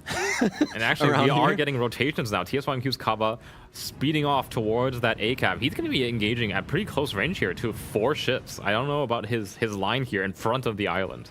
I think they just want to get some deciding factor on A, try to make a win about something. Delny, however, will have to dodge some fairly quick Gdansk torpedoes. He seems to see them and be able to avoid them. But yeah, Colombo, salvos being traded. Both battleships still relatively healthy in the fight for a long time. Oh, Minotaur in B cap does radar and catch the Daring. He's going to shove him away a little bit, delay his rotation out towards the Congo line torpedoes, though. Minotaur has to keep reversing. Oh, no. Oh, no. Does the acceleration saves it? I think he only takes one. Barely dodges out of the way there. But the Colombo salvo, however, misses the marks as well. Yeah, so he's managed to buy a little bit more space for the Kaba to play. Like, look at the Kaba position. He is playing really close to this JC lineup. He is, yeah, he is. He's actually going to be a bit of a trouble for them. And the main thing here is, like, TSYMQ, like, because of where they're positioned on the map, Delny is right in the middle of the cap. Obviously, we only see the upper right corner of the cap here, but a much better position on the cap for TSYMQ. All they need to do is shove a little bit more, and JC's going to have to give up that A cap. It is true, and they can't afford to do this because they already have 2 caps behind and ticking the Yeah, this is going to be a pivotal smoke here coming out of JC. This is going to be the one that determines whether or not they give up this A cap. Yeah, it's looking not really great for JC. They don't really have a direct answer. They've rotated the Libertad back towards C, perhaps because you were afraid of a potential Delny rotation here. But they're not really making any movement towards cap control, and it is actually showing. Minotaur, however, from GC is making a play. He is going to put himself into B to at least reduce the points ticking towards TSYMQ. We do have that Minnow radar coming out of TSYMQ a little bit more aggressive on with their Minotaur play, and that's going to pay off. They're going to be able to bag this A-cap. The Kabarov's just walking out broadside to a Minnow. Can GC actually do enough damage to just put him away? No, it seems that the shells just don't connect with the Kabarovs and the Harugumo. At this range, it's so difficult to hit a ship like the Kaba. And with the Colombo salvo on the Harugumo, dropping GC's Haru down to 5k HP. He is still spotted, still deep into that Minotaur's radar. Shooting coming out of TSYMQ. Right at the edge of the radar now. Let's see if they can finish him off, and they do. And this is going to be a huge swing. TSYMQ is going to be easily able to take away this A-cap. The Minotaur without the cover of his smokescreen now. And the Minotaur kind of left alone here, versing basically 5 other ships. They are going to dogpile on this Minnow, while the Delny is just face tanking the full wrath of the British flag cruiser. He can just chill, bow on. He's not into any threat of actually dying. Meanwhile, they just have to wait for the rest of TSYMQ to clean up this Minotaur as soon as the smoke dissipates. Once the smoke dissipates, the Minotaur is going to be forced away. But the Colombo also getting the bunch of the damage here. The Minotaur is spotted. Are we going to see a Minotaur deletion from TSYMQ? He's bow tanking a Colombo, but it's actually happening. How is this Minotaur not dead yet?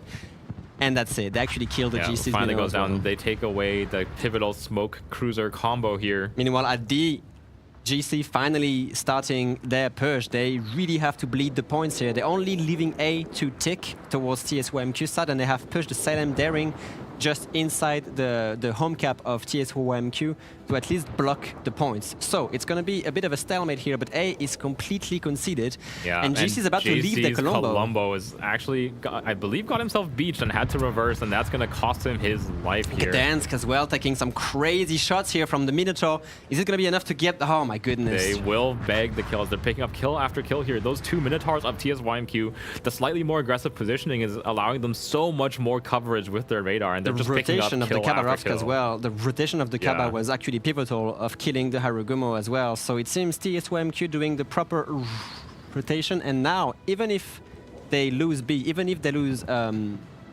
D, which is not going to happen anytime soon. Look at this, Daring rushing the Salem actually. He's going to get the kill at point blank, but is it going to be enough to survive the Delny? I'm not sure.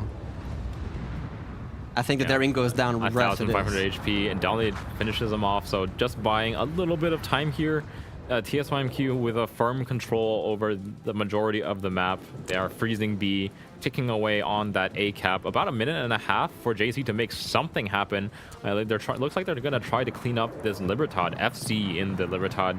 Running a heal now down to about 25,000 HP. Ange in the Libertad of his own. He's actually coming dark. Around the corner here. JC Salem is actually dark, so he might be able to get the cap here, but Delny can just walk into the island behind it and just block that as well. So TSYMQ having an answer for everything so far. Even if they lose the Libertad, it's actually going to be fine for them because they still have the complete domination of A and so much assets just walking back towards B. And those long-range Colombo shots yet again coming out of TSYMQ, taking away about 20,000 HP on the Libertad. Is slowly winning that trade. Does have significantly more of the secondaries actually able to fire. So TSYMQ's Libertad will go down here. To just trying to buy some time. JC's Minotaur over on the B cap is coming under fire as well. Does have a super heal running. So he's able to hold his position, at least freeze the cap a little bit longer, but JC's Libertad now coming. Oh my god, Colombo is the counter. Colombo is the counter of Libertad officially at this point. That SAP not joking around. And to be honest, I mean, it is a 7v3. So TSYMQ will take this into a 2-0. Fairly straightforward here. The Salem just chasing down the Delny. Doesn't quite have the speed to catch up with him. The Delny might actually survive this. Salem, of course, using the right ammunition against the Delny, piercing through that 50mm plating, but I'm not sure it's going to be enough to actually kill that DD before he gets behind the rock. It's a chase around the island here, but yeah, the Delny gets away. And Salem not quite able to pick up the kill. 20 seconds remaining on the clock.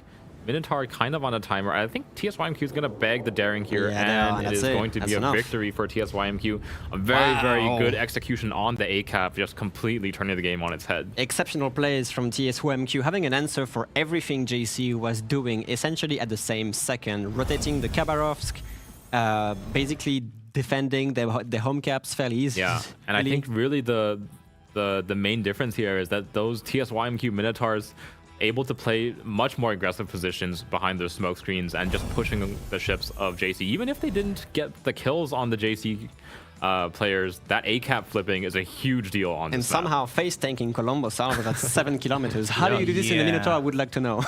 Definitely a very, very strong showing there from TSYMQ on this game too. Very dominant in both games, I would say. And just really, I think, playing both the middle of the map and the A-cap just a little bit better than JC managed, and it was very interesting considering they brought the Khabarovsk into the B cap.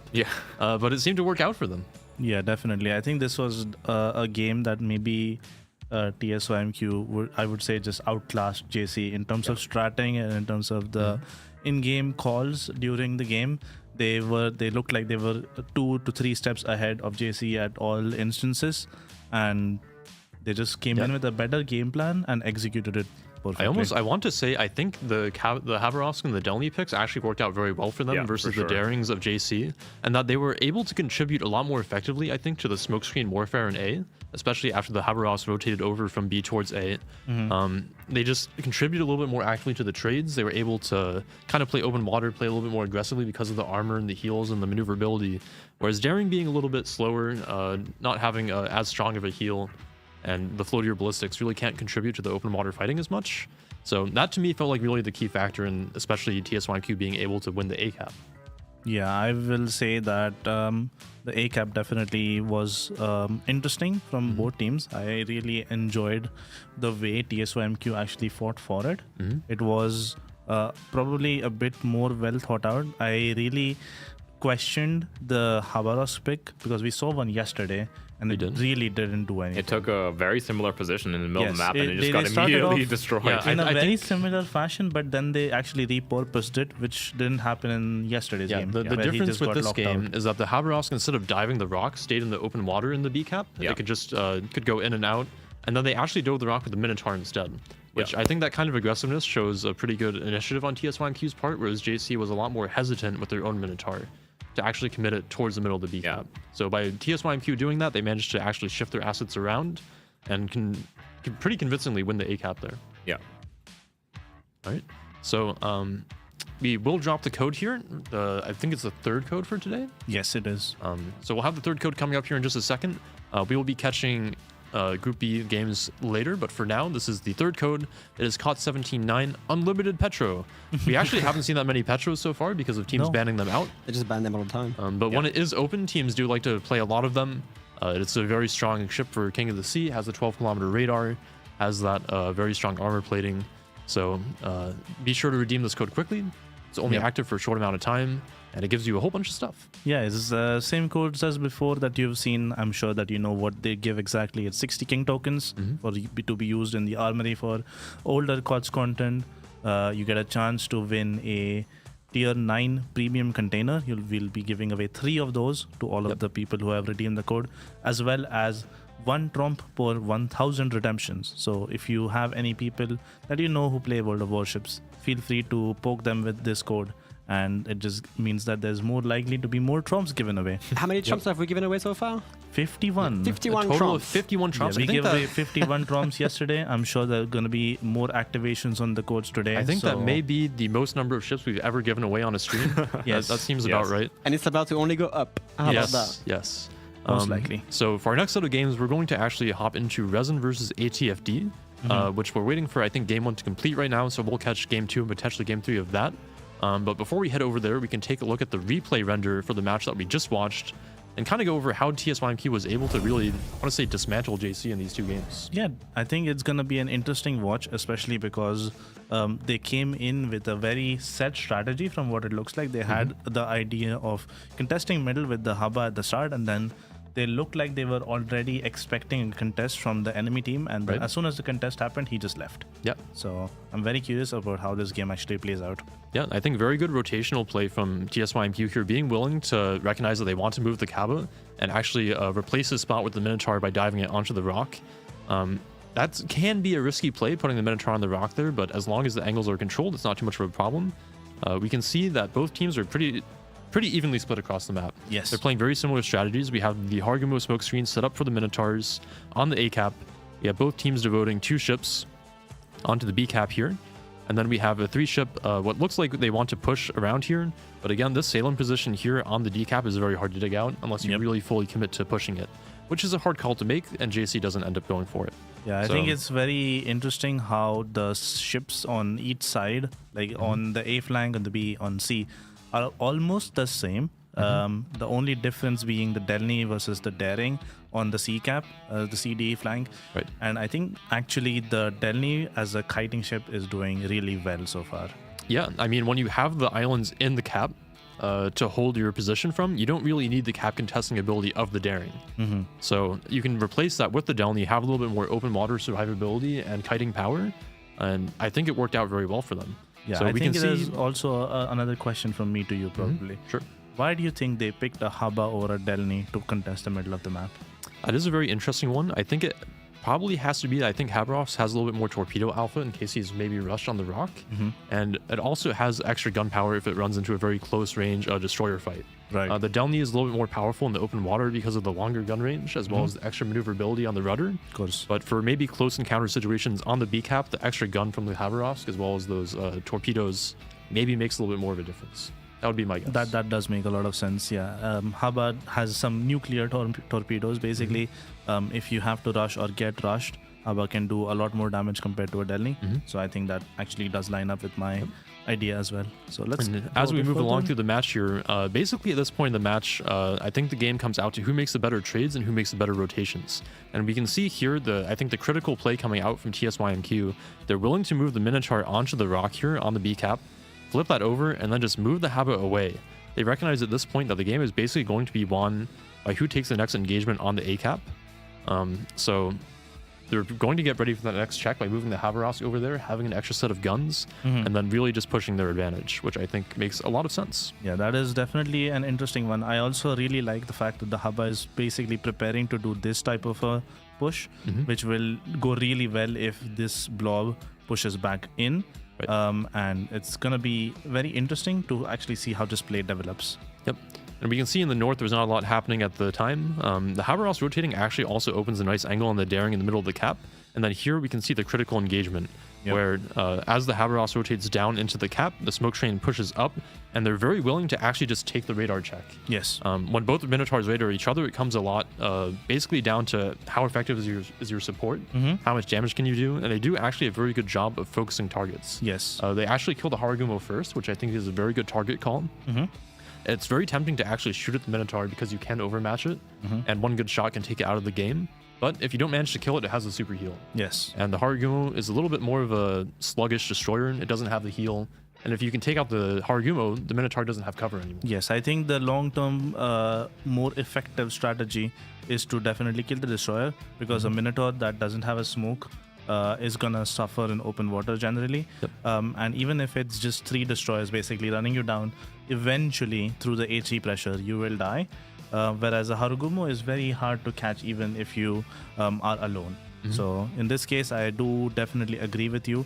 The Haragumo target prioritization definitely helped them out here. And I really also like the being okay with taking damage to make a trade happen from TSYMQ. This is generally something that a lot of teams are very scared to take damage, even if they know there's a guaranteed kill available. So I'm very happy to see that they are actually decisive in making that call. It's like, okay, we'll take 20k damage on our Minotaur, but we'll make sure we get that kill. And I absolutely agree here that I think they recognize that they have superior forces in the area. So they recognize that if they take the check, if they're willing to expose their ships to damage, they'll be able to deal a lot more damage in return to JC. And we can see that basically as the match progresses from this point, they just have a lot more firepower concentrated on the A cap, and they're able to basically wipe up the JC ships there. Yeah. And that basically does it for the match. JC does do a pretty good job of re-pushing onto the home cap here, but in the end, it's not too impactful. TSYMQ even manages to respond by killing one of the ships there. So in the end, I think the match is basically won off the back of TSYMQ being willing to make that rotational play towards A and doing a fantastic job of just going for the face check. Yeah, I definitely agree. I think overall this game was very well played by TSYMQ. I generally I'm a big fan going after, like, through WMI. They had some very innovative stats, and now in COTS, they are also showing that they have a really deep strat book, and they're also very willing to make these sorts of trades that other teams may shy away from. Looks like not only do they have like a pretty deep strat pool, but they're also very well polished on executing them. So it's a very nice combination there. That will do it for our match here. I think one of our first 2-0s that we've cast so far, and very convincing from TSYMQ. So moving forwards, we'll be taking a look at, I believe, Resin versus ATFD, which will be, I think, a pretty interesting matchup. I don't think we've seen Resin so far.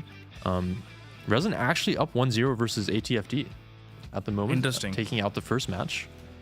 Winning away Trap, which is one of the maps that we just saw, so we'll be moving into North. I think it will be nice to see North. I think it will be the third time that we've seen the map on the stream so far. And each time, I think we've seen teams approach it in a different way. Yeah, it's always been an interesting way because each team has its own take on this map. And with the amount of caps that exist, 5 caps is a lot. You have to really spread your forces fairly thin. And at the end of the day, it kind of depends on which ship is best suited to support which other ship. And generally having smaller pairings of ships, maybe 2, maybe 3 at most in a map of North where there's 5 caps, you really don't know what you can expect from these teams. Yep. And I think if we have the bans available, we can take a quick look at those just so we know what we might expect going here into North. Also try to pull it up here on my side. We do have the bans available. They are Petropavlos, Marseille, Napoli, and Gdansk for Resin, and ATFD has banned Kleber, Petro, Marseille, and Moskva. Yep, so Resin opting to ban out a lot of those heavier ships, the Petro, the Marseille, the Napoli. The Marseille and the Napoli especially, we've talked a lot about being those open water cruisers. Taking those away kind of limits what an enemy team can do in terms of those heavy pushes. Then ATFD banning out the Kleber, the Marseille, the Petro, the Moskva as well. Also showing a pretty similar ban strategy here, I would say. Yep. I'm curious about how they're going to set their compositions up in this case. This is going to be probably a very close game in terms of the strategies as well. I wonder if this is also another game where we're going to expect some pushing happening, because the two main pushing battleships are open. I'm sure that they are probably hesitant to actually use a ban on a battleship. Right. Yeah. But do you think it's worth banning out the Gdansk and the Kleber, where there is other potential good rushing ships available? I think banning out the Gdansk makes sense. It's pretty hard to fill that role of the fast recharge radar. You basically have the Svea, I think, as the backup, which as a cruiser is a lot more vulnerable. So I think the Gdansk is a very powerful ban. I'd like to see that. But I kind of agree with banning the Kleber. It seems not as impactful, especially if you don't ban the Marceau as well, for example. So definitely an interesting ban going out there. But I think the Moskva, the Marseille, the Napoli, I think all pretty impactful bans that we've seen a lot in the past as well. Yeah. Both teams also not really wanting us to watch a map on Shatter, unfortunately. So we'll have to go back to North. And then I think for the third map, it was... I can't remember. The third map is Sleeping Giant. Right. We have seen a lot of Sleeping Giant. Like we've said, I think it plays a little bit more traditionally, which is interesting given that the spawns have been moved towards the west, and then the cap on the east has been split into the two home caps. But again, the Marseille and the Napoli being banned on Sleeping Giant means that we might see something different this time. Yeah, I think one thing to note about North is that while we used to see a lot of the kind of Des Moines class ships on this map. It's a map where you can get into those kind of closer range cruiser engagements really easily. The Des Moines and Salem, notably, classically on North, have been very strong. But in this new 5-cap layout, we're seeing a lot less of that, actually. Yeah, that's exactly correct. I guess teams prefer using long-range radars, which can cover many more caps and assure control of the objective, rather than kind of targeted radars for specific caps. It doesn't make Des Moines or Salem less impactful or less strong, however. Let's not forget about that. Yeah. All right, well, our teams are ready. NA up 1-0 over Asia here. So it should be interesting to see if ATFD can claw it back for a game 3 or not. Why don't we go ahead and throw it to the map introduction for North, and we'll see you guys in game. The rocky shores of the North Sea comprise the setting for a titanic clash of enemy fleets. These tall evergreens and mossy rocks will soon bear witness to the deafening sound of battle, as two teams vie for dominance of the ocean. This is North. North is a 48 by 48 kilometer domination-style map, with 5 cap points running from east to west. The A and B cap are on the left. C is in the center, D is located on the 7/8 line, and E is on the right. In this new variant, the spawn points for the teams have been moved from a central position to a north and southeastern position on the map. Cap A and B on the left are the most open and accessible on the board. Although located the furthest away from the spawns, there are plenty of ways in and out for destroyers, and there aren't many places for radar cruisers to hide nearby. As the smallest capture area on the board, the most common access to Cap C comes from due north or south, but there is a small access via a channel between the islands on the eastern edge. Radar cruisers can sit on the islands to the north or south of the cap and deny the claiming of this cap until the mid to late game. Cap D provides a challenge for both teams. The islands around the capture point allow cruisers to sit on nearby islands with relative safety, and will likely require teams to position ships to the far east or to push down the channel between the C and D caps to dislodge ships stationed on the islands surrounding the E. New to this iteration and further to the east, Cap E is shifted to the edge of the map. Featuring multiple islands that provide cover, typically teams can be seen pushing battleships or cruisers up the line to try to claim dominion over the cap. However, the many islands within the E cap provide plenty of cover for cruisers to sit inside of the cap and become an anchor point for both teams. 18 ships, 2 teams, 1 victor. It's time to play North!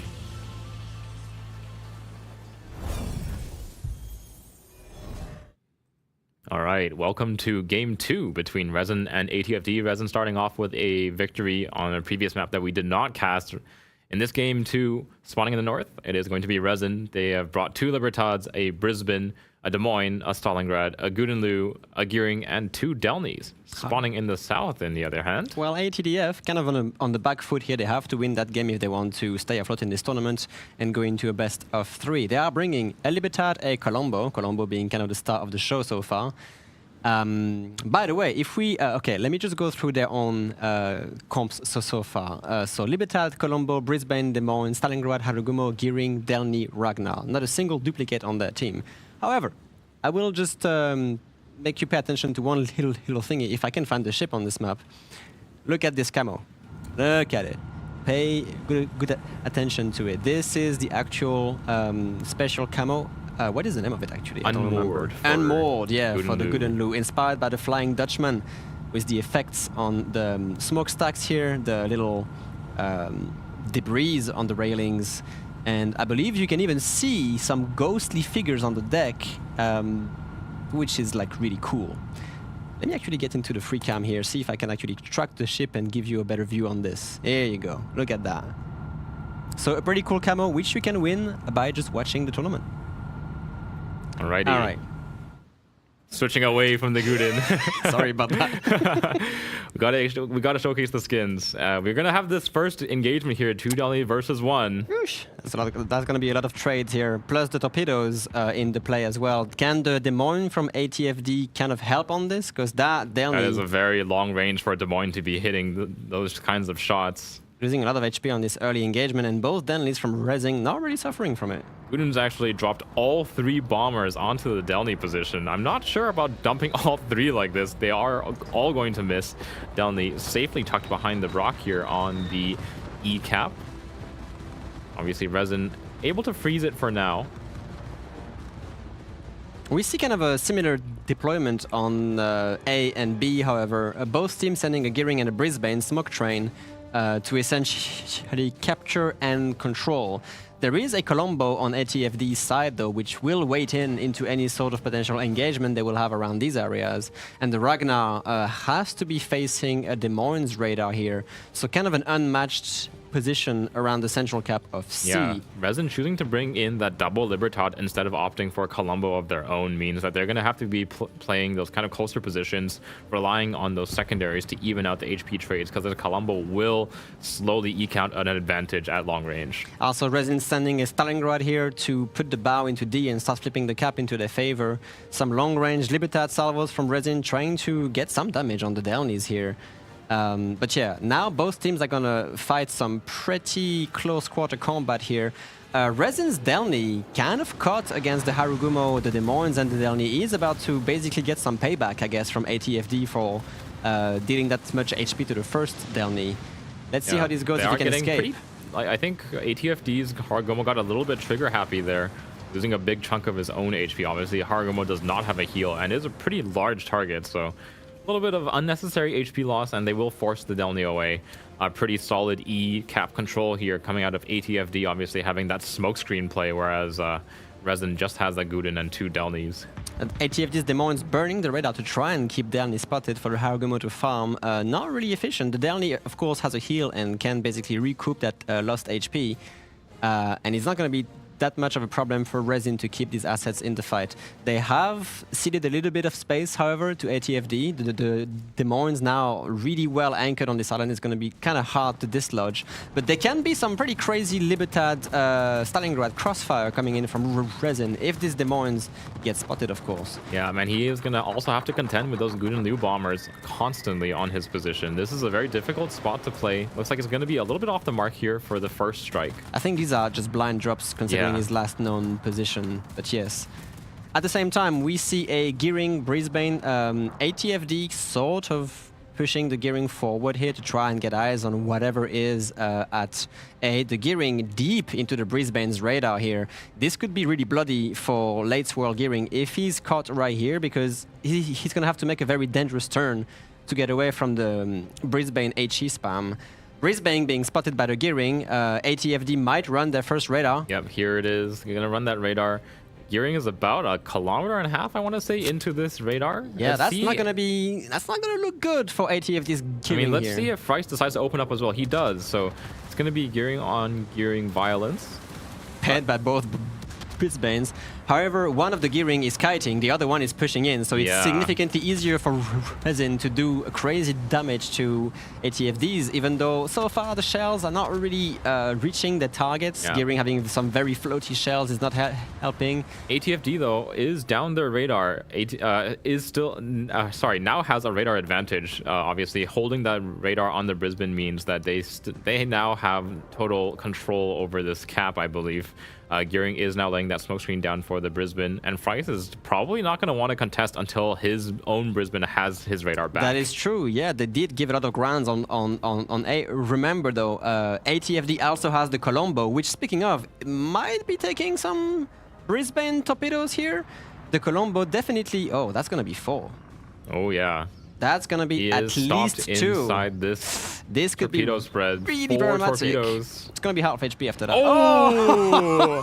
Unfortunate. The Colombo luckily escapes with no damage dealt, no damage taken. And ATFD has now claimed his spot. Look at the amount of assets ATFD is actually pushing through the map. They are pressuring Resin's position really heavily here. Des Moines burning a radar, spotting both the Ragnar as well for the Delny to shoot at. Predictions are on the screen. 23% for Resin, 77% for ATFD. So ATFD heavily favored despite Resin being 1-0 up, actually. Yeah, the Ragnar is going to take a little bit of damage from the Libertad. Actually, 4 Libertad salvo coming in on the Ragnar. He is by 1, but he still does. Those secondaries raining in. Let's see what they can do. Not too much in the way of connections here from the secondaries just about yet. Des Moines radar still active for another 10 seconds. The Ragnar will be half HP, but he definitely survives. However, if you look at what's going on at E right now, Resin has basically parked a Libertad inside the E cap. He is spotted and under tremendous pressure from the others Libertad secondaries here, but eventually he might be able to go dark and try to flip that cap back. Yeah, I'm not sure though. This Des Moines has another radar in about a minute, and Libertad's gonna have a lot of trouble going dark here. He has a Delny right on his nose. We have the combat instructions as well being on display. ATFD's Libertad secondaries firing way over the 14-kilometer mark. Harugumo, as you mentioned, still a little bit trigger happy. Try to get maybe a few more fires raging on the Libertad as his DCP is on cooldown for a while. Has to be careful not to lose too much HP. Yeah, still trying to contribute as much damage as he can against the Libertad. Looks like he's going to be pretty safe here behind that island, though. We see a kind of a nice counter push from Resin here, pushing their ships back into A to try and reclaim their home caps. They have to contend with some torpedoes, but smoke screens have been laid down, and the Brisbanes both have radars of each other, except this time Resin has the radar coverage, as ATFD's one is on cooldown. Yeah, only 12 seconds remaining on cooldown, so there's basically radar parity here. The problem is that Resin has rotated that Delny, obviously a little bit quicker to the punch than a Ragnar, and they're going to just engage in open water here. There is a smoke screen and a radar ready for ATFD, so let's see if they decide to burn it here. I don't know. So far, it's only Delny really having guns on this. The Brisbane, out of the smoke, just pushing in. They don't have... The Colombo doesn't have an angle. The Colombo actually doesn't have an angle to punish that Brisbane. He is kind of stuck in here. And we see the kill, actually, ATFD destroying the Libertad, which was parked into E the whole time. I mean, they had so many assets that they eventually burned it down. Now burning that smoke to try to cover their Brisbane, but... The Legend Formula's Brisbane does have a radar ready. If they need to burn it to keep spotting on this Brisbane to pick up the kill, they totally can do so with only 10,000 HP remaining. No, the Brisbane has a heal ready, which is not burning for some reason. Why isn't it using the heal? There it is the heal's being burned now. Yeah. Bit of a risky move here, but without the Colombo in the picture... I think they're just trying to bait the Delny and the Brisbane in closer. I mean, he's still not healthy. He is not, no, definitely not. He might actually go down if they get some nice shots here. The Libertad from 26 kilometers away, landing some pretty... not enough good dispersion. Only one shell lands, and it looks like it was an overpen, so they're not going to be able to bag the Brisbane kill here, but he's at 7,000 HP and burning. This is not a healthy Brisbane. It is does now have a radar, but he doesn't actually have much more room to play with on the smoke screen. Now the Ragnar actually trading a lot of HP, using the AP on the Brisbane's broadside to a good effect here. The Resin's Brisbane is the one which has overextended now and doesn't really have any smoke or HP to actually escape. The Brisbane from ATFD, however, is spotted. I believe it's a smoke firing penalty from the gearing, and they are going to try to kill this Brisbane as quick as possible so that the gearing can just essentially I believe free Resin reign. will be losing their Brisbane in return, though. 4,500 HP and some long-range shots coming in. Oh, Colombo just the totally Colombo just misses. So it's going to come down to the Ragnar fire, but Ragnar is more than capable of finishing off a Brisbane at this HP. So a lot of ships trade here so far. However, ATFD comes out on top, only losing one ship in this whole scuffle. And now we have the Delny and the Gearing down a Brisbane. They're going to have to be facing a Ragnar and the Gearing. The HP advantage Ragnar, is not crazy. I think, Ragnar, this is the exact situation where Ragnar is super, super powerful. It is Just dealing crazy strong. DD versus DD. This is when the super accurate, high penetration guns are Colombo be sub really, coming in on really the Delny. powerful. Is this going to be enough to get the kill? However, no, they all miss. A bit of a Doesn't manage to land a shot there. hard shots on the Colombo. Yeah, not really able to get the mark here. However, look at what's going on at D. Stalingrad under a lot of pressure here from the Des Moines, Harugumo, and incoming Libertad. Meanwhile, ATFD's Delny has tried to get into the D cap, but Gooden Lu, which is still very healthily, has the bombs to answer this. Yeah, this Harugumo on the ATFD side has been doing so much damage this game. I think he's just been running around in the open water. Kind of rare for us to see from Harugumo generally, and just putting down the HE damage. Indeed, I mean, Harugumo is great at this, and right now, I have to admit, even if Resin has the cap control, at least for a while, ATFD is fighting really hard to get that point lead. They have more than 900 points at this time, and one more mistake from Resin could mean the end at this point for this ATFD is flipping this decap now. Without that Stalingrad radar, there's no way for them to keep this Delny spotted. And really, even if they did, not really any ships with the ability to, with a firing angle on this Delny. I think we might be going into a best of 3 here, because ATFD looks to be able to just get the cap control here, pushing the Stalingrad far enough away that it doesn't really contest D anymore. And with the third cap under their command, all they have to do is wait for the next 20 seconds, and they get the win. Yep, some Gooden Liu bombs doing pretty decent damage to Libertad. Lights of fire as well with no TCP, but they don't really have a way to deal consistent damage to him. So with only 10 seconds remaining before ATFD ticks to a win, took a little bit, it would have taken a second bomb drop from the Gooden to actually finish off that Libertad, and he will not have that up in time. ATFD taking away to a victory here. Just really, really solid play. Good trading over on the 1-2 line. And yeah, kind of a slower game compared to before. Well, slower game, just lots of action to cover. It's odd because I thought that the Colombo presence would have worked in their favor on the home caps, but at the same time, the Colombo struggled to do anything significant at this point. Yeah, I think just the problem for Resin is just that they brought these two Libertads and weren't able to convert really any kills. I think the vision control from ATFD was really, really good this game. And they were just doing a little bit too much damage a little bit too quickly to the ships of Resin that were spotted. So really not many opportunities for Resin to get themselves onto the caps after ATFD pushed them away. Yeah, I think we definitely saw some very strong controlled play there from ATFD, just very consistently dealing damage throughout the match. I think a very strong play on the west side of the map there on the home caps as well, being able to hold the Brisbane's radar until they had the advantage, flip over the cap as well as pushing their Colombo through the middle of the map as well. Yeah, that was actually looked like a very calm and calculated game from both sides. I would say actually they both knew exactly what they were getting themselves into when they tried to make a play or a push or anything like that. ATFD slightly edging them out in terms of what they wanted to do and how they executed it. But in general, I just really, really well played from both teams, in my opinion. Yeah, I mean, we did have the Howden pick come out from Resin, which I actually really liked on this map. I felt like there was a pretty good variety of targets for him to be using the bombs on. But unfortunately, it really wasn't able to actually convert the Des Moines kill on the far east on the D cap. I mean, on the E cap, I guess. Yes, our five cap map.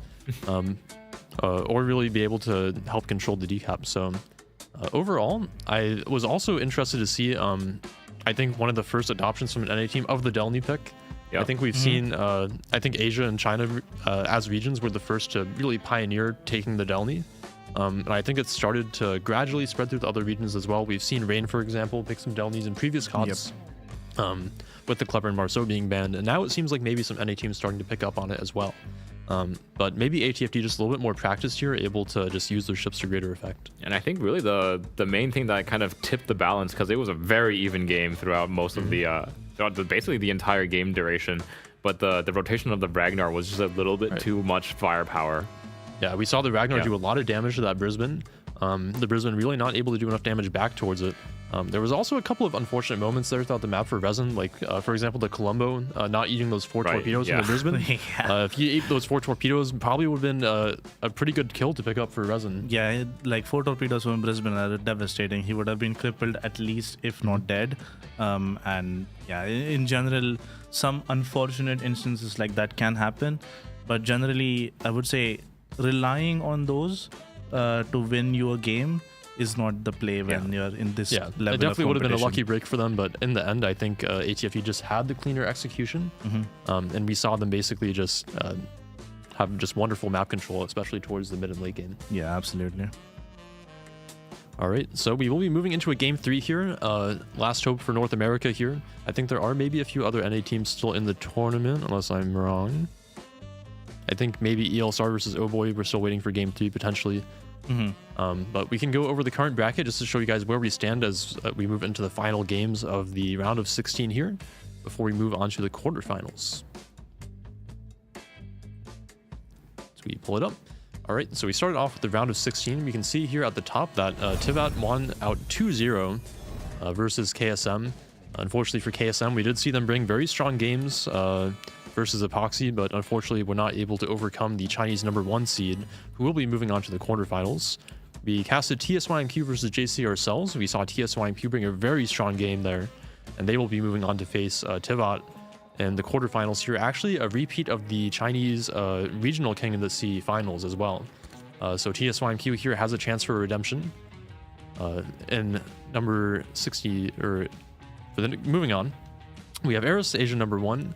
Winning out 2-0 versus Bonks NA #5, sending one of the NA teams home here. They'll be moving on to face the winner of ELSR versus Oh Boy, who are currently 1-1. So NA and Resin and ELSR are currently the only 2 NA teams left in the tournament. #1 and #2 as befitting their strength. Hopefully one of those can win out. Hope for NA, please. And then in the lower bracket, we have TWA actually winning out 2-0 versus STCN. We have Rain versus AU being tied up 1-1, which is a little bit of an upset. I think Rain would definitely have been favored if you asked me before that match to maybe walk away with the 2-0 there. But Rain dropping the second game and moving into game 3. Them versus Moyai, an EU regional matchup, also tied up 1-1. And then the series that we're watching right now, Resin versus ATFD, also tied up 1-1. So a lot of game 3s in in the round of 16 so far, leading into the quarterfinals, which is always good to see. I'm a bit sad to see so many of the NA teams already be knocked out, but we still have 2 heavy hitters still playing. Maybe we'll see. What are you watching right now? Resin. Yes, we are watching Resin versus ATFD. Yeah, so I think Resin may have a chance against to continue the run and keep the NA hopes up.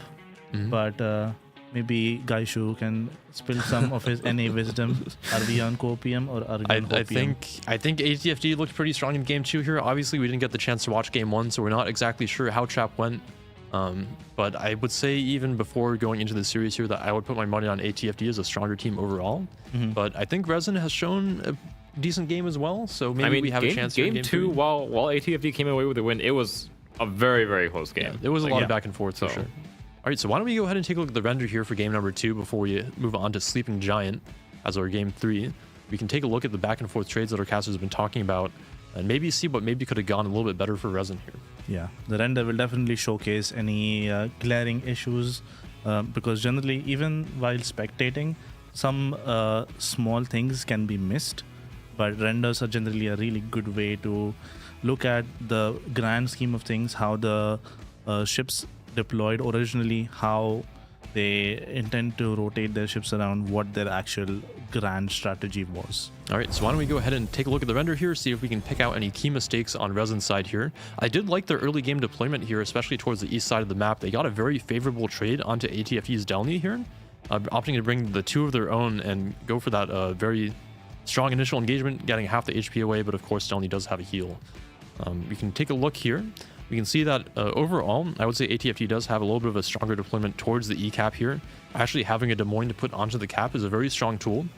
They do have a Howden Liu to contend with, which can be a big problem for something like a Des Moines sitting on a rock. But unfortunately for Resin, they don't really have a way to keep the Des Moines lit. Yeah. Which means that it's actually pretty difficult for the Howden to land bombs on him. So unfortunately, ATFD will be able to get ECAP control here. And then also looking at the rest of the deployment, I would say we have a little bit of a stronger Resin deployment here towards the middle of the map. The Stalingrad being very aggressively on the D cap, the Des Moines being aggressively on the C cap, backed up by the Libertad. I would say gives them a little bit of a better mid-map presence here.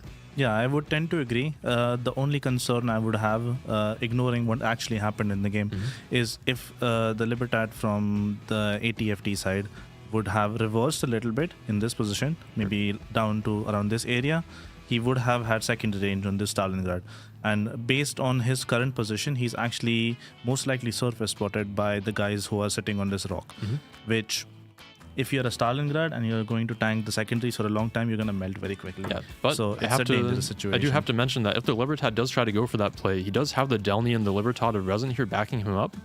So potentially it could be a little bit of a toss-up as to who actually gets more damage taken there. Yeah. But in general, moving along here, we can see ATFD taking that early cap lead and then going. I actually really like this initiative of sending their duo here into the Resin duo and just going for the aggressive push, triggering that first radar, then holding onto their radar advantage to take the cap. Yeah. So I think this is a very strong play. I think usually teams are very hesitant to actually go for the equal ship matchup and try to do something aggressive. So ATFD being willing to do this, I think, shows a pretty good aggressive mindset. Yep. Definitely. So we can see here that after that radar gets used, the gearing just tanks it, doesn't care too much, and then just heads into the cap. Then we can see the Ragnar and Colombo head into the middle of the map here, and then the Ragnar will actually rotate over as Resin tries to push back onto that duo and basically swing the trade. Yep. And I think this is where the ATFD Brisbane goes down as well in just a bit, but in that time they also do really good damage to the Brisbane from it's Resin. basically an equal trade. 1-for-1 Brisbane trade on that side, but then they walk away with a Ragnar gearing, whereas the other side is a low-ish Delny and a gearing. Yep. So in the grand scheme of things, I would say ATFD might have actually traded positively. Yeah, the Ragnar is definitely, I would think, the favored ship in that matchup with the 25mm armor and the extra accuracy. Definitely one of the best destroyer duelists in the game. And then you can see, especially on the east side of the map here, ATFD starts to convert that cap control there into a pretty aggressive position. So very well done from them. I think our teams are ready, so we can go ahead and take a quick look at Sleeping Giant and make our final predictions here. And then we'll get into the game. So casters, what do you think? Who was going to walk away with map 3? Well, from what I've seen, ATFD showed just better tactics or better reaction, and as Gaishu said, aggressivity on some key decisions. And Sleeping Giant can offer a lot of opportunities for this exactly. So I would perhaps favor ATFD on taking this in a situation where both teams are playing a similar style, like the game we just watched. ATFD definitely has shown a little bit quicker to make the right rotation around the map and swing their advantage. I also a little bit in the micro play, like again, just holding the Brisbane radar for the extra 30 seconds, being like, we're just gonna play blind, but we know where every single second we play here is giving us more of an advantage on the cap. That kind of like split second, little tiny decision making is what swings the game when you're so evenly matched, I think. All right. I agree. I'm going to have to root for Resin, the last NA team remaining. Sorry, actually did lose versus Oh Boy, so Resin now the last hope for NA. So for me, I'm going to have to root for them. I think that they've shown some pretty good play probably in Game 1, and in Game 2 it was a pretty close match as well. So I think if they can bring the right comp into Game 3 here, I think they have a chance. Yeah, I think I'm going to go with the NA Hopium, same as Gaishu here, and say... I'll say Resin wins this one against ATFD for map 3. Hope for a really good game, and let's throw it over to the Sleeping Giant map introduction. A colossal battle between opposing fleets will soon unfold here amongst the waters of the East China Sea. The residents of these islands will shortly bear witness to the thunder and flash of combat, and only one team will sail away victorious. This is Sleeping Giant. Sleeping Giant is a 48 by 48 kilometer domination style map with 4 cap points running from west to east. The A cap is on the left, B is in the center, and C and D are on the right. In this new iteration, both team spawns have moved from a central position to a north and southwestern spawn position, offering a wealth of new strategies for teams to execute. Cap A on the left is fraught with danger. Shifted from its previous position inside the Thunderdome to being centered on the tip of the island on the 1-2 line, a daring destroyer player can hug the island to take the cap quickly, but will face a treacherous journey to escape afterwards. In the center, capture area B is just as perilous. Completely open with plenty of places for radar cruisers to hide nearby without being spotted, it is commonly left uncaptured until the mid and late game. Cap C and D on the right provide an intriguing choice to teams. Pick up just their home cap, deploying radar and kiting ships to protect it, or risk it all on a push down the 9-10 line to gain control over both caps and the potential win. Sleeping Giant has a long history in King of the Sea since its return in King of the Sea 13. Many tightly contested and challenging matches have been fought on this map, which begs the question, who will be the victor this time? 18 ships, 2 teams, 1 victor. It's time to play Sleeping Giant.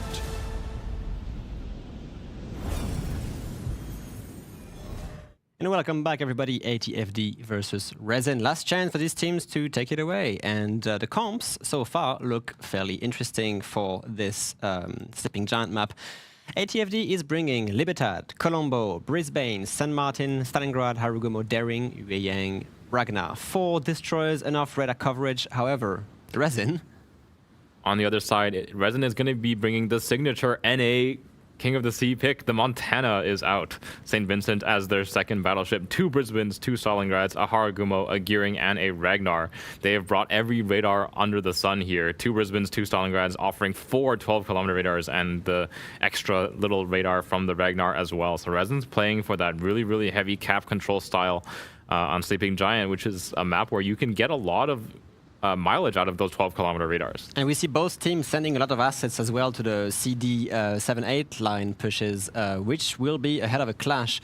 Resin sending just a single Ragnar here at B is going to be met with a daring Ragnar combo from ATFD. Lots of gunfights going to happen around here, and ATFD, if nothing goes wrong, can actually try to claim that cap fairly early.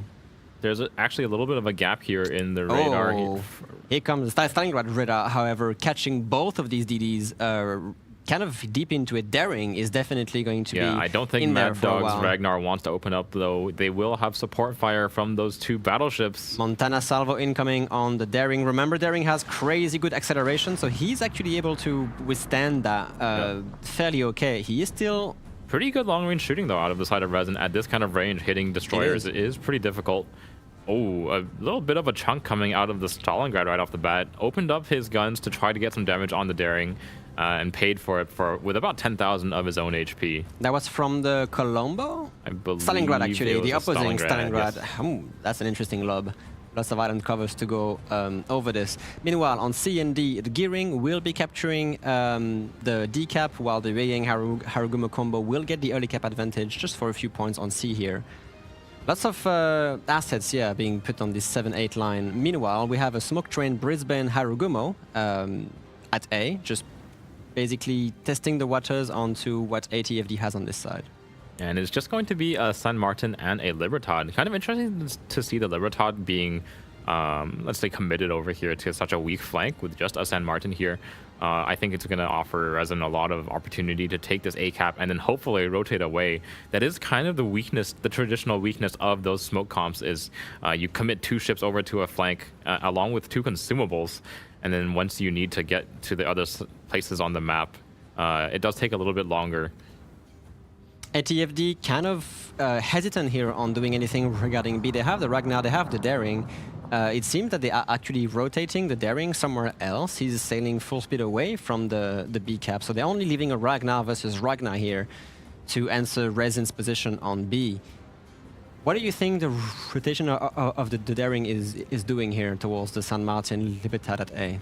Yeah, I think they're just trying to use the daring to get onto that A cap. They recognize that the Harugumo is going to be able to get onto this cap fairly easily, and they're just going to try to, because Brisbane does have that 12-kilometer radar, but it does have a pretty long cooldown. ATFD's daring going to be heading over there to try to deny that A cap. And as Geishus mentioned, Resin is NA's region's last hope. So I don't know if they have to play it more aggressive or more, let's say, the preservation game. But yeah, right now, the Harugumo from Resin actually caught by the radar from the Stalingrad here. So, about which radar is this actually? The San Martin. San Martin. Taking minimal damage from the Libertad main guns here, but the secondaries might start adding up. Harugumo should be safe to walk back into that cap. Remember, San Martin definitely does not have the combat instructions ready, so the radar cooldown is going to be excruciatingly long at this point, and it seems Harugumo might be able to take that cap without any big contesting. Pretty easy cap take from Resin here, obviously with only the San Martin radar and no way to recharge those combat instructions. Very, very long duration between those radars. I think that's the reason why they're bringing that daring back. It's a destroyer where San Martin's a cruiser where it doesn't really need smoke cover from a destroyer. Look at what's going on as well. The Ragnar has lost a little bit of HP in that radar trade with the Resin's Ragnar, and they are speed boosting him all the way again to the A cap rotation. So they are basically giving B for free at this point to Resin to try and put more assets on the A push. So let's see how Resin actually answers this. Yeah, Brisbane does have radar cover over that A cap. It's currently on cooldown, but will come up in just... it is now back, so if Daring decides to step back on, Harugumo, I guess, might be the one to try to put some damage onto him. Yeah, the Libertad having to be careful here, making kind of the wrong turn in front of the Harugumo's torpedoes. Remember, these are Japanese torpedoes. They hit really bad, and meanwhile, the Montana sends a really nice salvo here. That's going to be at least 3 torpedoes on the Libertad. Not really the kind of things you want to have at the beginning. Oh, almost killing ATFD. The damage output from those Harugumo torps is just crazy. Is he going to take another one on the bow? I think he has enough of a turn. I don't think he does. But Libertad down to 20,000 like HP. Yeah. Brisbane and Harugumo now going to start opening up on the Libertad to try to finish off this kill. 20,000 HP remaining on him. He has a heal burning, but the DCP will be offline in about a second. Yeah, and if those long-range Montana shots are still coming in. Beautiful shooting from Peyton's Montana over there, and with a fire burning, I believe that is going to be the death of the Libertad. It is, yeah. The first kill bagged by Resin, actually clawing back at ATFD's last loss, and they're going to get the first kill here. Now, can the Libertad do any substantial... That was a blind fire on the Brisbane, actually. That's kind of interesting. Just trying to pinpoint that location. He actually lands a shell on the Harugumo. That's interesting, the way they are able to just pinpoint these tracers coming in. First kill coming for Resin against the Libertad. Yeah, beautifully and they even get the cap as well. And long-range shooting coming out of that Montana. Montana, a ship that is very, very popular in formats such as Clan Battles and King of the Sea of old. Haven't seen it very much in recent seasons. Vermont kind of taking its place as the kind of the premier, like, I sit here, tank everything, and lob long-range shots. Well, you can't really tank if you take Harugumo trolls. But right now, they sacrifice the ship, but they actually get the A cap back. But with the Ragnar rotation from Resin, it is a 3v2 on the area of A. Meanwhile, we have some sort of interesting stages going on the CD push. Both teams obviously having their own... Oh, the Brisbane taking a torpedo here as a detail, having their own home cap control and kind of playing around their own positioning to try and get an advantage on the opposing team. Yeah, but Resin Stalingrad here is, honestly, I feel like he's kind of exposed. The other ships from Resin are pushed so far back in the corner. He does have coverage of their home cap at D. Is he going to take a Yang torpedo here? It's not looking great for him. I believe he takes a Yang torp if they don't run out at the last minute, which is kind of me and my big mouth, right?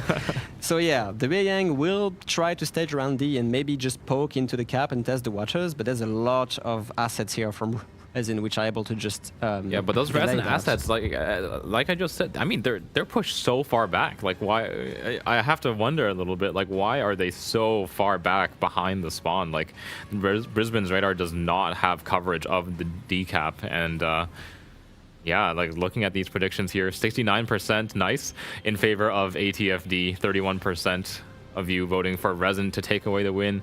No trust for the NA region here. No hope, no belief. Yeah, the San Martin, under a little bit of pressure here, has a radar ready, actually. Is just using it right now to spot the Harugumo. However, the Daring will smoke up, try to get some guns on that Harugumo. This is actually a very dangerous place for the Haru to be, because he's kind of stuck. He has to make a weird turn and maybe expose himself to the San Martin. does have back guns on the Ragnar right now. Does a pretty decent first 2 chunks out of his HP. I think it's going to have to come down to a long-range fire from the Montana to deal anything. Yeah, the Harugumo suffering greatly from the Daring's AP and HE combination. Kind of has to beach himself on the front of this island.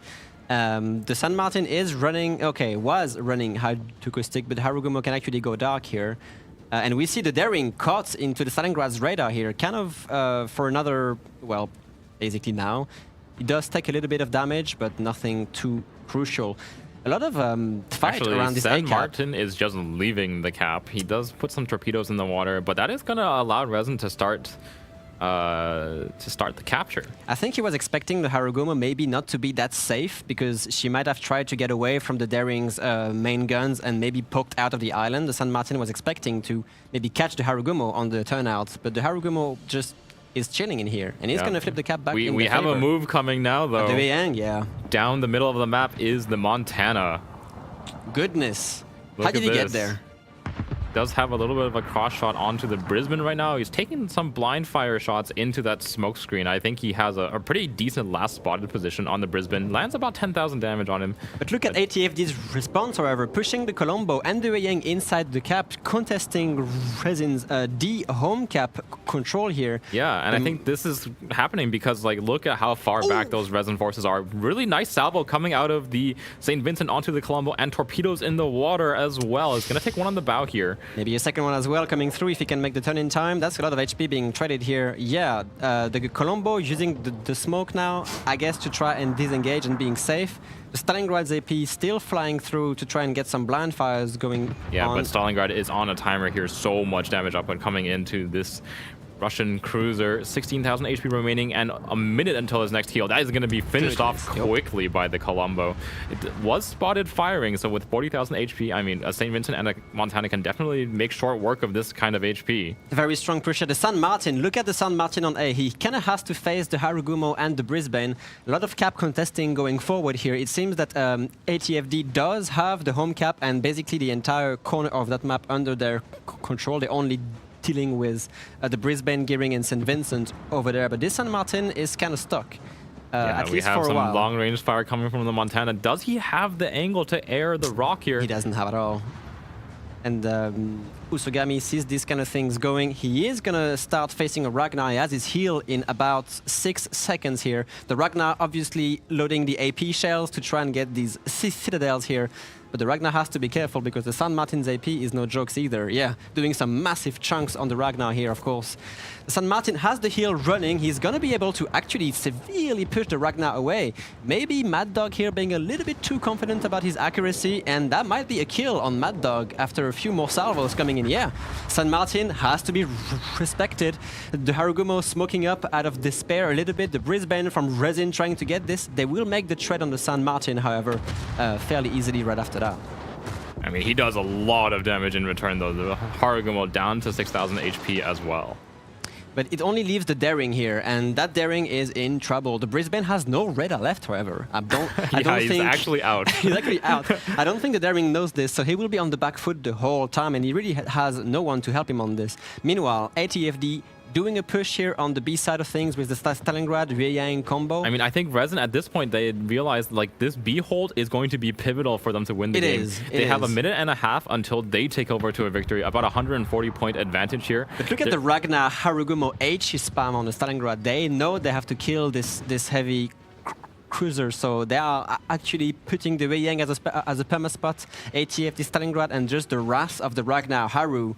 H spam. I don't think the Stalingrad can survive for a long time. And there are some deep water torps in the water here. Peyton and Force the Watch in the path of these torpedoes. Goodness me, the Weyang on ATFD side taking a little bit of damage here, but these deep water torpedoes might seal the deal for the Stalingrad and severely damage the Montana if he can't avoid them. I think there's a nice gap here for the Montana. Ooh, but the Weyang in dangerous waters. The Montana evades the torpedoes. Is this enough for the Stalingrad, however? I think she takes 2 on the bow. Oh, I think this is going to be the death of the Stalingrad. Stalingrad. Nicely placed torpedoes from ATFD's Yuying. Actually that's a unfortunate. 40-point advantage still for Resin. Not and running 2 out this caps. time, it seems. The Montana fairly... Look at the aggressivity on ATFD side, though. They are going to park the Weiyang straight into B at this point and contest that cap. The point advantage turns towards ATFD at this point. Resin has to find an answer for this. And I feel like the answer has to come from these remaining forces on that D cap. They were pushed so far back behind the cap. I'm not really sure why they are so far away.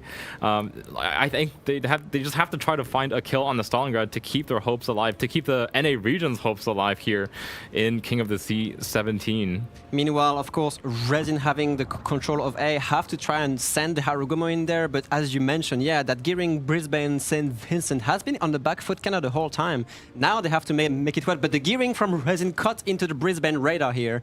The Brisbane, of course, engaging on it. If they can bag this Gearing kill, it would actually be terrifying for Resin at this point. The Harugumo, of course, getting the guns on this. The Ragnar as well from ATFD. That Gearing kind of stuck into this Brisbane radar for the whole duration at this point. Only 3 seconds left, however. I believe the Gearing can survive this. Oh, nice long-range fire going into the Stalingrad. Nicely done. 5,000 HP remaining on him. Can they back the kill with the Montana salvo? Not really. 2,000 HP, 1,400. He does have a 20 DC seconds heat left. running. 1,300 20 HP seconds remaining on the left Stalingrad. This kill for Resin. secures the game, I'm pretty sure. Can they find the blind fire on him? 200 HP. Come on! Get the Stalingrad already! Yes! And they find him. Oh my god. And it flips back to Resin. 985 points on the side of Resin. Can they keep their ships alive and hold on to the A cap? I don't think anyone's in really big danger of death here. I think Resin Goodness might me. have just done it. 10 seconds remaining. It's going to come down to these torpedoes. I don't think they can find a kill on anyone on Resin. And Resin is just going to, by the skin of their teeth, clutch a Game 3 victory over ATFD. Oh my god. Okay, the Gearing from Resin surviving that Brisbane radar was pivotal. The Gearing dies and ATFD wins this.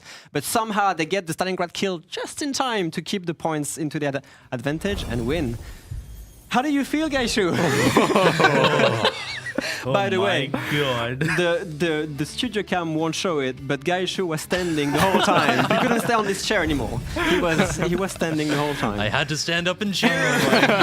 Do it again, please. Do it again. Yes. If I stand up, my head will get cut off. So we'll try not to do that. What a nail biter. Fantastic Game 3 there coming out of Resin. Had me on the edge of my seat the whole time. I wish they had won a little bit harder, but can't have everything. Where do we even start? Where do we even start with this I don't match? know. I'm just going to say the NA Hopium from this side of the desk really pulled through. For sure. Our casters didn't believe, but the analysis desk had it right. Yes. NA will be moving on. Holy, what a game. I don't even know where to start because from the start, it was such a close game. And then I think the lead swapped like 4 times. Yeah. And in the end, the team that had the lead didn't win. Yeah. Yeah, I mean, some really pivotal clutch plays there from Resin. We'll probably maybe get a little bit of more of a detailed look with the render. In the meantime, we have the last code for the day available for you guys. Remember that once we're finished with our quarterfinals, we'll be distributing a whole bunch of Trumps and some Tier 9 premium containers. This one is COTS 017 SAP Enjoyer. So lots of Columbos doing a lot of work this this COTS, a lot of Napolis as well. SAP, a very strong ammo type, I would say. And we'll probably see more before the COTS is finished. So go ahead, redeem this code. It's only active for a short duration. So make sure you put it in. You get your 60 King tokens. Then you check in at the end of the stream for the giveaway. Yep. And a little small spoiler for the people who are redeeming the codes and want to know how many trumps we're gonna be giving away at the end of the stream. We are, I believe, +8 from yesterday's tally so far. So almost we are 60. on track to maybe get to 60 trumps. Yes, we might have more than 60 trumps to give away at the end of the day today, which would be very exciting. So share the codes with your friends, and we'll see you at the end of the stream. Oh, goodness. Back to the match we just watched. That was ridiculous. I mean, we had clutch plays going on, I think, in basically all sectors of the map. We saw the Montana walk into the middle of the map. We had the Harugumo Ragnar from Resin try to clutch out that San Martin kill on the A cap to stop him from freezing it. The Stalingrad dying on the home caps. Resin's 3 ships kind of kited back to J10 for no reason and took themselves out of the game, and then they pushed back in just to barely clutch the victory at the end. Like I think the amount of pressure they were under to kite away to that length, like going all the way to the bottom of the map, makes sense. Yeah, I can see but the maybe decision. they were a bit too late on the repush.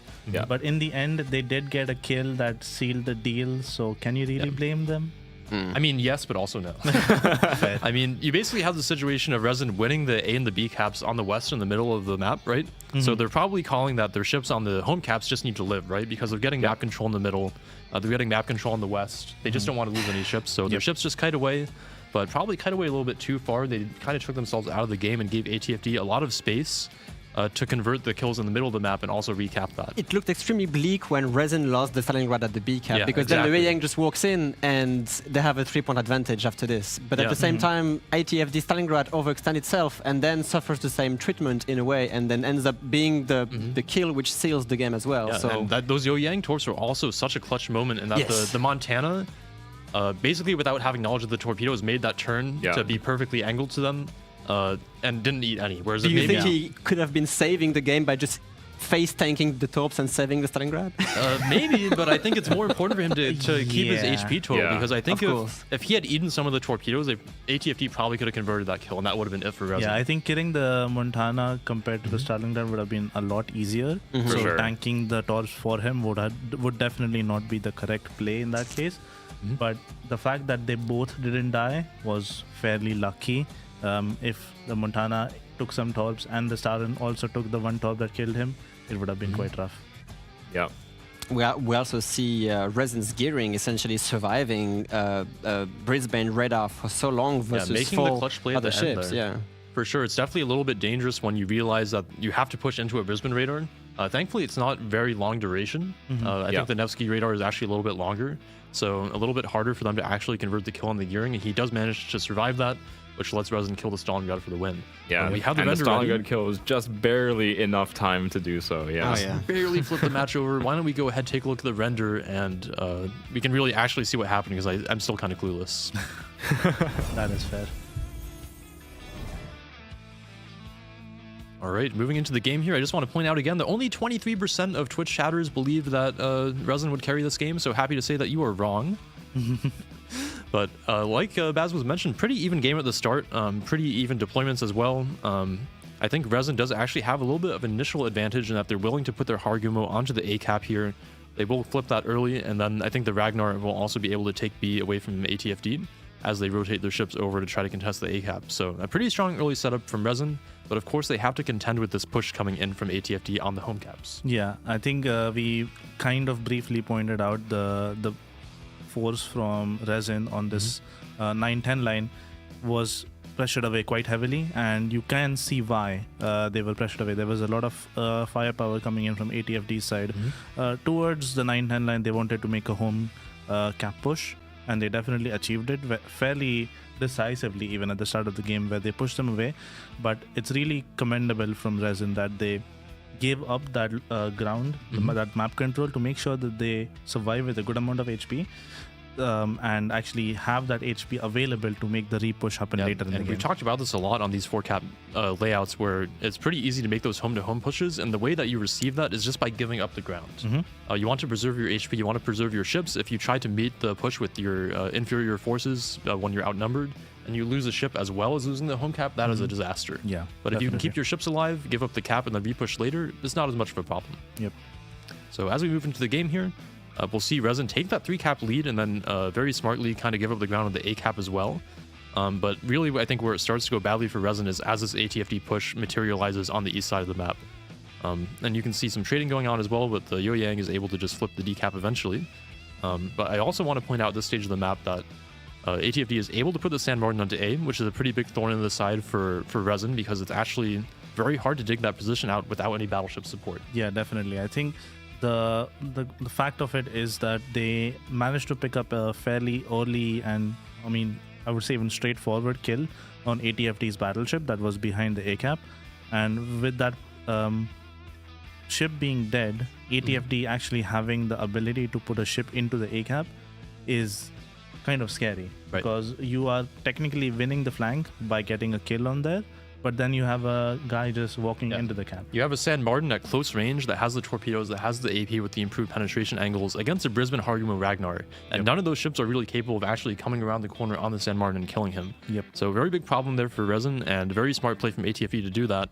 And then you basically have this big push materialize on the home caps, which is able to start doing a lot of damage to the Stalingrad, converting that kill. And again, you can see that the Resin ships have basically kited into the far corner of the map here, where they basically have no map presence. And at this point, it's a pretty big problem for Resin, and that even though they have an almost 200 point lead, they can't deal with the San Martin. 3 of their ships are almost off the map, and they're going to be losing the Stalingrad. I think there's also interesting to point out that the Montana from Resin is actually in a really strong position in the middle of the map. I think he got some really nice crossfires into the San Martin while he was pushing into the A-cap, which is why he's so low, and eventually was also partially the reason behind why the San Martin did go down there. If there was no BB crossfire. If the San Martin was full HP, then the Ragnar Hargumo just doesn't die. The Hargumo Ragnar would probably not have been able to finish off the San Martin. So as we play the match forward a little bit here, you can see that Stalingrad go down, and Resin now in a little bit of a dire position here. Even though they do manage to get the San Martin, they trade out the Ragnar for it. So overall, that's not too bad of a thing for ATFD. And still 100 points up, but again, their ships are still below the eye line here. So it's going to take a long time for them to get back into the game. And we have 4 ATFD ships in the middle of the map here, putting fire onto the Stalingrad Montana, and with the deep waters coming in. So this is really the crucial moment in the match here, I would say. The fact that the Montana is able to get away without dying is a big win for Resin. And then the ships manage to push back in on the east side of the map just in time to pick up that Stalingrad, freeze the cap, and take over to 1,000 points with less than 46 points to win for ATFD. Yeah, it's such a close game. I think in the end, there was actually a big salvo from the St. Vincent that was coming back from having to kite away for a majority of the game. And then he got a fairly hefty salvo into the Stalin's broadside. And then they were able to finish him off, which really sealed the deal. And up till that point, they were both like maybe 20 points apart, which is a really close game and very volatile, because the first person to basically get a kill is going to win. And both teams technically had a kill available, but Resin just sealing the deal with that nice Resin clutched it out first here, and we'll be moving on into the quarterfinals as the last hope for North America. So very happy to see an NA team still make it this far. Before we move on to our next match, we're going to be going over the bracket so we can review our current standings. In the quarterfinals, we will have Tivat, which is CN number 1, versus TSYMQ, CN number 2. So again, a rematch there of the Chinese regional finals, TSYMQ with a chance for revenge. Then we have Eris, Asian number 1, versus Oh Boy, EU number 8. A little bit of a, at least by seeding, a little bit of a misbalanced matchup, but Oh Boy actually beating out NA number 1 in the round of 16 to make it this far. So big congratulations to them. In the lower bracket, we have Total War Alliance CWA, EU number 1, traditionally one of the strongest teams in World of Warships, versus Reign. This is a matchup we usually see in the grand finals, so interesting to see it this early in the quarterfinals thanks to the bracket. This is the match that we will be watching next, so very excited to see this classic matchup come to play here, and the traditional, I would say, first and second strongest teams in World of Warships currently. About Resin, and now it's going to be Baz time to discuss about Reign. Yes, Baz, I know. Reign All player. good. I'm happy to see either team win in this one, actually. I'm just and then our last matchup, we just saw Resin beat out ATFD, so they will be going on to play against Moyai, which is EU number 4. Moyai actually winning out over them in the round of 16. I would say that is a little bit of an upset. We casted them earlier this tournament, and they looked very strong. And we've seen them go far in previous King of the Season Warship Masters as well. So definitely a big win there for Moyai, and to be moving on to the quarterfinals here. And yeah, like you will notice on that top bracket, there are a little bit of a mismatch in the seeding. And I think our volunteers actually prepared a meme for us. We have CN number 1, CN number 2, and Asia number 1 versus Oh Boy EU number 8. So a little bit of an imposter here in the matchups. But again, Oh Boy not to be underestimated, actually clutching it out versus ELSR. And ELSR is traditionally one of the strongest NA teams. So very happy to see Oh Boy make it this far. All right. So any words before we get into TWA versus Reign? How do we feel about the upcoming matchups? How do we feel about the game so far? I mean, I think it's going to be interesting to see these two teams face off with 4 bans per team. Like, these are teams that have fought each other countless times. It's probably the most common matchup in competitive World of Warships. That is true. With this much knowledge of each other, that's when you start to see the really, really crazy, like, targeted bans come out, I think. I see. Yeah, I mean, fair enough. They have banned Hotspot. TW has banned Hotspot. Rein has banned Sleeping Giant. We will go through the bans, I guess, later. But this is also going to depend. You mentioned 4 bans. But the maps as well are going to be interesting because I don't think we've seen these teams play on the kind of different setups that you guys have created for these new maps at this point. So, taking a look at the bans now, what do we think about this, analysts? I'd have to say I'm not surprised by the TWA bans. Is it banning normal out the to have a clever double Marcel. Brisbane ban, however? According to the tournament website, it actually did ban Brisbane Does look twice. like it. I see. So I really don't want to play against a Brisbane. maybe opting here just to ban 3 ships instead of 4, wanting to leave some more options open, feeling like they don't have to ban extra That's ships. an option as well, I guess. So we'll note that the clever Marceau Gdansk bans here from TWA. Rein has been a very strong rotational play team. They really favor those French destroyers. We've seen Gangrang as well put in a lot of work in that Gdansk in previous tournaments. And I think this is one of his best ships, so not surprised to see that be banned. Then the Libertad ban as well from TWA is a little bit interesting here. It is. Maybe just not wanting to face off against the wildcard new Battleship addition to the tournament.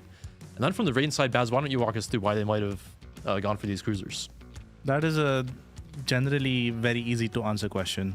These cruisers, Brisbane, Des Moines, and Minotaur, are historically very good smoke cruisers, and TWA is known for this gameplay. Like we know that TWA is essentially basically masters of the smoke screen. Yeah, they were the first people to adopt this gameplay, and they have at this point mastered it, and they have been doing this for the last 3-4 King of the Seas, and at this point they are by far the best team with the strategy. So banning these ships out definitely makes a lot of sense.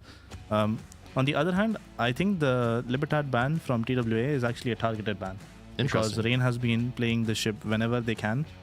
In almost all of the games, we saw at least one being played for them, which definitely tells me that they have some sort of counter strat prepared. And this is to be expected. The Rein TWA rivalry goes very far. This is a classic EU gigabanger match.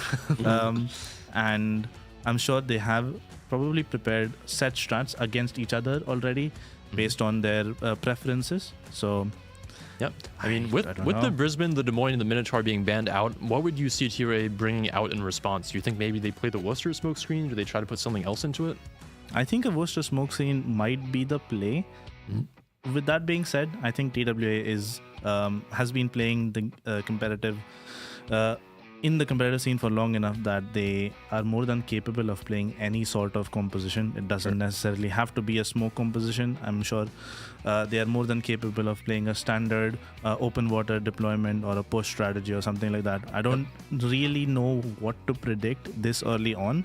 And the first map is Land of Fire. So based on that, I actually remember historically TWA like playing their capital cruiser concept where they would play a lot of Stalingrads and Moskvas on Land of Fire. We will note that those 2 ships are open as well as the Napolis and the Marseilles. And Petropavlovsk as well. That's right. Petro being open, we actually forgot to mention here, could result in both teams playing very Petro-heavy lineups. Yes, I just have to ask you, Baz, about the Rein map ban for Sleeping Giant. Sleeping Giant being one of the few maps which haven't been touched at all, where the tactics and the compositions can be fairly easily guessed from the bans, and Rein bans that map.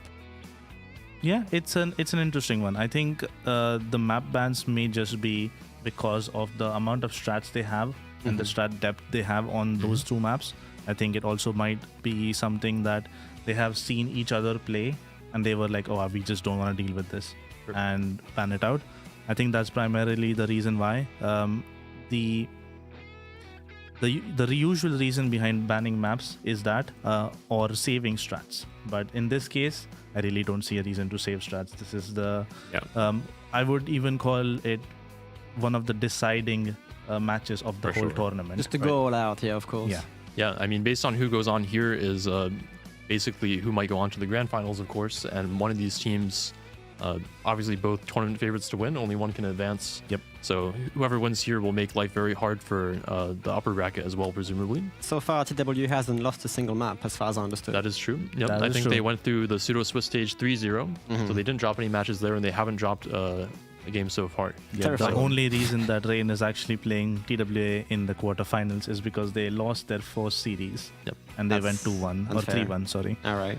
All right, so with our first map being Land of Fire, Baz mentioned that this is could be a very 12-kilometer radar heavy cruiser focused map. And with the Petro being opened, I have to say that we'll probably see a lot of them here.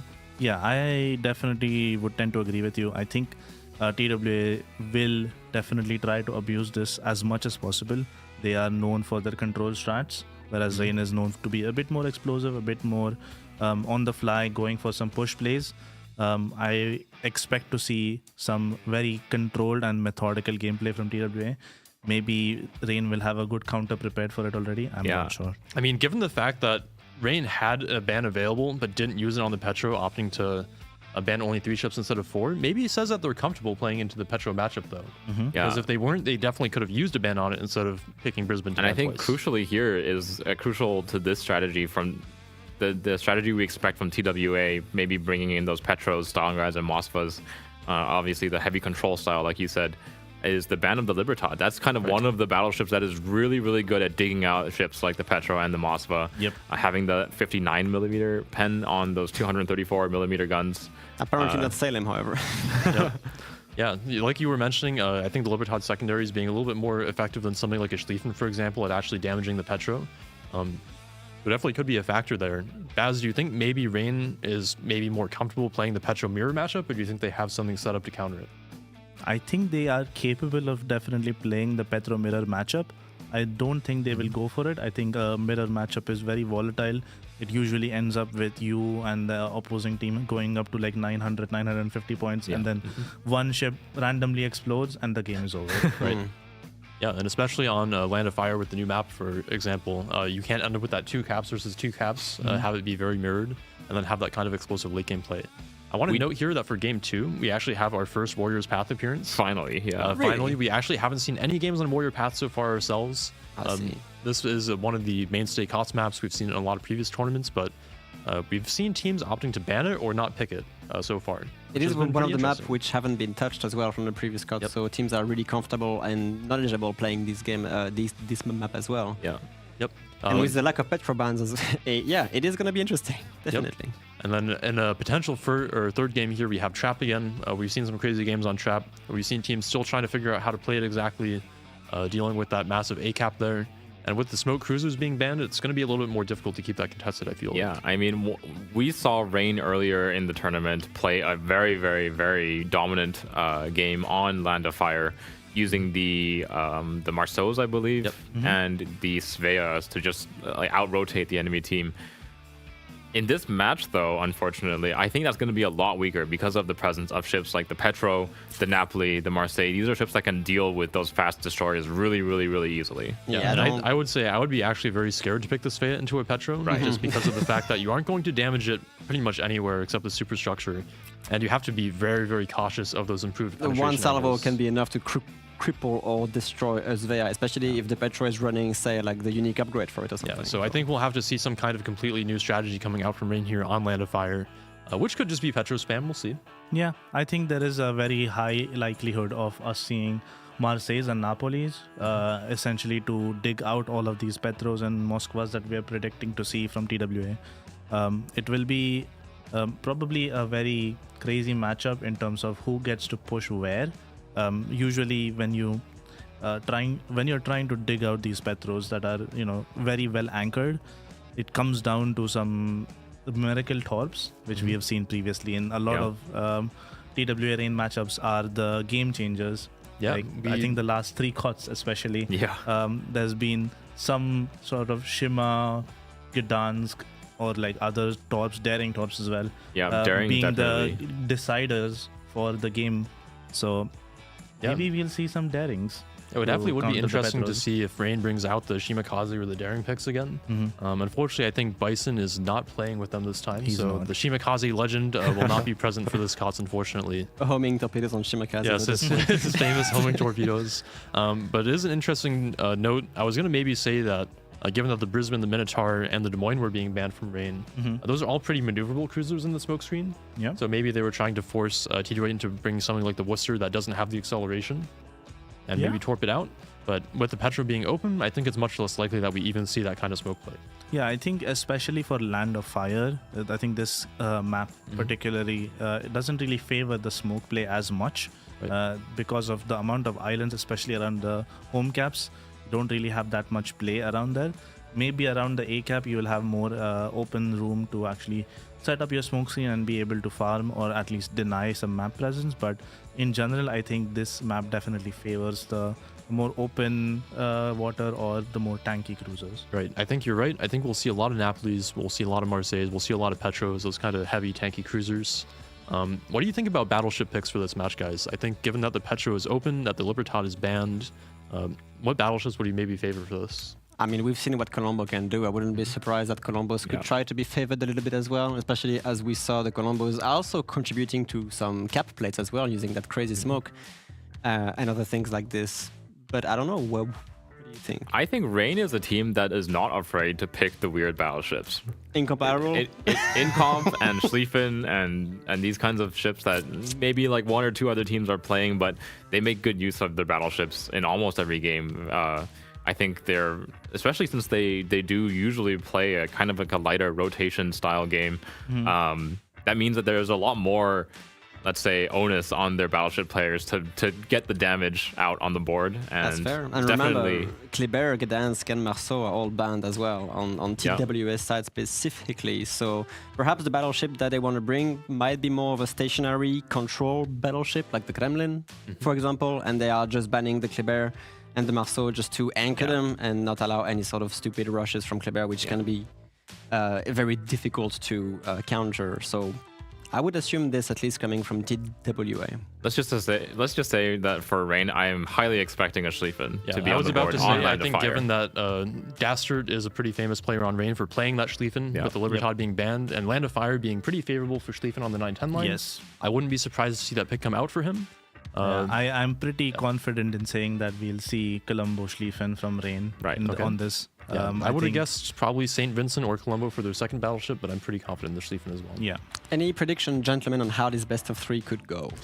I have to favor Total War Alliance here, and I think given the bans, I think the fact that Petro is open kind of leans into TUA's strengths. I think that they're probably better than Rain at playing those kind of control matchups, but maybe Rain has something cooked up here. What do you think, Baz? I think it's gonna be close.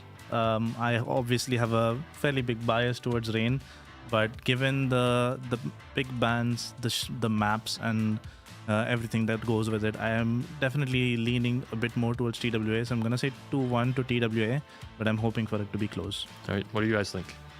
Yeah, I'm hoping for that third game to come out because that third match is going to be, I believe, on Trap, the most unusual of the three maps that are here. So I honestly I don't think I would say I favor either team. I really like Rain's playstyle in general.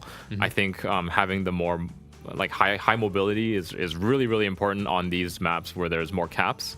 TWA obviously is traditionally favored, but that is in the old style of caps. So we'll have to see. And just hoping for them to play on Trap, to be honest. That's fair enough. Robin? To be honest, Rain is completely capable of defeating TWA, and they have done so in brilliant manners in the past.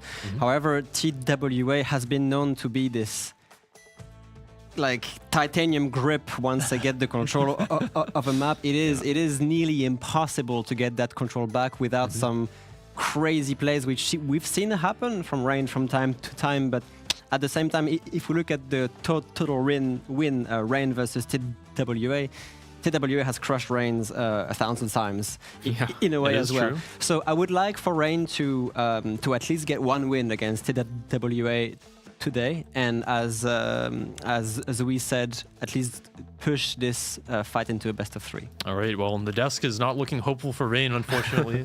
But hopefully we will get at least 3 games. I have one more prediction to ask before we get into the match.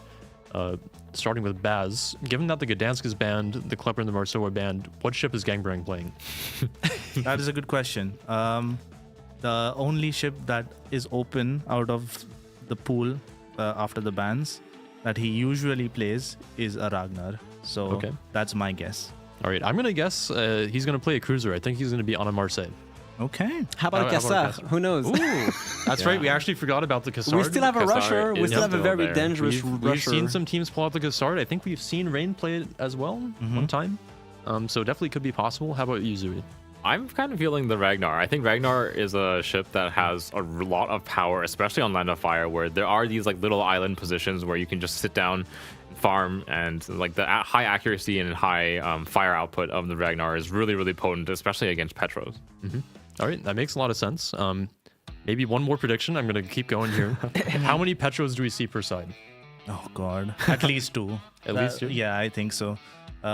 It's gonna be either they build around the Petro and build into a very tanky setup and just be like, oh, we anchor down here and the first person to make a mistake loses, or they build into something crazy.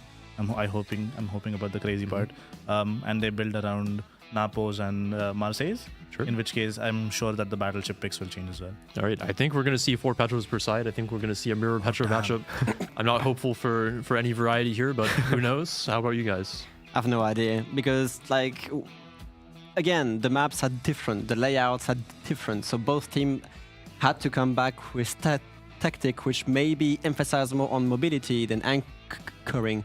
We know that TWA is more likely to anchor than Rain, depending on the context, but they have been known to play this more of a cultural game compared to Rain. So as Bas said, I hope to see some crazy mobility lineups coming from Rain to try and essentially surprise TWA if that's even possible at this point. I want to see 6. 6 per side. Oh my God. If we're going to be playing Petros, we should be playing Petros. All One bets of our are off coach then. today was unlimited Petro, so I guess it would make sense. Just make a 99 Petro and see who's win. Yeah. All right, well, I think our teams are ready. Our teams are not ready. Just kidding. Our producer is trolling us. Is going back and forth. So we're going to fill a little bit more air here before we get. Okay, the teams are actually ready this time. We'll see whether or not the Petros are truly unlimited or not. Let's throw it into the Land of Fire intro and get into the game.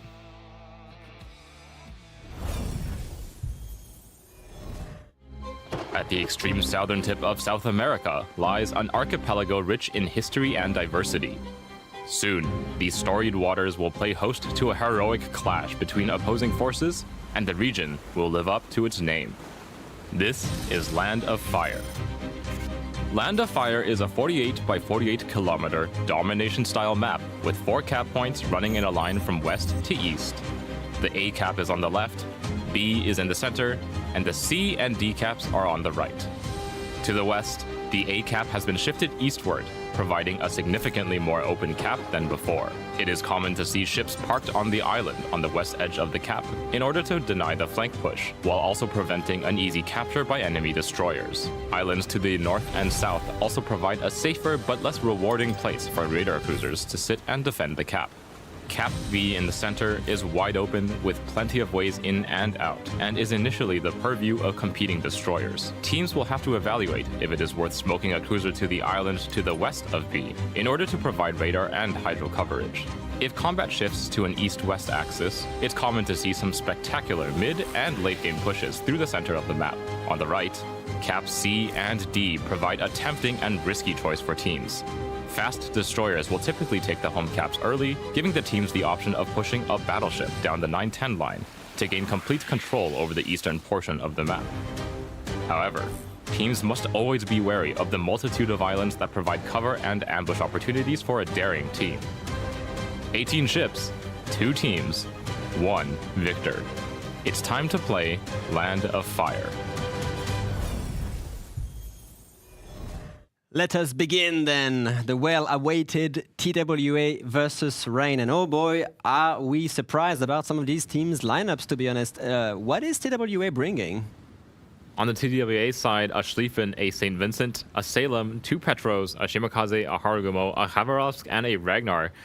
2 things to note is that the Hava is actually a full concealed Kava. It's a kind of unusual build that leaves you very vulnerable to torpedoes, as Kava's rudder is really, really slow. It is horrendous, yeah. It is actually their Salem, horrendous. On the other hand, Kinemod in the Salem, it has brought that IFHE build on the Salem. Again, Petropavlovsk has had its plating nerfed from 50 millimeters to 40 millimeters in the past, so... On the other side, however, Rain is bringing a very unusual comp, in my opinion. Bongo, Conqueror. These 2 battleships we almost never see, especially the Bongo. The question could be that both ships have really potent HE, especially the Conqueror, of course, but the Bungo also have some very potent HE, and that might be the counter to Conquerors if they get spotted. Double Petro, of course, to match TWA's lineup, but also double Svea with a Delny and double Ragnar. So lots of short-range, powerful radar, but also with the two Petropavlovsk coming in with the long-range, short-duration radar. And we already see Rain putting the Delny into the A cap. Yeah. Early radar from the Petro catching this ship already, so the cap will be contested by Kaistis here. Yeah, Rain is, as we expected, running in kind of more of a mobile comp. Some decent, nicely placed torpedoes will not land on that Petro. Just absolutely no damage dealt as well on that Petro. The Bungo using these massive guns to try and... I mean, it's just... The Petro is just so strong for this, able to just shrug off a full open water salvo again. The Delny still spotted. Will take a little bit more damage here, but this ship is able to maneuver that destroyer away from harm so far. Do we see the Ragnar Svea though, both reversing into the cap? Into B. It seems also that TWA has had a very early cap advantage, sending Solitude here in the Khabarovsk directly at the gates of D at the same time. Yeah, that Haba, obviously, with the French destroyers all pretty much removed from the game, Haba is one of the big threats here at close range. Very, very fast destroyer, lots of armor, lots of gunpowder. Oh, the Svea reversing John the Ruthless here, finding a solution on the Ragnar. Striver having to speed boost away, instantly switching to armor piercing to try and get some citadels on the Svea. Minimum damage traded between the two ships, but it does push his Striver out of it. No radars were used, so this was an actual proxy spot at this point. Yeah, and over on the A side, honestly, I have to favor the TWA side a little bit. The St. Vincent is such a powerhouse in this matchup. The Conqueror actually is landing a pretty decent salvo on TWS Schlieffen here with armor piercing. 15,000 HP actually from Manimus Conqueror. Not the best start for the Schlieffen, which does have a limited HP pool. However, an interesting play coming out of TWA, by the way. Speed boosting the Kaba on a very aggressive line is meaning they're actually able to deny Rain the home cap. Enta actually being very aggressive with this, using the HP, using the heal to try and punish that Khabarovsk. But at the same time, watch the Petropavlovsk AP falling on Solitude here. He's going to have to try and disengage again. The Khabarovsk with the very poor rudder. He is kind of stuck behind that rock, exposed to the Petropavlovsk AP for a little while longer. The Petro has the radar ready, so the moment Solitude goes dark, the Petro will burn that radar. Torpedoes are being dropped in the water. But yeah, insane AP damage on Solitude here.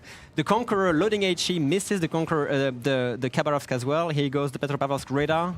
Yeah, being burned. Just trying to pick up some more damage on that Kaba, get a little bit more information too on the rest of the deployment from TWA, but oh god, the extra... The rudder from the Kaba really working against his defavor here. One more salvo on the Petro. No, he gets to cover, but 7k. It's a lot of HP being traded here. Yeah, Kaba will slip away behind the island now, safe from the Petro fire. Harugumo is taking a little bit of damage. Violix in the Harugumo. They're trying to trade damage onto Entaro's Ragnar. But the Salem, Schlieffen, Harugumo pair on the Ragnar is a lot of pressure. Yep. Enta will have to try and get away from this. And he's just continuing to open up. He's got 10 seconds until his next heal, but I don't think he's going to live until he gets it. 3,000 HP salvo, remaining. I believe that was a Schlieffen salvo. Yeah, definitely. Let's see if they can bag this kill. 3,000 HP. Does have his heal running. In the meantime, TWA Ragnar dies at B. It seems to have been a standoff between the Svea and the Ragnar. Rain bagging the first kill against TWA's Ragnar at B, actually, which is kind of crazy. It seems that John the Ruthless, however, is under tremendous pressure here with the radar from the Petropavlovsk. He is dark now, but he's only on 7k HP. And there is long-range fire coming in from that St. Vincent and Petro still. 7,000 HP remaining. He is dark now. He is dark, yeah. We're going to see a crazy push, however. The Schlieffen from TWA Snackman sending it on Artorius Petropavlovsk here. The Harugumo is only on 3k HP, but they've pushed the Ragnar so far away that Petropavlovsk is kind of his own. AP coming on the bow, not really doing anything. Artorius is going to have to try to go for a ram if he can manage to find the spot between the torpedoes from El Snackman here. Otherwise, he will actually go down from that torpedo rush. Yep, El Snackman is kind of well angled here. I think he's actually going to come around the island. He will eat a little bit of bow damage from the Petro, but this is a pretty safe rush for him to make. The Conqueror and the Ragnar are pushed so far away. I believe they have to go for a ram at this point, otherwise it is going to be a top kill. Artorius not really making the right decision. He is going to be too close for Taubes, however, so maybe he's actually trying to safeguard the ship. I think knowing that he can actually... Is he going for the ram? He's going he barely manages to brush the rear of the That is unfortunate. Schlieffen. I believe that Artorius could have survived this and let the Schlieffen go, because after this, the Conqueror and Svea, Ragnar, and Taro could have been able to finish him off. Maybe an unfortunate trade at this point of the match. Yeah. Rain is up a kill, but they are going to be down on points here. Again, TWA has managed to deny and now take the home cap. That is going to be extremely hard for them to take back, especially with the Salem full HP anchored so hard into it, and the Ragnar having lost so much HP at the beginning. They are both actually on kind of similar HP between the Entaro here and Solitude in the Kaba, but they're going to have to make a play on their home cap again, otherwise the points are going to start bleeding very, very quickly. Yeah. If you look at the map, however, it seems that TWA kind of has the 3/4 control that they are aiming for most of the time, and this might come into defavor for Rain. Yeah, I think TWA is a little bit better positioned to take on that A cap as well. Obviously, there's still a lot of radar cover around this cap. Svea and Petro still holding onto those radars to try to cover A. But with the positioning here is just a little bit better for TWA. I think if they really need to, they can shove that St. Vincent onto the cap as well. I'm not sure why they're holding him back. He's actually turned the other way right now, so maybe just a little bit worried about where that bungo is. Rain rotating the bungo, actually a very stealthy battleship as well, albeit squishy, perhaps to try and get some angles on Kinemot Salem if he can get spotted. We have a rotation from Rain now with Gangbarang, both Ragnars from Rain actually joining the Svea and the Conqueror into some sort of counter push. Solitude's got to be careful here. He is actually spotted. The Ragnar actually is also spotted, so can they actually make a trade on Solitude? It feels like Solitude is opening up here, so I think it's going to be only a matter of time here until Solitude goes down. Let's see if he can trade onto Entaro's Ragnar, though. Good damage coming out using that AP against Ragnar's plating. The HE from the Conqueror not really connecting here, will be actually sacrificing Enta. They might actually get the kill. One more salvo from Solitude and that will be it. The Ragnar will go down, which is 2 kills. Can they bag the Kaba kill? They have no choice but to. They can't afford to let the Kabarovs go. There's no way he lives here. The Conqueror salvo coming in here with the front guns. Only need a couple of hits to bag the kill. That's enough to do it. Barely nabs the kill before he goes dark. They will at least make the trade a 1-for-1, but Rain is still here on the back foot. 230 points deficit for Rain. Do we see the bungo actually getting an eye on the Salem? I think that Salem is in an actual perfect position to just really punish that Conqueror here. It's going to take a lot of effort for Rain to actually push TWA out of the home cap. Yeah, and Conqueror is a battleship that Salem is very happy to be facing. However, meanwhile, Rain is not just letting this happen with no prices. They are rotating this ship, the Delny, into the cap here. Kaistis in the Petropavlovsk will actually get a brief radar coverage on B, maybe to contest. Oh, he actually fired. He actually shot the bungo. He fired at the empty portion of the cap where his radar doesn't cover, and that will actually allow the ship's Delny to. I think he can get one more shot. He can get one more blind shot here before this ship. Does he contest? Oh, I don't that think is so unfortunate. He doesn't for get them. the reset. Just unfortunate timing on his blind fire shot. He thought that the sheep was just sitting still at the edge of the cap, but he was TWA trying to get the control of A again, also suffering from the Petros counter radar, but it seemed that Marcelo here in the Shima is kind of safe and can just reverse into it. The Svea does not have the radar coverage on this Shima Kazi. And yeah, only a 9-kilometer radar on the Svea means that the Shima is pretty happily safe here on the edge of the cap. Pretty accurate blind fire, though, coming into the Shima Kazi. They will not be able to reset him. Oh, that's fairly close indeed. But even if they reset, the Shima will eventually get the cap. The Ragnar, however, Gangbarang here, against all odds, just sending him in. Malimu here in the Conqueror with the heal burning right now. He has to use it. He's gonna heal back to what? I don't know, 60k HP or something. Gangbarang contesting D against the Salem. He has to watch his angle with the Salem, though. Salem, I think he's still dealing about 4,000 damage a salvo to that Conqueror. Now he's going to start losing that damage output, switching to the HE. The Salem does not have a heal for another 100 seconds, so they might... There we go. Here comes the HE from the Conqueror. They're gonna be able to get the kill on the Salem and open up the D cap for themselves. Really well made. Yeah, nice salvo salvo from the Conqueror finishing off the Salem. I mean, Conqueror is now dropping pretty low here. I think he's going to go down to Violex's Harugu. He has a fire Haragumo. burning with no DCP and no heal. So yeah, the Conqueror does go down, Yeah. Manimu does die. And this is the amount of point that Rain is not really able to afford at this point.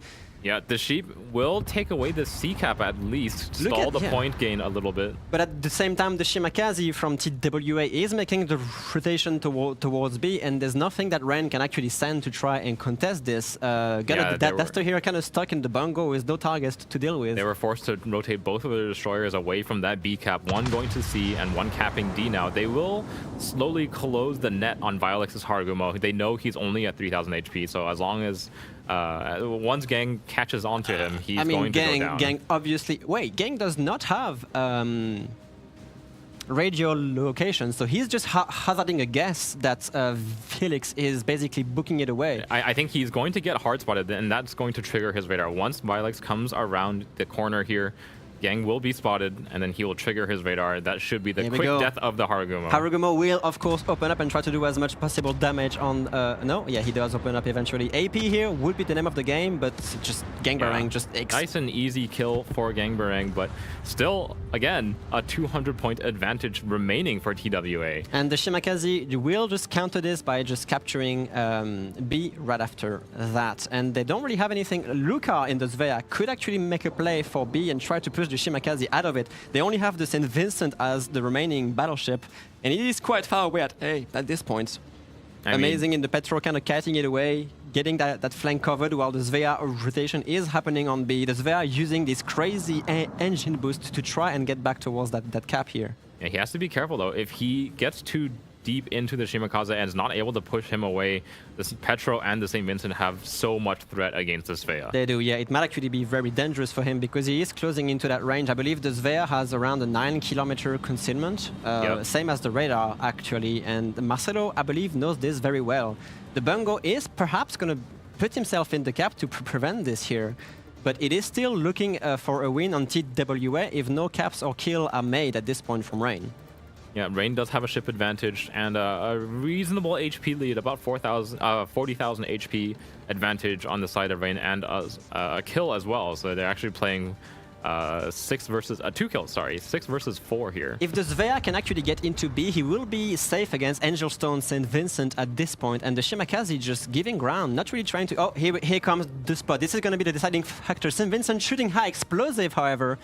I believe it is still able to citadel the Svea, but it actually does not do anything crazy against this. Luca burning the radar on the Shimakaze deep into the range of it, will be able to do some damage to it. Maybe even Gunnerdaster with the Bungo can eventually help on this. Predictions on the screen: 64 for TWA, 36 for Rain. So far, Rain has a really good thing going on for them, able to get B back from the clutches of TWA and then putting the point counter in their side. Luca has to be careful about a few Shimakaze's torpedoes here, but it's all well and done. Yep, and Rain now finally, as we said before, as we've seen before, just converting those early kills into more of a late game map. Like TWA is just running out of ships. And look at this, the Petropavlovsk from TWA really in trouble here with a very nice crossfire from Amazing and from the Bungo. This Petropavlovsk trying to get back into the fray to deny B is suffering a very nasty crossfire. Can actually get some nice hits on point here. About a 10,000 damage salvo coming out of for Amazing. The Bungo from Gunnerdaster is smelling blood. The Bungo can definitely overmatch the nose of the Petro, and Gunnerdaster knows this. He is going forward. Meanwhile, the St. Vincent is trying to go against the Petro. Amazing cannot allow the St. Vincent to rush him because he knows that he will eventually die, or he will have to convert this into a ram by avoiding nuclear torpedoes. Dastard is running that special spotter plane on the Bungo for the really insanely improved accuracy. He is showing a lot of side to that Petro, but I think he just realizes that John he just the Ruthless and Gangbarang as well, adding their own guns to try and get point out of the game here. They will be able to get the Petropavlovsk kill eventually. Yep. That is a really good play by Rain, able to actually get 3 caps into their advantage with no way of TWA to really contest this at this point. The St. Vincent versus Petro is going to be kind of a stalemate for a while at this point, but I don't really see how TWA can come back from this. I think Rain did a really good job of just holding on to, like, they recognize they have, 3 minutes left to play, and they know roughly how long it takes them to get back into the game, to get back onto the caps, to get those kills, and now they just have such an overwhelming ship advantage. Dastard, I might be going down here. It might be eating a face full of Shimakaze torpedoes. Yeah, maybe a bit over enthusiastic with that push. They have to be careful because the points are still very close at this. Oh, he survives for some reason. Survives. Heistis is gonna have to finish him off. Take a shot at the bungo. That's what's happening? Petro AP, excuse me.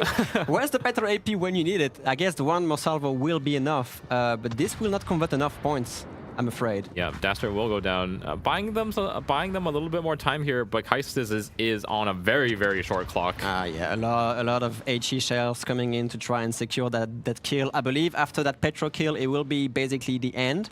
We do have a St. Vincent Petropavlovsk engagement going in, but both ships can basically survive before the end of the game fairly well. Very, very, very strong win on Rain here, having an amazing answer to that kind of bleak start on the CD push. Yeah, I think TWA did a really, really good job of denying that home cap. Very, very aggressive play coming out of Solitude's Haba right at the beginning of the game, denying the home cap and then converting it into a very, very quick 2-cap advantage.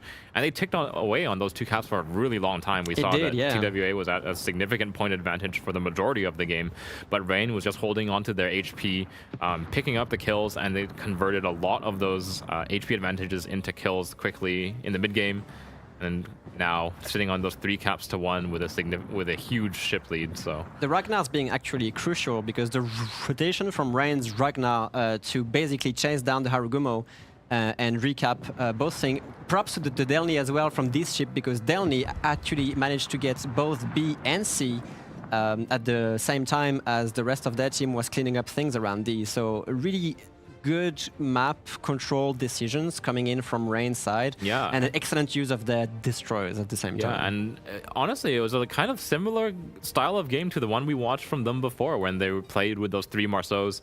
Obviously, with Marceau removed from the pool, they have to play a little bit of a slower, more controlled gunfight style of game using those Ragnars and Sveas, but still, the flexibility of that damage output is crazy. How convenient that the first map that TWA loses in this tournament is from their Nemesis Rain. That is meant to be in some sort of way. Yeah, I mean, what a banger of a first game here coming out. Rain, I think, with a little bit of an upset. Maybe we all thought TWA would be a little bit more favored, but Rain brought a pretty spicy composition that I think was pretty well tailored against what TWA ended up bringing. Yeah, it's very interesting. I think we predicted like Colombo and Schlieffen from Rain, or at least I did. But the Bungo Conqueror Pink are definitely an interesting one. I guess they did expect the Petro spam coming out of TWA, and Bungo actually has really, really good HE. Yeah, I think it's basically comparable to Conqueror HE in terms of alpha, and obviously it has more than enough pen to pen a Petro everywhere. You have to keep in mind that it has the high precision spotter plane to combo with the HE, which means that it can actually pretty reliably land 10 out of 10 HE shells on a target like a Petro. Yep. And we saw at the end there when a Dastard just walked out in front of the Petropavlovsk in B, just putting the 10 HE shells right into the nose and almost straight up killing it. Yeah, he did like 10 plus K damage per salvo with HE, which is pretty insane. But regardless of that, some of the rotations that Rain made, especially in the mid to early game, where they started off with the Delny and the Ragnar of Gang going towards the A cap at the start, and then they both actually end up rotating back to the homes to secure the 2 kills that they needed. They got the I think Salem kill that was inside the cap, as well as getting the Harugumo kill, and those 2 I think kills were one of the pivotal points in the game where it went from being maybe 50-50 unsure about who's actually going to win to actually being in a fairly commanding position. I think that's one of the reasons why this match was so exciting to watch, why it was so interesting, is that there were so many pivotal moments that could have made the difference either way. Yep. I want to ask you guys about the Petro Schlieffen ram, which could have been avoided, but was decided to be taken in the end. Yeah, I think it was interesting. I think Rain probably just wanted to guarantee the 1-for-1 there. Usually trading your cruiser for a battleship is a very good trade that you're happy to make. Maybe he had the opportunity there to just let the Schlieffen go past, but that would have given the Schlieffen some time to get the torpedoes off. Whereas, given that I believe it was Angelstone in the... No, it was El Stackman. It was Stackman in the Schlieffen. Took the pass on the Petro a little bit too close. Wasn't able to use his torpedoes and open himself up to the ramp. So that was probably one of the pivotal moments that we're talking about. But I want to say that I did like Total War Alliance's initial deployment here a little bit more than Rain. I think, like Robin mentioned during the game, they ended up with about 3/4 control of the map.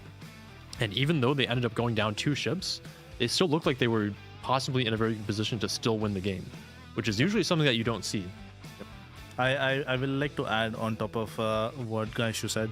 I think going for the ram from TWA's side definitely did not make sense. I think the Schlieffen in that situation can definitely show broadside to the Pedro, get your torps off and make sure that he dies, and then survive for even another 30 seconds. It would have been definitely worth it because you're taking that 30 seconds of fire away from someone else. And also doing damage back to the range ships with the secondaries. Usually when you're making that 1-for-1 trade with the Schlieffen, you're walking past the Petro, you're torping him, and then you're making the enemy team spend another 30 seconds to a minute actually finishing off the Schlieffen kill while it takes map space, while it pushes enemy ships The Conqueror away. from Rain ends up dying by the Salem Harugumo combo. Might have died even earlier if the Schlieffen would have survived. Yeah, absolutely. Yes, definitely. Yeah, and I want to say also that I think Haberovsk is a pick that I would have never expected to come out of TWA. Yeah, but they used it very effectively on this map, going for the very aggressive early play down the line into the Rain home cap, probably noticing that Rain didn't really bring any traditional destroyers. They had 2 Ragnars and Delny. the Delny, Yep. all of which can be spotted by the full conceal Khabarovsk. So seeing that in the lineup, recognizing that they can make the fast play with the Kaba and actually deny the home cap, I think put Rain on the back foot for the first minutes of the game. Yeah, definitely. I really love the disruptive deployment from TWA. I think actually it might have been maybe a slightly more effective if they replaced the Haba with the Delny, because he would have had that slightly higher survivability, which may have allowed him to get the second engagement and then survive again. Right. But in general, I really like the idea. The way they deployed made sure that they had like a 2-cap advantage for the first 5 to 6 minutes of the game, which can be very crucial in the long term. Yeah. I want to say I was totally wrong about the Svea pick. I thought that with Petro open, it wouldn't have been a very good pick for Rain, but the Sveas put in a ton of work this match. They did. Well, you have to catch them to shoot them in the first place. So That is true. They have the smoke, they have the nitro speed boost. Yeah, of course. And we actually saw them put out a lot of damage with their guns as well, I using think that accuracy. They don't need to be using their radars. Like, this is a ship that has a lot of tools outside of its radar, right? So I think they're just basically using them as big Ragnars. Like, I mean, we usually think of Svea as that that like toolbox of utility with all those different consumables, but in this match, it really felt like Rain really put them more to work as like damage-dealing open water cruisers. And then he gets a very exciting start to this best of 3, and it seems that the render is good to go. So you guys can run us through this. Yes, we should amazing definitely counterpush from hop Rain. over to the render and see exactly what happened. Let's take a look here. Again, I think we're going to see a very strong early deployment here from TWA. Again, the Haberovsk pick, so rare for a team like TWA to bring. Like Baz mentioned, might have been better as a Delny, but taking that super aggressive line, this is something that a lot of teams will usually be very hesitant to do. But this indicates that TWA has a really good read on the initial lineup. Now, they're comfortable probably adjusting their plans on the fly, and that they're willing to make this kind of call. So the Khabarovsk going super aggressively here to catch the Ragnar. Haba versus Ragnar, kind of a bit of a toss-up. If the Ragnar shows side, the Khabarovsk AP can do a ton of damage to it. But if it angles, the Cap can have a pretty tough time actually dealing damage to it. Yeah, I think it's very similar in terms of the amount of armor both of these destroyers have, that if you load HE against each other, you're not really penning each other. Yeah. But if you load AP and you're giving broadside, you're obviously going to be doing a lot of damage. I think I kind of give the edge to the Ragnar here purely because you have that a slightly better accuracy compared to a Haba. The better accuracy as well as the better maneuverability. May help. Yeah, that I think that might be slightly favoring the Ragnar, but I think in this situation, with the Petro backing him up, I think the Haba was definitely the less favored one in this engagement. But regardless, I really love the idea that they had with sending a Haba down immediately to make sure that the decap actually remains uncapped for the time being. Yeah, and it worked very well. And I think they were the first ones to actually take the cap, because later on you see a Salem just go down and just sit on this rock. Yep, which exactly. quite interesting. For the rest of the initial deployment, we see, I think, TWA has a much stronger presence in the middle of the map here, with the Petro taking this very traditional spot on the rock here, offering very good control over the B cap, and then also being very aggressive with their Petro and St. Vincent on A. And that basically kind of locks Reign out of, again, like Robin was saying, 3/4 of the map here, which is a pretty big problem for them. But Reign, again, very flexible team, very used to making calls on the fly, is able to kind of shift their ships around. Like we'll see, like Baz mentioned before we got into the vendor, moving the Delny and the Ragnar from the 1-2 line all the way back towards their home cap there is a play that a lot of teams will usually not make because it takes so long. But Reign sees the necessity, knows that those are the best ships to rotate, and does it.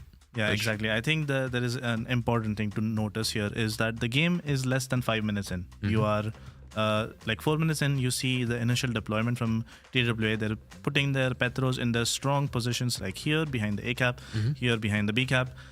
These are definitely positions where the Petro shines in. They are very hard to dig a Petro out of. And they realize, okay, we're not going to be able to take A and B at least at the start of the game. Let's just rotate. We don't need to waste our resources here. So let's make the call. Leave some ships behind so that they don't push through, which was the Petro in this case. And they rotate the 2 destroyers all the way back to the home caps, as well as the Ragnar actually goes closer to B to help out with the Ragnar kill. So all of this was decided fairly early on, as soon as they saw the initial deployment. And this is some heads-up gaming that you really need to bring out against TWA, because this is a team that if you make a mistake of even a small scale, they will punish you for it. Yeah, and I want to point out though that this actually does rely on Reign being able to pick up the kills. At this point, T-Ray has a much stronger map position, and if Reign isn't able to convert the kills, this goes very badly for them. But fortunately, T-Ray does overextend a little bit on the east side of the map especially, and we'll see those plays start to come out here. And again, Reign being forced away, almost losing Intaro's Ragnar, John the Ruthless and Svea in the middle also taking a lot of damage, but as the ships line up here, you can see that Reign is ready for a pretty good repush onto their home cap from this position. Yep. I think the overall rotation was very well executed, and they didn't really sacrifice too much HP or map position while doing it. Sure, they're bleeding a bunch of points. They're about 120 points or 100 points down at this point. But in terms of the map positioning and having a kill over TWA this early on is really good. Yeah, like you mentioned, picking that Ragnar up in the middle is hugely important for them. Absolutely. Did they land a torpedo on it? No, it was just a shell damage. The Ragnar plus the Svea at close range, especially, Svea has destroyer accuracy. So it does a really good amount of damage to any destroyer, even if it's a Ragnar. It doesn't really matter that much. Yep, so excellent kills there coming out from Reign and getting ready for the repush here. Also making sure that Chidori isn't able to actually push through on the A cap here is pretty important. Like you said, leaving the Petro, leaving the Svea, and then having the Bungo in the middle of the map ready to push into B and actually kind of open up that position is also pretty important for Reign. Yeah. Petro decides to book it north instead of staying at the same rock at E4. I think after the Ragnar dies, Chidori recognizes that they're probably not going to be able to flip B. So by leaving the rock here, he's probably looking to get his guns over towards the ships over here, or also maybe be able to rotate over towards the east side of the map if that's necessary. Yeah, I think the correct play, which is what they went for as well, which is to actually rotate him back to the CD side, because they realize that the Haba is probably going to go down, the Salem is probably going to go down eventually. Right, after the Haba dies, the Salem has nothing to protect him. Exactly. So they'll basically need something to try to help kill the Conqueror as it pushes him. Yeah, and it doesn't even have to be the Conqueror actually to kill him. It can just be the Delny that was rotating back. They knew that the Delny had left the A cap a while ago already, so they don't really have any good idea of where he is. And a Delny is still more than capable of rushing a Salem out. So if that's the case, and they think that their home caps are going to fall, rotating a Petro back to defend it makes a lot of sense. All right. Let's go ahead and play it out here. We can see that the Kaba actually does go down. That was a very important kill for Reign. It actually almost got away. And then they make the split second decision to actually push the Conqueror onto the Salem. They recognize they have to pick that up. And then from here, they can clean up the Harugumo kill and keep pushing through. But even though Chidori only has 4 ships left in play to Reign's 6 here, they're still up 230 points, just about. And I think they actually still have a reasonable chance of making this match happen. Yeah, definitely. The main way for them to win here is to try to kill one of the range ships that's going to step onto B here. They still have Shimakaze Torps, they still have the St. Vincent, they still have 2 Petros, all of which offer a lot of strong crossfire. So Reign at this point basically has to make that play. Chidori knows that they have to make it and they'll set up for it. But Reign's execution is very good here. The Bungo does push up. The Petro gets caught in the crossfire as well with 4 Amazing's Petro on the 1-2 line, and then goes down to the Bungo HE. So very decisive game here at the end, but so many moments back and forth at the start and the middle where it could have gone either way, I feel like. Yeah, definitely. I think this was a really good showing and a really good way to start off our best of 3 between the number 1 EU and number 2 EU teams, and you could even call them number 1 global team and number 2 global team. Yeah, these are the teams that we usually see in the grand finals facing off against each other, so a little bit of a bloodbath here in the quarterfinals. I think we're getting ready here for our second match here on Warriors Path. The first time we're seeing this map in the tournament. Finally, a match on Warriors. Yep, it's the first time we'll see it, and it's also with Rein versus T2A, so yeah, I'm not really sure what to think. Any predictions, guys? I feel like if any map is going to feature some strange like budget smoke comps, this is going to be the one. There's a lot of open space to play in, both on A and B caps. Obviously, all the good radar ships have been taken out, so you're gonna have to do it with ships like the Svea, the Worcester. I'm off the top of my head, I can't remember any others, but that's kind of what we have to work with here. These are 2 teams that are very, very practiced in their smoke play. So Warriors Path is definitely a map where I would think we see a little bit more of like the COTS 16, COTS 15 style of game. Sure. I would think that probably favors T2A a little bit more. Yeah, I'll also say probably something similar. I'm expecting to see some smoke play out of TWA. And based on that, I'm also expecting Rein to bring out something that is maybe a bit more top focused. Maybe some Shigemakazes reappearing from Rein would be very cool to see. Other than that, I really like the Bungo pick from Rein, so I hope it continues into this one. I think given that Petros are still open, they'll probably bring out the Bungo pick again as the counter to that. It seemed to work out pretty well in this first match. I think, like you said, the torpedoes might also be a factor, but we could also see more Delny Ragnar play. I think it could go either way. But yeah, I would expect this to be a pretty favorable matchup, like Zoe was saying, for the smokes. We'll probably still see a lot of Petros. I was surprised to see only 2 per team last game, but we might see more on Warriors Path, so I'm not entirely sure. Maybe. I think Warriors Path is a map that actually can have a lot of Petros. There's a lot of good positions, even throughout the middle of the map, where you can put a Petro very early on, actually, which you wouldn't expect usually for a cruiser to go to. And once you're there, it's very hard to dig them out. Even if it's on like the enemy side of the map potentially, there are ways to get there with a Petro and with a Stalingrad usually. Stalingrad in these days not so much because the tankiness of the ship has really diminished over the years. Getting a 60-second fire was one of the big things that the Stalingrad lost in terms of survivability. But Petro definitely can still make those type of plays happen, and I would be very curious if TWA is open to making those sorts of crazy opening deployments with a Petro instead of with a Haba or a Destroyer. I think we may not be seeing the Haba pick from TWA again, but I wouldn't mind being surprised. How about the Svea picks? Do you think Rein is comfortable bringing those again? It seems like Rein has kind of been leading on the Svea throughout the tournament. Personally, I would expect them to bring them again. What do you think? I would be curious. I'm not honestly so sure about its impact on a map like Warriors Path. I think Warriors Path is a very big and very open map. But with that being said, Svea having that short burst smoke allows it to play in open water fairly effectively. So I wouldn't count it out. That I think that's the only thing I will say about Svea on Warriors Path. Yeah, and I will say that we've seen John the Ruthless play it to great effect. John very experienced on those lighter cruiser picks. Oh yeah. So I think they're very happy putting him on a Svea. I don't think we'll see the signature Colbert pick, unfortunately. But I think their teams are finally ready, so we're going to go ahead and throw it to Warriors Path the first time we see the map introduction for this, and then see if Rein can clutch it 2-0. With more coastline than any country in the world, the nooks and crannies of the shores of northern Canada set the stage for a showdown between opposing fleets. Amidst the barren rocks and snow-capped peaks, only one team will remain unvanquished.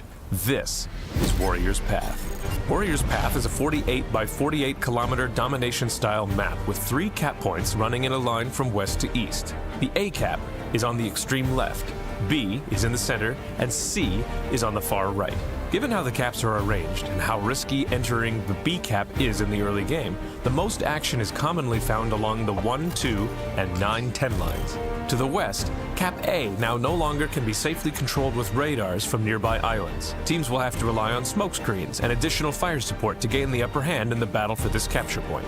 Capture Area B is a difficult and challenging place to be in the early goings of a game. While the capture point was moved to a more central position, nearby islands still provide plenty of cover for radar cruisers, making this point exceptionally challenging to capture. Off to the east, the Sea Cap offers solid cover for cruisers along the northwestern and southwestern edges, but precious little cover inside the cap itself. The long, narrow channel to the east that connects C to B is a frequent place to see pushes occur in the mid to late game, depending on the board positions of each team. Warrior's Path has a long and storied history within the tournament, having produced many close and competitive games. It begs the question, what memorable plays and matches will result this time around? 18 ships, 2 teams, 1 victor.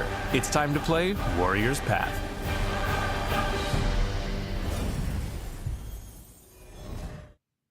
Welcome to Game 2 between Rein and TWA. Spawning in the north, it is going to be Rein, bringing in a Bungo again, a Vermont as their second battleship, a Petro, 2 Sveas again, 2 Shimikazes, a Delny, and a Daring.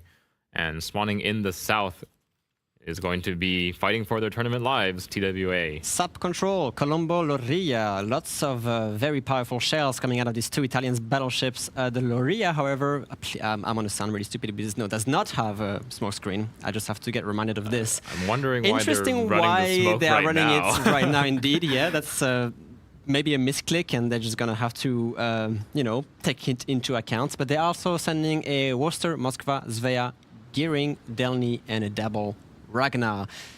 TWA stealing the Ragnars from Rein, who has not brought none of them this time. Yeah, and TWA also slightly on the back foot. They have to win that game to stay inside the tournament and give Rein a run for their own money at this point. Rein showing a beautiful win on the previous map here. Let's see if TWA can pick it up and show that they are still the #1 Europe. And for some reason, we have even fewer Petros this game. I guess they realized that they were not working as intended in the first one. Not really putting that effect. In terms of deployment, we have Rein sending Daring, Shima, Petros, Svea, Vermont. It's kind of rare to see a Vermont commit to a flank, especially because the ship is so slow and once it's there, it can't really disengage. Most of the time, you see Vermont kind of keeping a central position, but they seem to be just sending that ship in there. Does not have brisk as well, so won't be able to redirect itself fairly easily.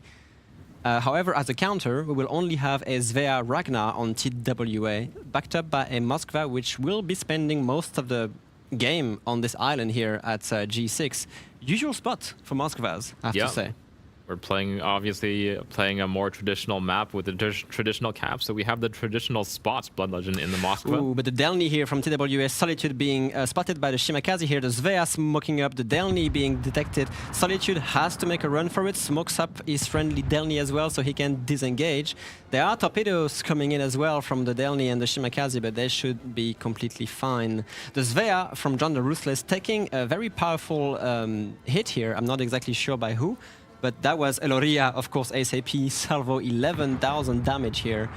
Not really the best shell you want to receive when you play as Svea. Yeah, Loria, one of the single SAP battleship that has that 30mm overmatch means that pretty much anything it hits anywhere is going to take a ton of damage. Not the tankiest of battleships. It has a really thick deck, but fairly low HP pool, and does not have the smoke screen like Colombo does to cover its own escape. So they have committed both of these battleships to the same side, though.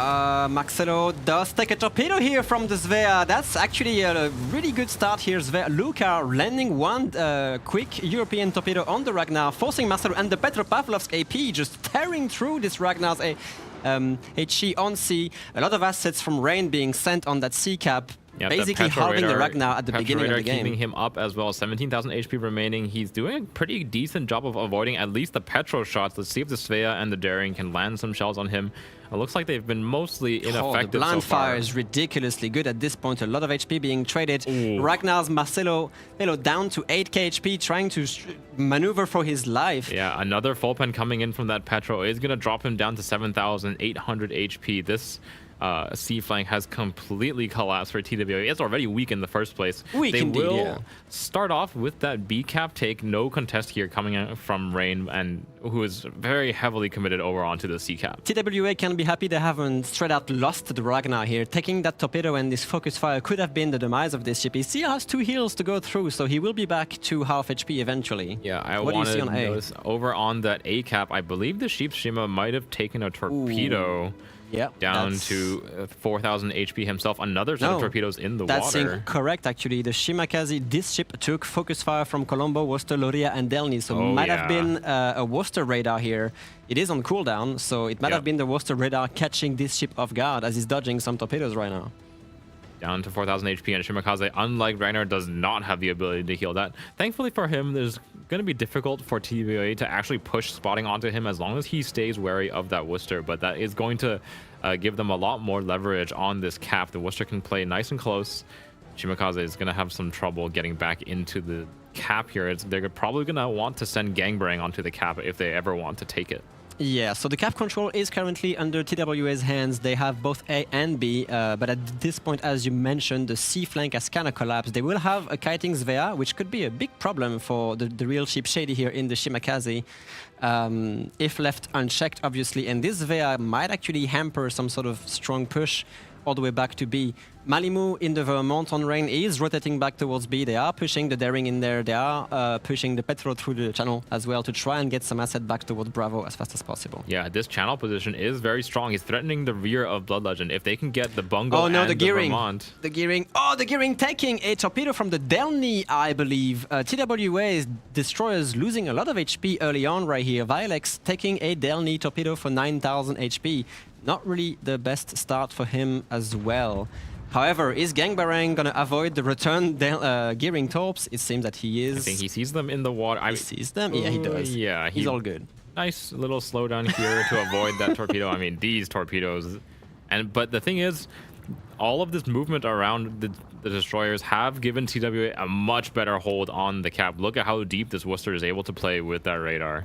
It is, yeah, and this ship has to book away from this. He has been caught by that Worcester radar once. He will not survive a second one, however. Some SAP blind fire going onto the Svea smoke. John the Ruthless here, kind of checked by this Colombo once in a while. Yeah, a lot of ground being taken by TWA on this one line, pushing this hurt gearing with that smoke train. This ship is threading the needle, next to this Worcester's radar. He has to play it really, really safe at this point. Yeah, this Shimakaze is pretty much the main vulnerability here.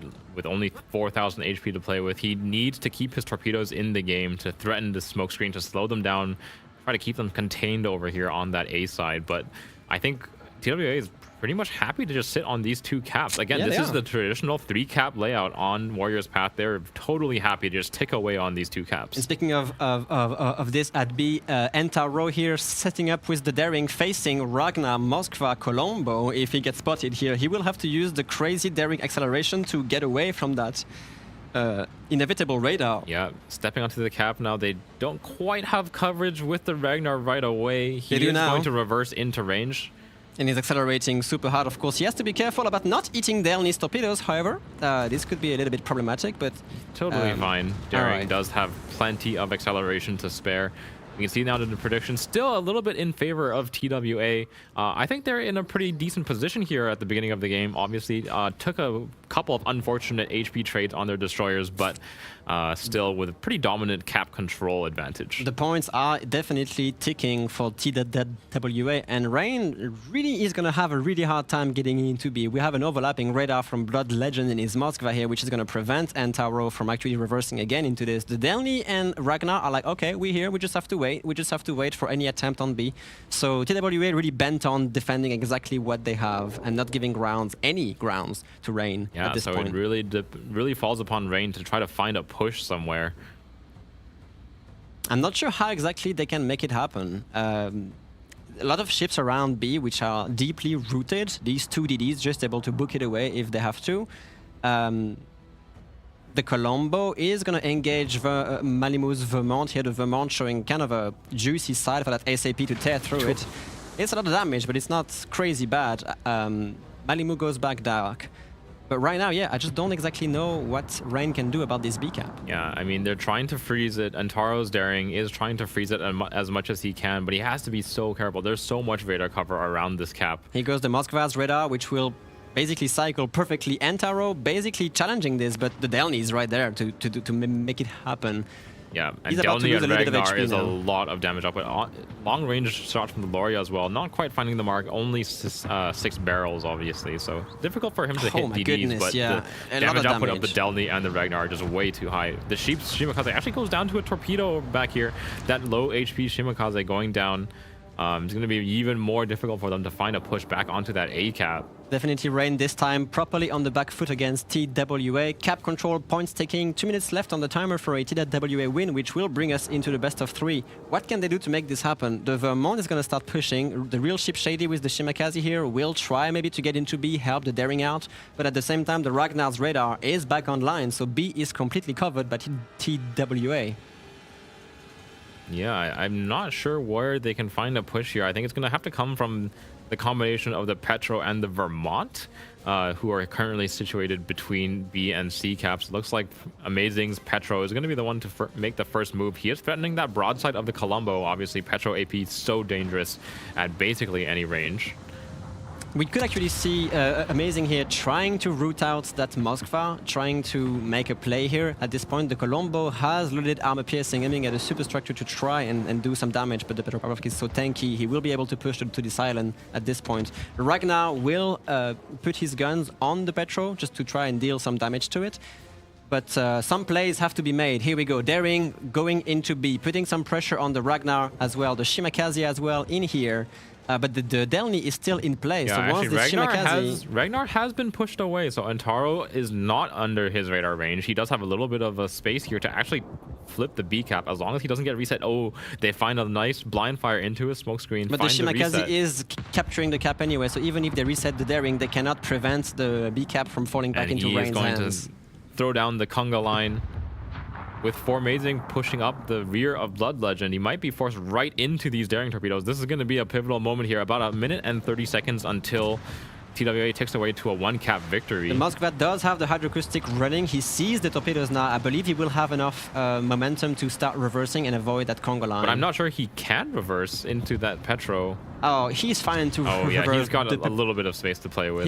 He's got the entire island for this. Reverse right away. Now, so right now the cap control is back towards Rein's side, but it doesn't matter. Even with 1 cap, TWA is still in the point lead and will win that match in 2 minutes. What happened with the Worcester? Kinemod's Worcester? He's deep in the smoke screen. John the Ruthless must have been pushing out with that.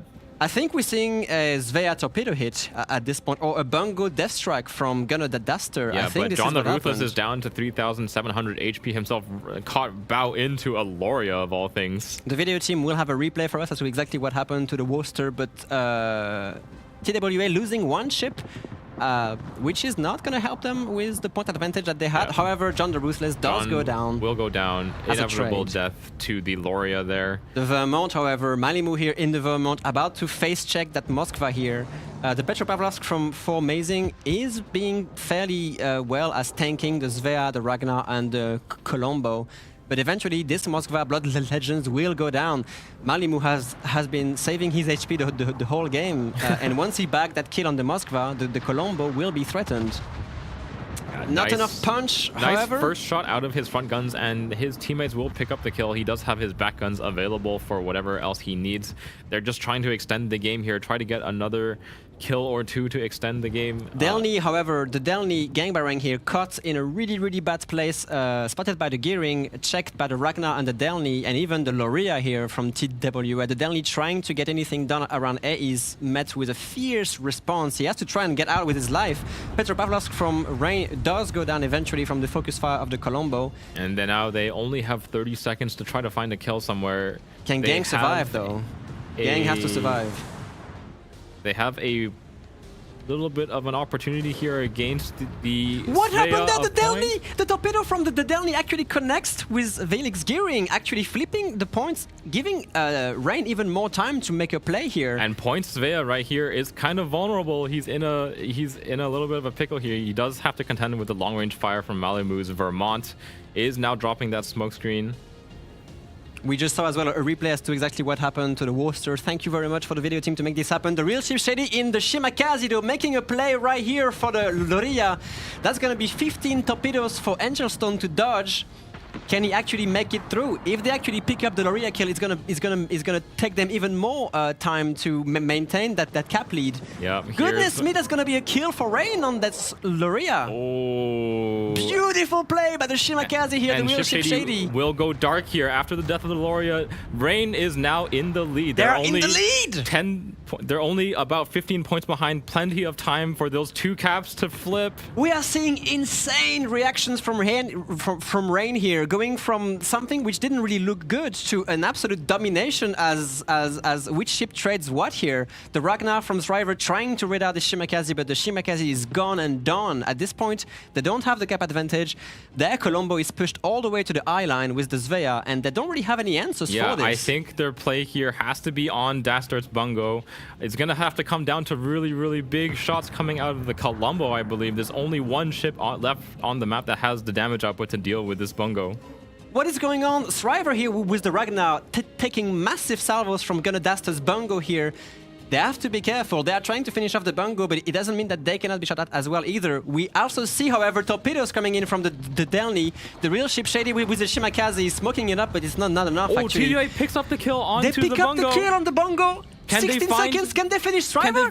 They finish Thriver. 20 seconds remaining until Rain wins. This is ridiculous. The trades are crazy. This is it. I believe Rain is knocking out TWA in a 2-0 at this point. The Delny's torpedoes don't connect with the Shimakaze, and that's it. 90 seconds left for Rain. I don't think anyone is in danger of death here on the side of Rain. Malamu just has too much HP remaining on the Vermont. What is going on, TWA? TWA getting knocked out. And Rain clutches again. A second game against TWA. That is ridiculous. That is absolutely ridiculous. Rain having crazy answers, and I have to admit, a little bit of luck here and there with some random torpedoes connecting, but this is what this tournament is about. Rain proving us that they can knock out TWA. The only 2 losses of this tournament are just a knockout for TWA. That's really rough for them. That was an insane final game. It looked unwinnable for Rain. It legitimately looked unwinnable. It looked very bad. Holy wow. I just want to say, I think Warrior's Path, probably maybe the most favorite T2A map here just because of how traditional it is, basically unchanged from previous King of the Seas. And they looked so dominant. Yes. They did. They looked so dominant throughout almost this entire match until the very end, where Rain just makes a series of incredible plays to swing it around. Yeah, that was incredible. Just scenes. I think TWA was at 940, 950 points 4 times, and then Rain gets a kill. Yeah. And then they lose a ship, and then they get a kill, and it keeps going until eventually they both are at like 900 points. And then the Bungo dies, and we have no idea what's gonna happen next. And then the they Ragnar get a dies. kill. Malamu, from what must be like 18 kilometers away in the Vermont, gets the shell onto the Ragnar to swing the game back around. And That's crazy. crazy. And the salvo from Dastard right before from the Bungo onto that Bungo Shriver's HE damage? Ragnar, I think. Yeah. I mean, the Shimakaze rush on the my Loria God. was also a very pivotal point because the Loria this whole time was so strong in this position, literally in between A and B, and the Shima comes in and just swooped that kill. Basically as a death strike. We also have to talk about the Worcester dying with the smoke screen. Yeah. John the Ruthless in the Svea. He just walks at him. Runs into the A-cap in front of the Loria and trades away the Worcester. We missed it kind of opening entirely. up that side of the We map. completely missed that. Yeah, but thankfully our video team was on the job there, had the replay in the picture-in-picture And the replay there in the for picture, us. indeed, yeah. What a crazy battle that was. That was incredible. You know, the last time this happened was in Quats 12 when I was playing. Okay. Where TWA was the team that actually lost a match in the group stage, and they switched groups during playoffs, and then we faced them off in the quarterfinals, and then we 2-0'd them. So this is like History repeats itself. history repeats itself, yes, but also the absolute scenes of the win, insane. That was just ridiculous. The Gearing taking that one Delny Torpedo, however, was just that was also so clutch. maybe one of the things which made TWA lose, because if they have the gearing points in their favor, there's no way. they I mean, win. every single ship kill was counted, of course. crucial for this Absolutely. win. We go to a game 3 if that gearing doesn't die, so a little bit of the random factor there with the torpedoes, but I mean, torpedoes have always been on Rain's side, and I think in all the tournaments we've casted them in, that is definitely true. The random torps tend to go Rain's way. They seem to have the torpedo predictions down. Yep, definitely. I will also give big props to Shady in the Shimakaze. Oh yeah. He saved most of his HP until fairly late in the game, where he was basically able to go face check a Loria and kill him. Yeah, and if he was even a little bit lower hit points, the Shima dying before the Loria would have checked the game over into a TWA win. Yeah, and definitely. I think this is a crucial weakness of the Loria as a battleship for sure. I think any other battleship, something with more barrels, something with HE. Right, we have to know the Loria was bow in, so it only has 4 guns. Yep. It only has You 4 either guns, it trade just the doesn't have the Shima alpha. or eat all 15 torpedoes and is guaranteed to die. I think even if he turned broadside to get all of his guns on him, the Shima Shima was at survives. like 15k HP, so he actually can't kill him in one salvo. Yeah. Which means that at worst case, it's a trade. At best case for Rain, in this case, was just a kill and he walks away. Yeah, if for example, the Loria had been a St. Vincent, there's no chance for the Shima to make that play. Exactly. There's no way the chance Shima at all. pulls that rush off. Yeah. So, Also, the Vermont face checking the Moskva. Malimu being kind of in this weird deployment when he wants to commit to the C cap, but then doesn't, then goes back to B, saves most of the HP, and then just sends it to kill the Moskva, which was anchored at B, allowing Rain to take the cap back as well, pushing the Ragnar Moskva cap overlap, radar overlap. Sorry. Yeah. That game was incredible. I just saw the replay. Yeah, I'm watching Chad's reaction. 15k, by the way. Holy. What That a was shot. ridiculous. Right as he dies as well. And then Malimu finishing him off from like 14, 15 kilometers away. Malimu hitting the absolute clutch shot there on the Ragnar at long range for the match finish there is absolutely incredible. I'm totally speechless here. I think that may have been the best COTS match we've ever seen. Might One be. of the best, definitely at might have been. least. The Resin match earlier today was definitely close. Yeah, the Resin match was close, but I think with the amount This one of definitely hero swung plays, a couple more times. Yeah, I think with the amount of hero plays and the gravity of the hero plays, it's just, oh my god. Well, I have to admit, a huge congratulations for Rain for beating the Nemesis in what we expected to at least go into a best of 3, ends up being a 2-0, knocking out TWA out of the tournament for good, even though they were flawless so far. And I want to point out That must be really Gangbrang, stingy, I have to admit. Gangbrang giving a shout out in Twitch chat to his former lover Bison. This one was for Bison. Not with the Rain team this time, unfortunately, but Gang pulling out the victory anyways. So Spirit of Bison landing the torpedo. The Spirit of Bison controls Gang for the torpedo kill on the gearing. Yep, definitely. Well, I think we're going to get ready to start finishing up the day, but we have a few things we need to do first.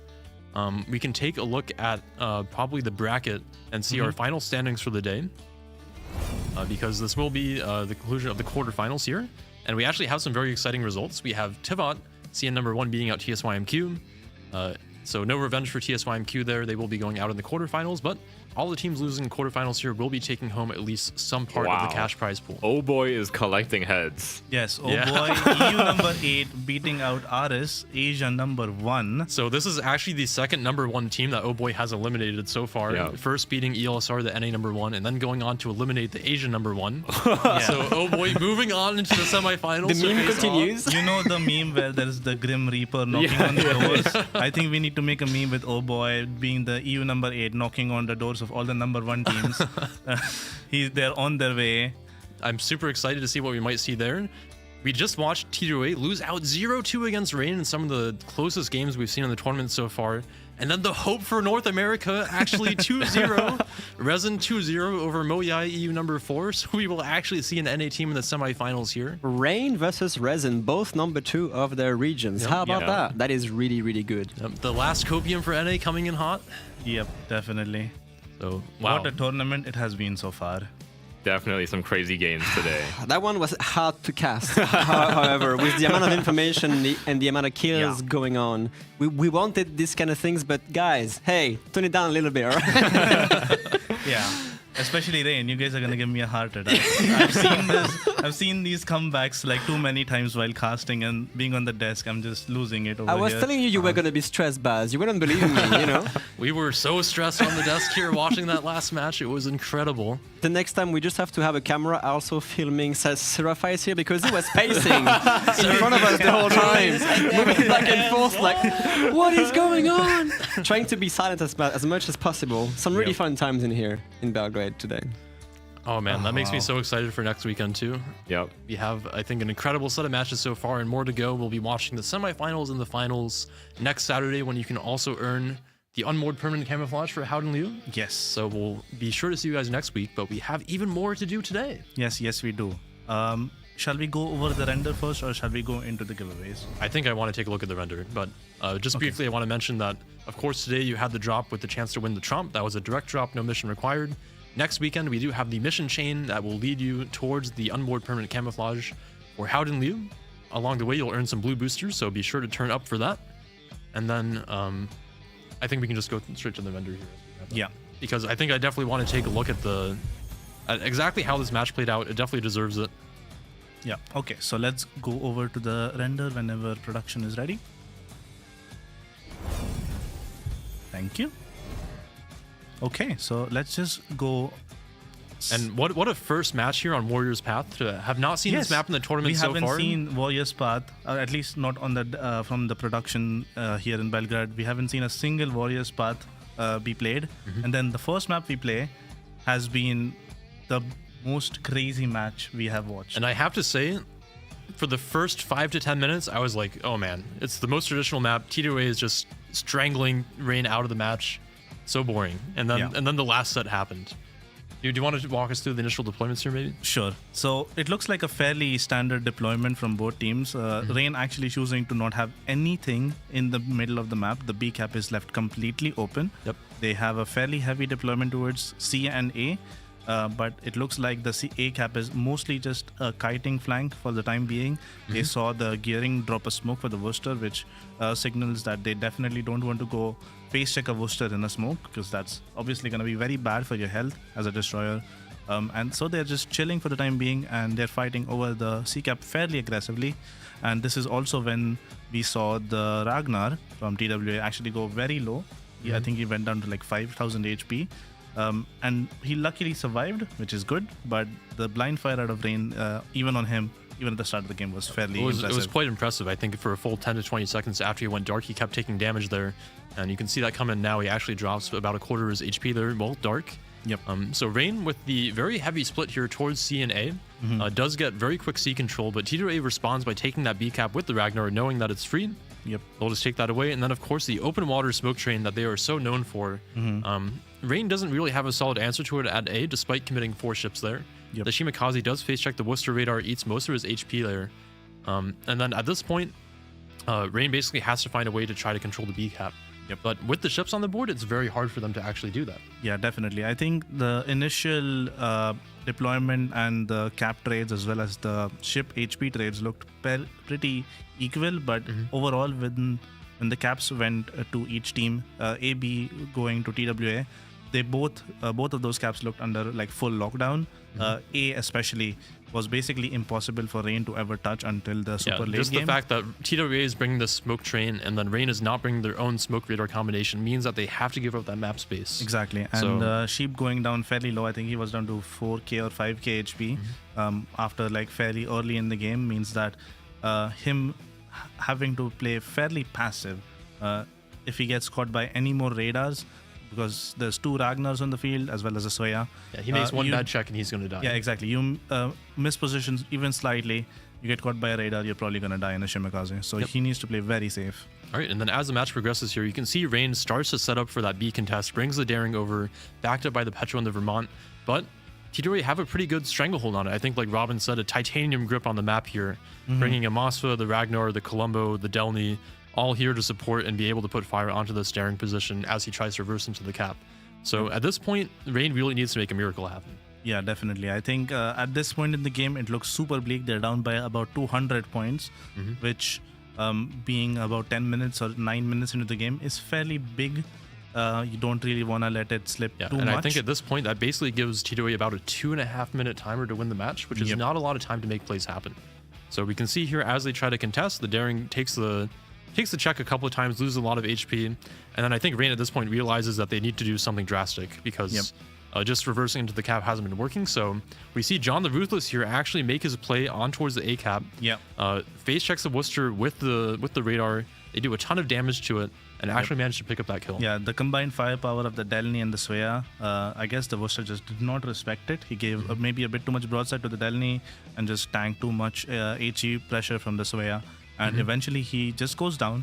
And this was definitely something that we kind of missed during the cast because it was something that happened so quickly as well. Yeah, like John made that split-second decision to push, went down for it, picked up the Worcester kill, and at this point, T2A was actually only 80 points away from winning the match. Yeah. So very vital for them to actually pick up this Worcester kill, give themselves a little bit more time to play with. And then you can see already the T2A battleships positioning for their plays. The Bungo getting ready to go down the middle of the map, the Vermont getting ready to push the nose of that Moskva. So very good decision making here from Rain, recognizing what they have to do and making it happen. Of course, John the Ruthless does go down to the Lorien, but he's done his job. He's bought his team time. Oh my god. And then these last few seconds here in the match, the trade's going back and forth. I think we saw again at a point there, T2A was only 20 points from winning the match. Yeah, and then you get the clutch tops from Gang hitting the gearing on A. Again, look at the points, 975. Yeah, at this point, T2A is like literally 15 to 20 seconds away from winning the match. Gang hits the clutch torpedoes guided by the Spirit of Bison. I mean, at this point in the game, they don't even need to touch the cap. Like, having one cap for TWA is more than enough. Even having 0 caps potentially would have been enough because they might have been able to secure a kill elsewhere. But they decided to go for it anyway. Then the gearing eats torps, and then they're still in the game. Crucial kill there for Rain. Gives them time for the Shimakaze to make the rush here out in front of the Loria. And again, like our casters mentioned, Loria only has the 4 guns forward. It's not something like a St. Vincent, which can put all 9 guns on very easily, so it just doesn't have the shell alpha to actually finish off the Shimakaze here, which is super important because you can see those torpedoes come off, just absolutely delete the Loria. And then, of course, the Ragnar takes that massive shot from the Bungo here, and then just gets finished off by Malamu with the clutch shot all the way over through the rock there. So huge plays coming out from the Rain battleships here. Very important at the end of the Absolutely incredible. All right. I'm not sure there's too much else to say about this match. I mean, I'm going to be watching the replay for this one myself probably later tonight, but wow, what an incredible match. Okay, so I think the last thing to do for today is the giveaways. Just a reminder, we've been giving out those codes throughout the stream, a total of 5. We have a meme letting us know. For the Grim Reaper, I believe. Yes, last time Oh Boy was depicted as a clown. Seconds. This time they'll be shown as something else. Yes. After even more impressive results. I mean, they're knocking on another #1 team, I think for China. I think they're knocking on Tivat's door at this point. So I'm sure there's going to be a good one with that as well. I don't know if we'll be able to cast that one because there's, I think, 2 really good games. We have a hard decision to make for next week, so maybe chat could even throw some recommendations in chat, but we have to choose between, I think, Tivat versus Oh Boy and Rain versus Resin. Yeah, so do you want to see the EU versus NA clash, or do you want to see the Grim Reaper basically at this point face off the #1 Chinese team? I'm kind of leaning towards the Grim Reaper. Yeah. Definitely could be interesting. So do we have it? We do. It is just a great meme. That's so good. Yep. So next weekend we'll show whether or not Oh Boy actually comes to collect or not. I think that might have to be the pick. We'll see. We'll make a decision later. For a first Pseudo-Swiss layout tournament, there are a lot of surprises, but also a lot of expected things happening. This isn't one of them. No, it definitely was not. EU #8 coming in hot here. It's pretty crazy. That's great. Okay, so I think we shall head over to finishing off the stream. With that, we have to do the giveaways. And this time, with the codes, we have actually had over 60,000 redemptions. Yep, so what does that mean? That we'll have 60 tromps to give away, as well as the 3 Tier 9 premium containers. Yep, and just a reminder, if you already have Tromp and you do win one, you get 30,000 community tokens as compensation. Once the community section of the armory comes back after COTS is over, that's enough to get a tier 7 premium container, I believe. Indeed. So I will, if production can share my screen.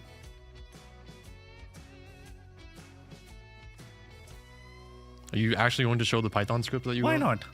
Oh my goodness. So for context for the viewers, I wrote up a very mishmashed and probably super jank Python script in the morning. And no, are we gonna show No it? screen? Oh, we can. Okay. There you go. So How come on? we are just going to run the script, and so we have a list of our winners here. Yep. And I'm just going to then copy paste these to Seraphis, who will be able to give me the names. Do you need some help with the names this time, Baz? Sure. We We can can all maybe then do all like do that 20, now. 20, 20, 20. Hey, how about Yeah, that? let's- Is there let's- enough? let's Wait, pass I this can't here. do math. I'm sorry. We can go back to a normal screen now. Thank you, production. Yep. So what Baz just did there was basically ran the script and Yes. randomly picked a total of 63 winners. 63 IDs. So this is the number that you see when you go to your profile page on There we go. World of Warships. Now everyone can see it. So this script is drawing 63 winners. We have the list of claimants, the Excel file, and we have the list of winners here. And I will be converting these numbers that are basically your account IDs into your names, and then we'll be able to read them out. Yep. Okay, let's go back to a different screen so that I don't share our names. You don't want to dock Surface? I don't. Oh, bummer. All right. So just as a reminder, next weekend we will have more of those bonus codes. Maybe we can reach 70 tromps next weekend. We'll see. It would be pretty cool. But we give away 5 of those per day. So 10 so far, 5 more to go. We'll see you guys next weekend for the last few, as well as the potential to earn the unmoored permanent camouflage for Howden Liu. I think the crowning reward of the tournament, essentially. Yep. We had a chance today actually to show it off during the game when we saw Resin bring the camo on their own Howden Liu. Yes, it looked really cool actually in the With the themed custom map as well. Yeah, exactly. Unfortunately, you guys won't have access to the custom map that we are using for the cast. But with the theme and with the themed skin as well, it went together so well. I'm a bit jealous that I even won't be able to use it. Yep. So, but the skin is really cool, and I hope you guys really are looking forward to getting it, because everyone who can get the Twitch drop is able to play the mission and get it fairly easily, in my opinion. Just a reminder, if you watch for 90 minutes for that Twitch drop, you'll get the mission. You'll get blue boosters for completing the stages of the mission, and then after completing the mission, you'll get your permanent camouflage for Howden Liu. So you should have the names here in just a moment.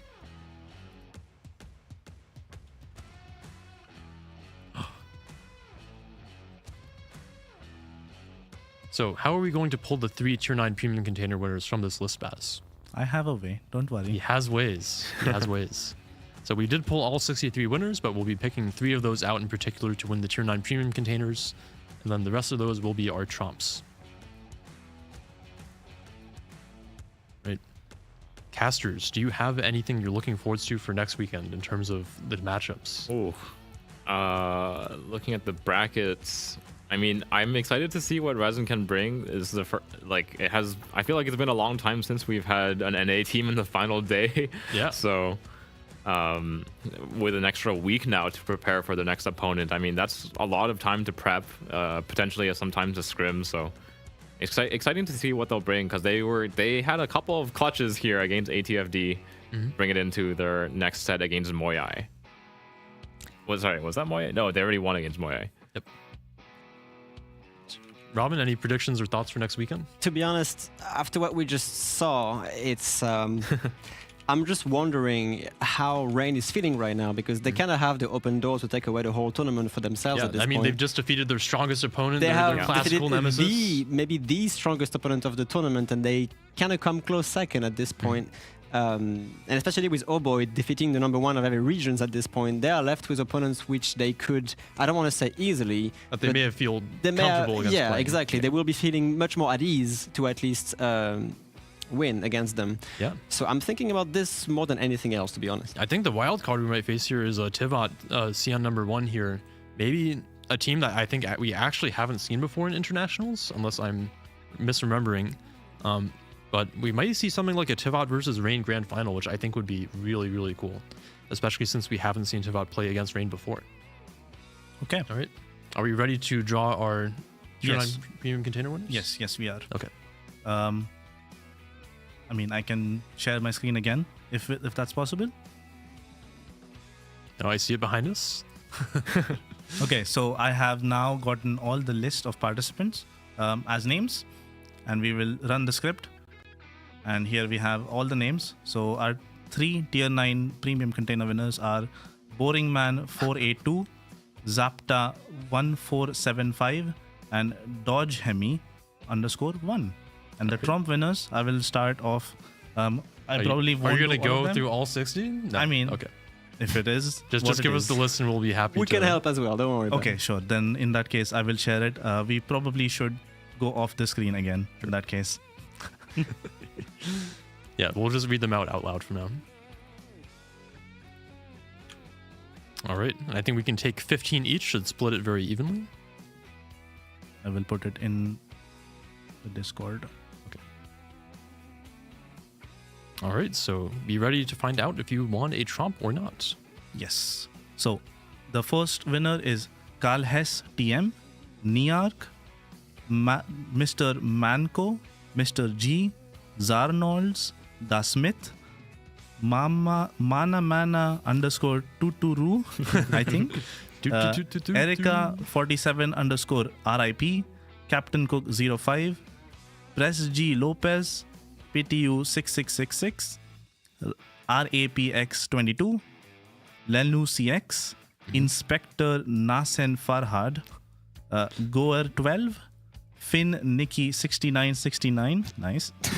Please don't. Delta Slime SJ77, Ishhabs Gleich, nice. 1983. Nice pronunciation. Maron _Yana Guevara, Raven 328. Do you want to take over? All right, I can take it from here. Our next set of winners is Pluma Alter, Captain Joe 2018, Hugo Tahel, John Peterson Cohen, EK _UK, Seawolf, Archbishop, The Neutralizer, Chris Nex, Win Jakua. We have Jacob _Hakomarios, Claymores Pua, and Sir Horse Hood. Would you like to take it from here, Robin? Why not? Going forward, we will have Pill71, well done, Madoholic, GT Mon, Kelorian, Zorgi, I'm going to butcher this one, I'm sorry, Slrinen, I guess, Bill _Jawater, Takbomb, Ponkopoulos, Exodus, I Love Can, Mudman 200 and other numbers after that. We will have Spudley and then Lone Wolf. And I'll finish off the list here. Das 90, Asagumo 331, Wheelie Rick, White Leaves Namiya, WB 1427 6980. Well done. That's a well thought out name. Zillinger 888, Solitude _R, Violent Storm _1, Deep _Dark Fantastic, Yanami _Anna, Komorebi 0621, and No Luck Noob. No Luck Noob finally getting some luck. That's our last winner for the day. So that is 61 Trumps. That is 60 Trumps. 60 Trumps. 60 Trumps and 3 Tier 9 premium containers. Paired with how many Trumps yesterday? 51? Yesterday we had 53. That is 113 Trumps so far. Yep. It's gonna Yeah. Already over 100 Trumps, and hopefully we'll get a lot more code redemptions next weekend so we can give away even more. Yep. But I think for now, that's all we have for today for you guys. So we will see you next week for the King of the Sea semifinals and grand finals after what I think has been a pretty amazing tournament run so far. Oh, yes. All right. I mean, once again, before we go, massive thanks for the production team in the room with us. Massive thanks for all the people in the background, making sure this tournament runs smoothly, the moderators of the room, and so on and so forth. You guys are the best, and we wouldn't be able to do this without you. And of course, thank you, the viewers, for bearing with us the whole stream. And I hope that you had fun hearing us and watching us ramble about the games. Okay, we will see you guys next weekend. Signing off for now. Thank you, everyone, for watching. Thank you for coming by. See you next weekend.